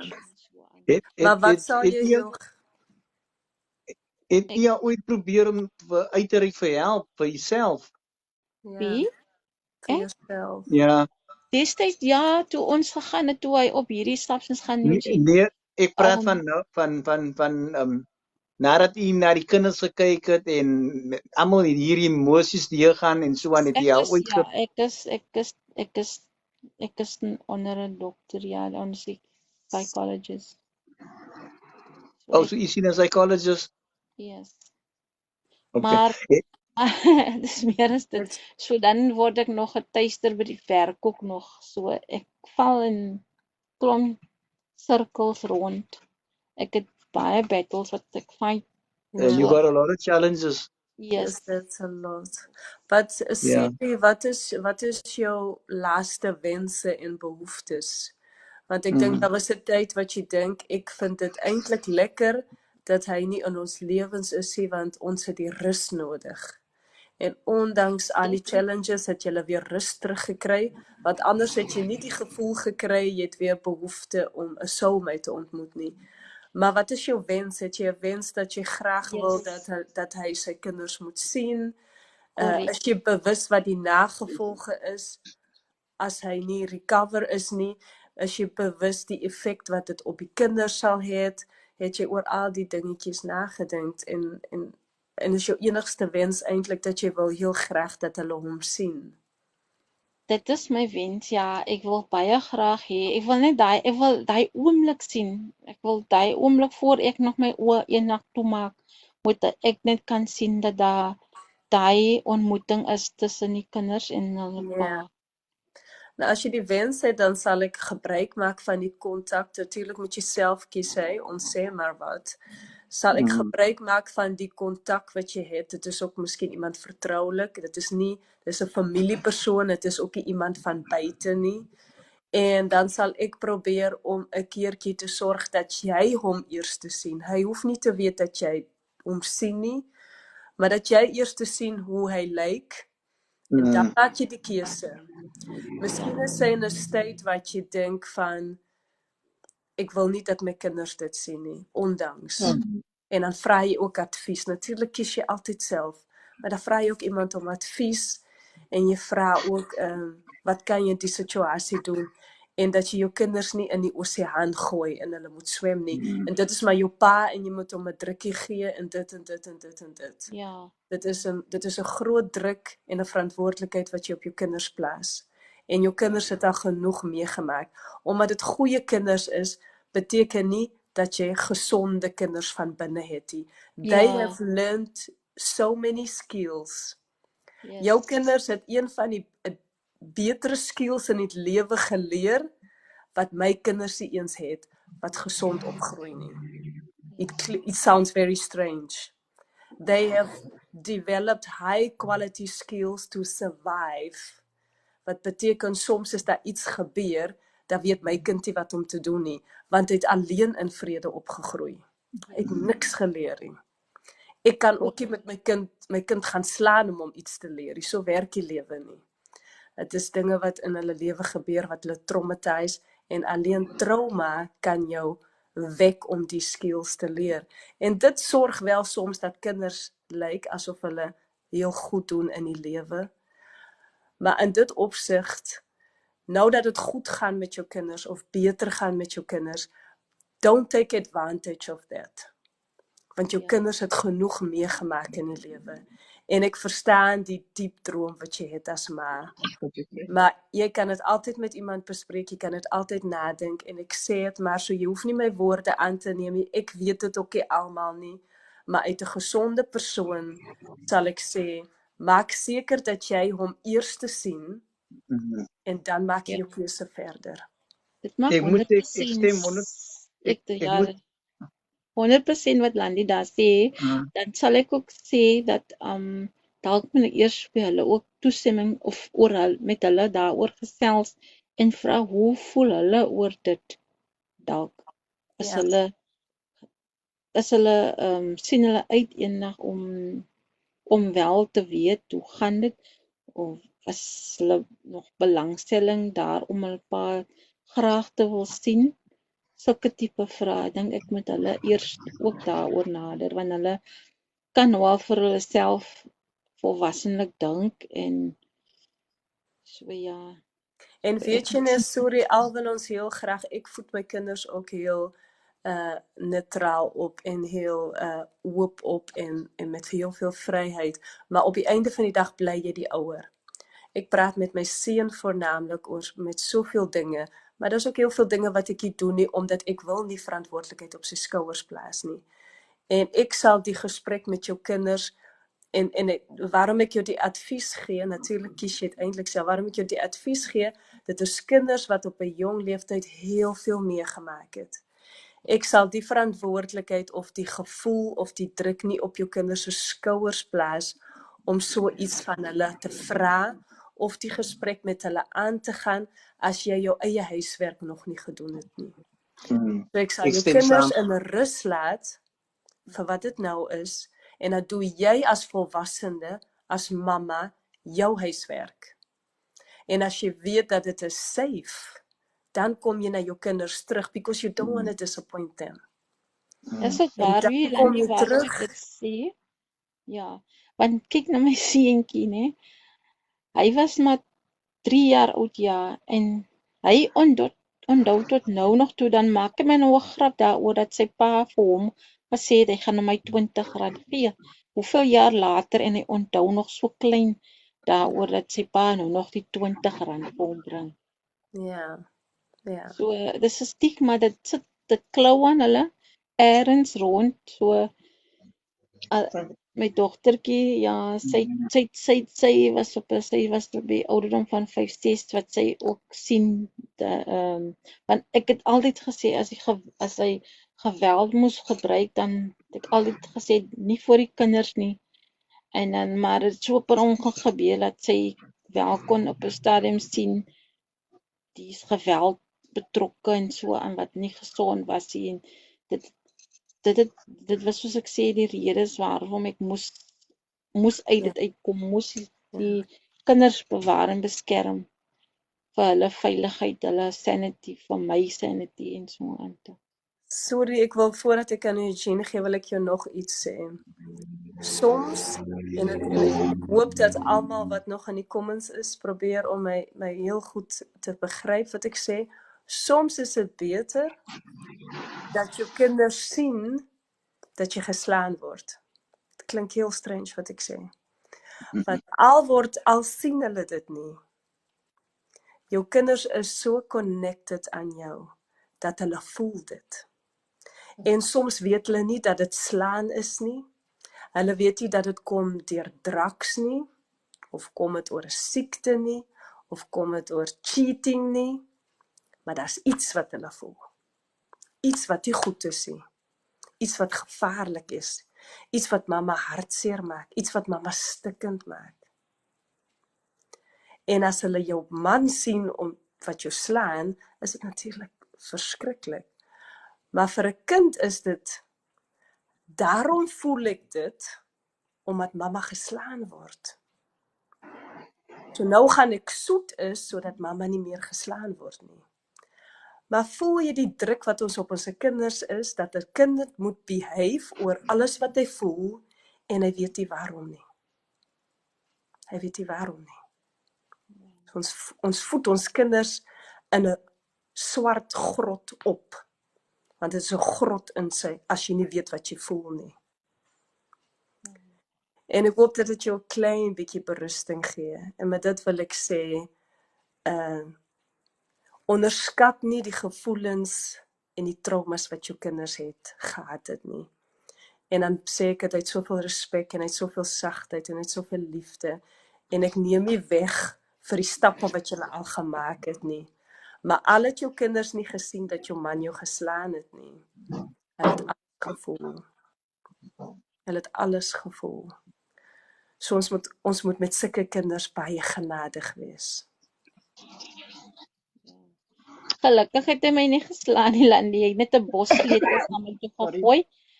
En dat was die eerste ding wat ek gesien het. Nee, dit laat ek nie toe nie. Gelukkig. Want hy het aggressief geraak. Hy het my karre gevat en met karre verkoop, sulke goed en dan sonder karre. En dan so erg was dit. Maar hy was baie aggressief, manipulerend in baie opsigte. Hulle is the best manipulators you can get. Jammer Eugene, maar dis nou net die waarheid, dan hulle weet net hoe om jou te manipuleer. En ek kon nie in die begin die simptome sien, ek het niks agtergrond, totaal niks geweet of wat 'n drug is nie. Want ons het, waar het begin kom, het is, ek het gesien, hy het in die voorkamer alleen gaan sit en TV kyk, dan kom ek by die huis en sien ek maar, hoekom is die selfoon is weg, sulke goedjies aan my kontrak, nee, dan is dit nou ander storie, die goed het net begin wegraak en, maar dis klein goedjies wat jy nie oplet in die begin nie, is veral as jy nie weet van hierdie die kennis glad nie, want dis nie hoe ons opgevoed was of opgegroei het nie. Nie een van ons, nie my familielede, ek regtig waar, ek het die ding kom leer ken en toe toe ons getrou het, was hy nie in sy addictie, maar dit is later nie, wil ek moes nog gebeur. Kan ek net gou vir haar antwoord daar? Ja. Elrich is 15 jaar oud. En Elrich en Eugene hy beklei letterlik met my. Nee, dat het nie nog geprobeer op wat. Eugene beklei met my en Elrich sy woorde was, if you do that once again to my mom, I'm gonna stab you full of holes.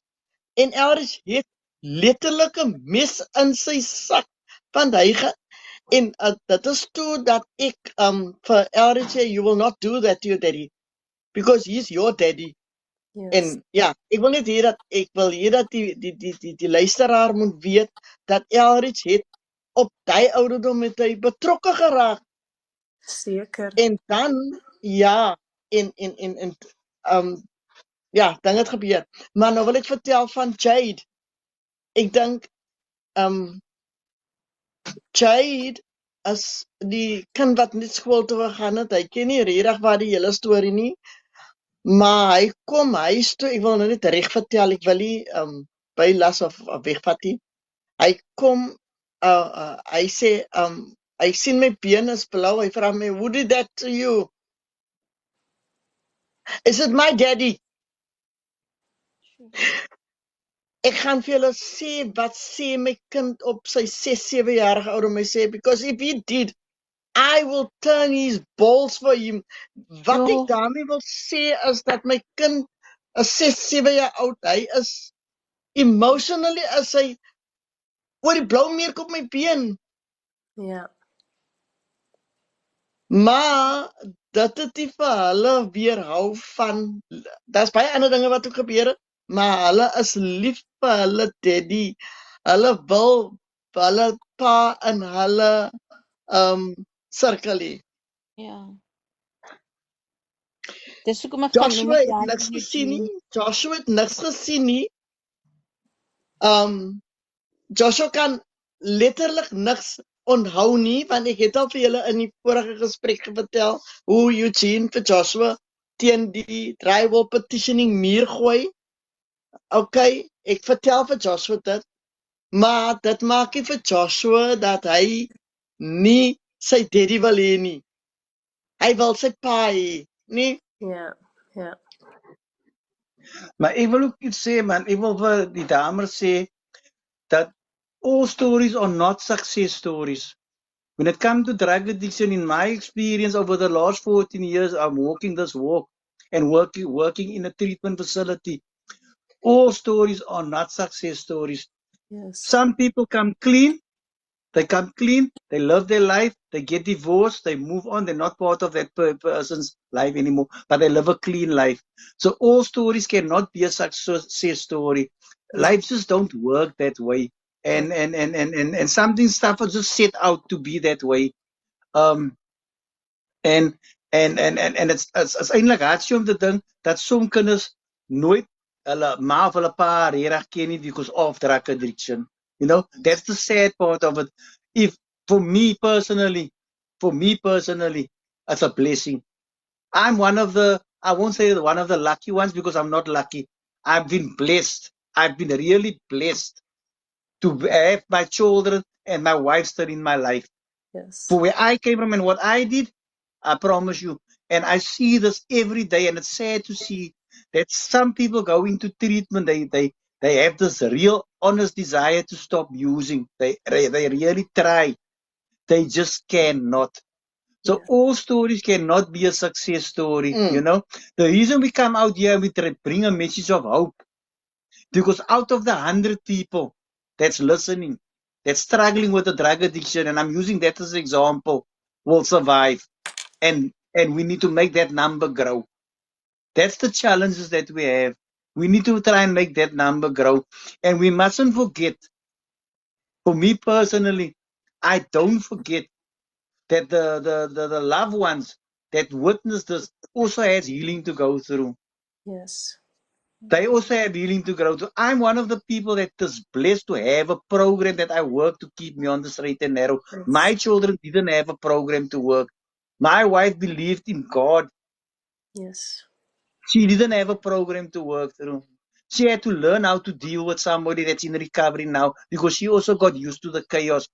The chaos became part of her. So when I came clean, it was difficult for her to interact with me because she was still interacting with me like somebody's in active addiction. You know how difficult that was for me to stay humble and to understand. It was really hard work, you know. So all of us have different walks of life, but if we reach out, if we really reach out and ask for help and share what is going on for us, somebody comes in and share the same thing that you're going through, and this is how they deal with it, and you have the ability to learn how to deal with it, you know. So I want to encourage you to put you first. You know, put you first, look after you first. Yes. Okay, because then it gives you the opportunity to understand where you want to be with your children and where you want to be with this person that actually harmed you and did all this to you. You know, it's important to do that, and that's what I do a lot of groups where I work, and my purpose is to bring the 12-step program over to our clients. You know. And it's a spiritual program. And you know what the beauty of that program is? I'm going to tell you something now. It can work for you too. That 12-step program just don't work for addicts. It actually help people to understand what addiction is, and it can also help you because it's a program designed for living. And it's not because you don't know how to live. You know how to live because that's why you're here. That's why you came to this world. That's why you're sharing what you're sharing on this life. You know, it says a lot about your character and where you're at, you know, which is important. So you might be going through all the stuff, but you're also sharing what's going on for you, and in the same time, you actually are reaching out for help. And as long as you're doing that, you're on the right path. The answers will come, not in your time, in a power greater than yourself time. Like you say, you're a Muslim, you believe in Allah.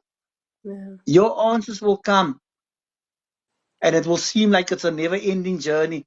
But as long as you don't, and you have hope, as long as Yes, you I have hope and truly believe, believe that thing. I truly believe that for a yes, fact. you know. For a fact. Yes. So your struggles Mm. might feel like it's not going to end. Really, I thought that I will never ever get this right. I thought I will never ever get this right. But by the grace of God, I walk proudly. It's just normal as a human being to have that wandering mind. I can understand. I Thank can you. relate to that. You know. Thank you. But like I said, all stories are Thank not you. success stories, and all situations are not meant to be. I saw people die that came clean, that actually went to go commit But suicide after they came clean. I mentioned, I'm just worried about Blompot's son, man. If you can, the youngsters, if we can find as early as possible the solutions for them, for our younger generations, to That's why I'm stop here. this. Yes, that's why we're here. That's why we're here. I Really, said, yes, I said go I out will for reach out. our youngsters. Yeah, I said I will reach out. The minute you make Thank God, contact with me, yes. and I know where he is, I'll get into my car and I will definitely go there because that's what I do. You know, that's what I do. You know, Yes. I got youngsters You on know this what, platform. If they see me Eugene, live, then they is come so into my live. important Yes, I got actually youngsters that's that's on this live that come into my live and they come tell me, Uncle Eugene, I got 70 days clean. Uncle Eugene, I'm got 80. Uncle Eugene, I got 6 months clean. You know how that makes me feel. That Makes makes you me want to feel, yes. continue doing Yeah. what I'm doing. Yeah. They may drive. They may drive. You know, and it's so really. important to be God fearing and spiritual. It's only through God's grace, really, because this is a matter of um it's a matter of between choosing your choices. But I mean, like, as a parent, we have to keep our hands on our children, and I'm really grateful. I am truly saying this with honesty. Being through this all, the praise, praying, coming from my own self, and you know, a prayer coming from another person praying. If we believe that if you pray for somebody else, your praise is even accepted 10, 100 Yes. times more. Yes. So grateful I am today. I can't thank God enough that the wisdom is so important. Wisdom.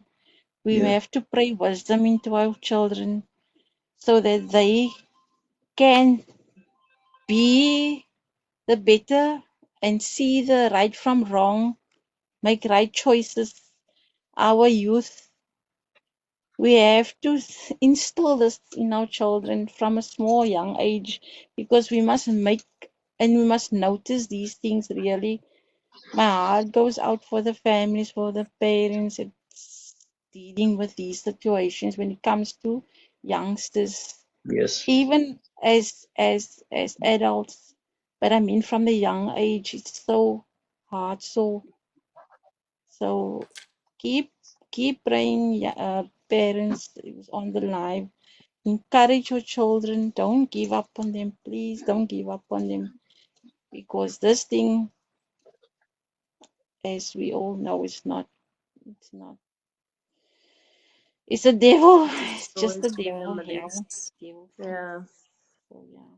That's all And I have I, to I say. also think for people of us who have no idea what that means, we also need to be educated on that. All of us. It's just like trauma. You know, there's people that say, I don't know what trauma is.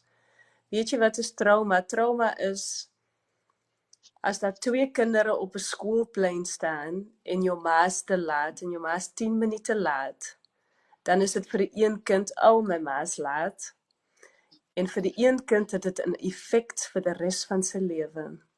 En vir die res van sy lewe het hy angs as iemand laat is, of hy hou nie daarvan as iemand laat is nie, of hy wil nie met iemand date wat laat kom op die date nie. Dit het so 'n effek op hom. So ons almal dra 'n stukkie trauma in ons, en veral ons wat iets meegemaak het, nog erger. En vir die mense wat so min daarvan weet of totaal voel hulle het geen traumas in die lewe gehad nie. Even die mense, net soos ek wat nooit persoonlik van naby so 'n situasie meegemaak het nie.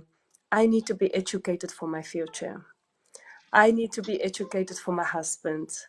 I need to be educated for his best friends. I need to be educated for my neighbor, for the stranger that doesn't look okay, for the colleague that always come late, that exchange, so dat ons mekaar in die hand kan neem. So die informasie en die verhale en die openheid van julle is net so belangrik vir ons. Al lyk my lewe asof aan niks in die hand te sien. Die duiwel is ook powerful. So, Ja, and there's nothing like being educated.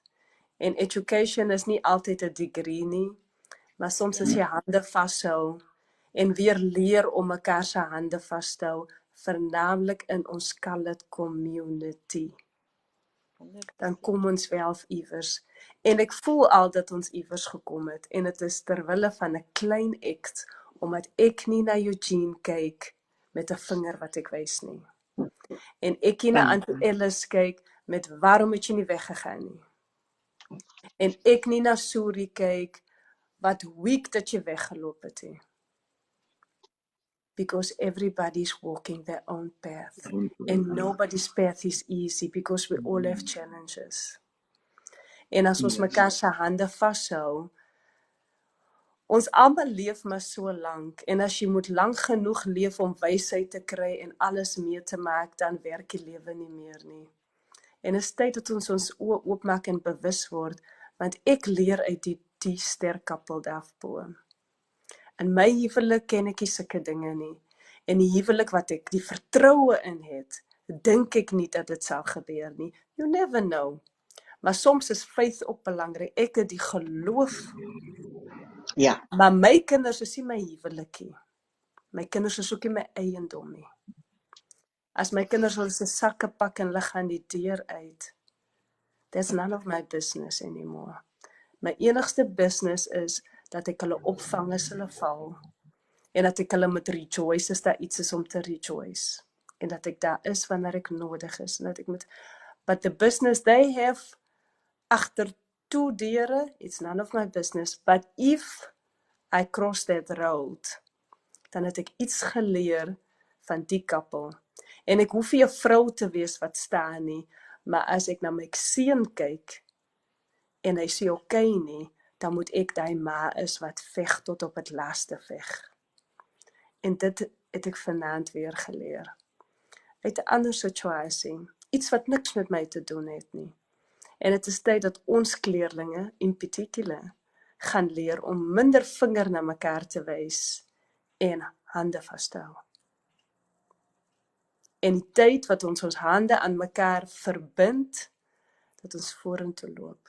Nie stil staan nie, nie agtertoe kyk nie, vorentoe loop. En as elkeen 'n opportunity neem om 'n klein bietjie te reflect op jou verlede, dis wat Eugene gesê het vroeër vanaand. Ek wil sommige dinge nie noem terwille van, en dat mense soms dinge sê.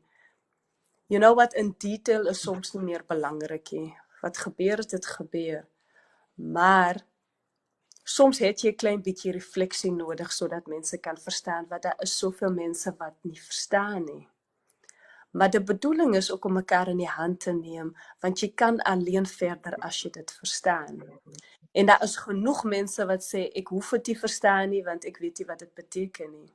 Maar daar is ook genoeg mense soos ek wat sê, jawel, ek wil dit wel verstaan. As daar 'n polisieman in my deur klop en sê, jou seun, dan wil ek weet wat in die hand is wat gebeur, want mense soos julle het my hand vasgehou toe dit nodig was, en ek het julle hand vasgehou toe dit nodig was, en in ons colored community moet ons dit gaan leer, en as ons dit nie met mekaar kan doen nie, dan doen ons dit op TikTok, en TikTok is maar net 'n app, dit is maar net social media, maar dit is ook 2023, so, why not? Yes. Waarom sal ons doen asof ons nog in die 80's leef? Ons is in 2023 en ons het 'n opportunity om te network en hande vas te hou via 'n screen. So why not? Why? Yes. 100%. En met dat wil ek dit heel graag afsluit vir vanaand. Eugene, in particular, baie dankie. Ek is so bly dat dit toevallig is dat Bronwyn se seun so naby aan jou is. En ek dink op die Afrikaanse manier sê jy dat jy iemand onder jou arm neem, Onder my vlerk. onder jou vlerk neem. Ja. Baie dankie daarvoor. Sodra Bianca, wat sy naam? Bronwyn kon kontak met maak. As ek nou af in die live af gaan en as 'n nommer dan bel ek haar môreoggend. Eerste ding is as die Here my oë oopmaak.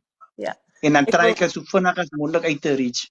Ja, ek wil net by sê soms is dit wel in sulke situasies best moeilik dat jy praat en dan gaan jy deur soveel verskillende emosies en dan wil jy eers niks met niemand te maak hê nie. Ja. Maar as jy niks van Bronwyn hoor nie, sal ek dit waardeer as jy haar ook gewoon kontaks. As jy altyd haar, as jy niks van haar gehoor het nie. Seker, want ek dink sy gaan regtig waardeer moeilike tyd om jou kind wat so 'n kind as 'n ouer, enige ouer voel natuurlik mee, jy kan aan jou uiterste gaan alles wil doen vir jou kind. Ja. So ek sal dit regtig waardeer namens haar, asseblief, groot asseblief. Ek sal uitreik, ek beloof. Nou Eugene, ek voel al dat dit alleen die moeite werd was vir al my tyd, die oomblik toe jy aan haar gesê het, ek gaan na jou seun. En ek sit hier nie vir niks nie, maar dit het my so 'n bevestiging gegee van, daarom doen ons dit. Ja. Daarom sit ons hier. Ja. So baie dankie Eugene, ons hou kontak. Auntie Alice in particular ook, baie dankie. Jy het weer soveel na die tafel toe gebring, baie dankie. Ek waardeer jou openheid, ek waardeer jou wysheid, ek waardeer het stukkie van het moederskap, maar ook heel oop en rou vrou wees oor die werklikheid. Baie dankie, want dit is ook tyd, alle titels is nie nodig nie. Jy deel alleen wat jy dink wat nodig is, wat iemand kan saamvat as Padkos. Maar dit is ook tyd dat ons mekaar stop sugarcoat en af en toe gewoon rou is, raw is, oor hoe dit werk in die wêreld. Sodat jong vroue so Suri, die in 'n huwelik stap en dinge sien, en nie dinge geleer het by die huis of op die straat nie, bewus in huwelike gaan, al lyk dit soos die ordentlikste man, moet ons almal as jong vroue in prinsipe bewus in huwelike gaan. So baie dankie, vrou en as maar, vir alles wat jy gedeel het met ons. Vir die vroue wat gedeel het, basic mama is hier nie meer nie, Bronwyn, Zoe, het was ook indrukwekkend wat sy gedeel het, en sorry, baie dankie, ek waardeer het, Mau ook. Baie dankie. Ek wil net afsluit om te sê dat ek is baie bly dat ek vir Eugene kan deel met so baie mense, sodat hy vir hulle kan vertel van wat in sy verloop van sy lewe gebeur het. En ek is bly om hier te sit sodat julle, die luisteraar, kan hoor dat wat hy sê op die platform is vir my vanaand skielik baie belangrik, en die verlede keer wat hy gepraat het, dat mense weet dat wat hy sê en wat hy vir anders vertel, dat dit die waarheid is, dat dit in werklikheid met hom gebeur, en hy het vir die beste, het hy 'n ander persoon kon word. Ja. En dit het hy En ek wil vir almal aanmoedig, ek wil vir julle aanmoedig, dat hulle moet uitreik vir help, en nie doodstil gaan sit nie, en dink dat, dit is maar my lottie, want dit is nie jou lottie. En die magistraat het baie kere baie besluite gemaak, en dan het ek weggeloop, want dit moet ek gedoen het, want ek het ook 'n lasbrief teen aan hom, eviction letter en ek het besluit dat ek wil nie daai brief gebruik nie. Ja.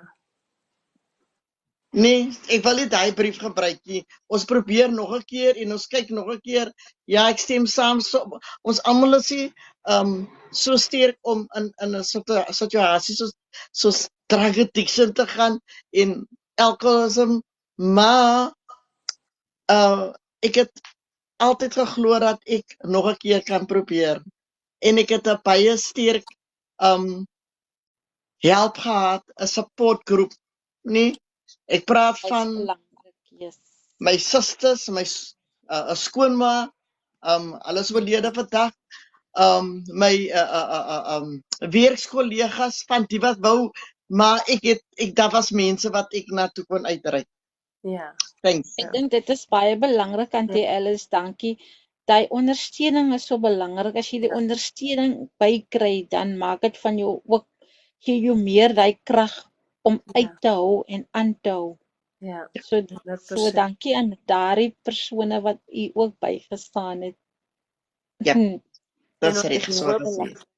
En ons hoop dat ons ook hier kan ondersteun op ons manier. Yes. Het is wel op 'n definitief. ander manier. Sorry, heel veel sterkte met wat alles in jou binneste gebeur en al die vraagtekens wat jy het en onderdruk dit nie. Maak nie saak wat jy voor kies nie, maar steek dit nie weg nie. Druk dit nie iewers weg nie. Maak tyd daarvoor Ja. om daaroor na te dink. Ja, dit het op 'n tyd soos hy bottel, jy hom toedruk en alles is binne en ek kan nie meer die bottel, het nou die doppie uitgestort met die bottel uit die propie losgeskiet en dis hoekom ek op TikTok gekom het om hier ook berusting te kry en my uitlating beter te kon vryspeel hierso. Ja. Dis waarom ek hier my toevlugsoord kry hier op TikTok. Is hier vir my die beste healing. So ver van alle healings van behalwe nou soos nou wat ek bedoel in kommunikasie met die mense hier. So ek het hier my safe spot gevind. Baie dankie. Dankie Wow. Landie. Ek waardeer dit. En die Alice en Eugene, baie dankie. En Baie die res dankie. Mooi bly. waardeer dit so baie. Ek voel baie ligter nou. Ek voel eintlik daar is 'n stukkie weg van my af nou wat ek voel ligter. Baie dankie. Dankie. Baie En die kinders dankie, is hier Jens. om my. Ek het gewoonlik alleen gesit in 'n hoekie en praat, maar ek is openlik. Hulle hoor waaroor die gesprek gaan. So ek het niks om weg te steek vir hulle nie. Hulle weet waaroor ons praat. Ja, hulle is groot genoeg. Ja. Sorry, baie dankie jy ook. En as laaste, dit is ook, daar is natuurlik verskillende platforms, verskillende kleerling-platforms. En hopelik is daar nog veel meer van dit soort platforms. Maar ek praat vir myself. My bedoeling van die lives en het platform is dat ons as kleerlinge leer om mekaar se hande vas te hou. En dat ons besef dat ons elkeen het 'n verhaal. Dit is alleen anders. En soms is dit tyd om af en toe stil te sit en aan mekaar te luister. Want as jy goed genoeg luister, dan kry jy wel padkos. 100%. So baie Dankie, Landie. dankie. Almal, slaap lekker. Almal in die comments, baie dankie en slaap lekker. Dankie, Mooi bly. Landie. Bye-bye. Baie Bly, dankie. stay blessed. Stay the beautiful person Thank you you. are. En Okay? ja, ek het nog 'n laaste iets wat ek die hele tyd vergeet. Ek dink elke tyd ek moet nie vergeet om dit te sê nie. Ek het eers gedink dat ek jou 'n inbox sou stuur, maar ja, ek sê tog wel, stuur my jou details want ek wil heel graag vir jy en Alice op 'n lunchtyd stuur. Hey jou. Stuur my jou details. Jy kan dit ook vandag doen, maar dis nie nodig nie want ek gaan tog slaap. En jy kan dit ook doen. Ek sal daarop reply na die weekend want ek het 'n besige weekend. So ek sal daarop reply. Ek dink maandag is 'n vakansiedag, dink ek. Dinsdag sal ek daarop reply. Dinsdag kom ek terug en dan gaan julle op 'n lunch date van my. Ja, ek dink dat julle gewoon echt op 'n date moet gaan. Sweet. Ek Dankie, probeer te Landie. dink van wat dit vir my beteken. Ons gaan nie op mega veel dates nie. My man en ek het baie gereis, baie op dates gegaan, baie na restaurante gegaan, maar lewe verander as jy 2 jong kinders het. En as ons op 'n date gaan, dan beteken dit so baie vir my. Dit is gewoon so lekker om gewoon oor ons te praat en nie oor ons kinders nie. En al praat ons oor ons kinders, hy is geforseerd om die hele aand alleen na my te kyk, nie na sy telefoon nie, nie na ons bed of na ons kas of na ons bank nie, gewoon na my, want ons is iewers anders. So, dit sal my bly maak om julle 2 op 'n lunch te stuur. So, stuur my die details, Eugene. En met dit wil ek Wow, Dankie. that's goeie sweet. aan almal stuur, en ek dink dat almal wil natuurlik ook weet waarna toe gaan julle, soos ek ook. Maar ja, laat ons maar eers die details kry, en as jy niks van my hoor, Eugene, is dit omdat ek 'n besige weekend het, 'n familie weekend, en ek reply Dinsdag daarop. Ek het wel Landie nou sê, I'm going to respect your weekend, I will do it after the weekend, okay? Yes. Vanaf Thank you very much. Dinsdag krijg je respons. Ja. Heeltemal. Baie dankie vir die geleentheid, Landie, jy's 'n pragtige mens. Mag jy geseën word in al die areas van jou lewe. Dankie. Baie dankie. En Dankie. slaap lekker almal. Goeienaand aan almal ook. Goeienaand. Goeienaand. Goeienaand, sorry. Dankie. Thank you very much and enjoy it, Enjoy your weekend. En Landie, jy ook met jou man lief. Geniet dit, waaroor ek julle gaan. Thank you. En ek sê baie dankie dat ek weer eens hierdie geleentheid kon kry om hier te kon wees. So na aan jou. Ag tog, jy's net lieflik, die wonderlikste. Bye-bye, God bless. Bye. Bye. Bye-bye. Bye.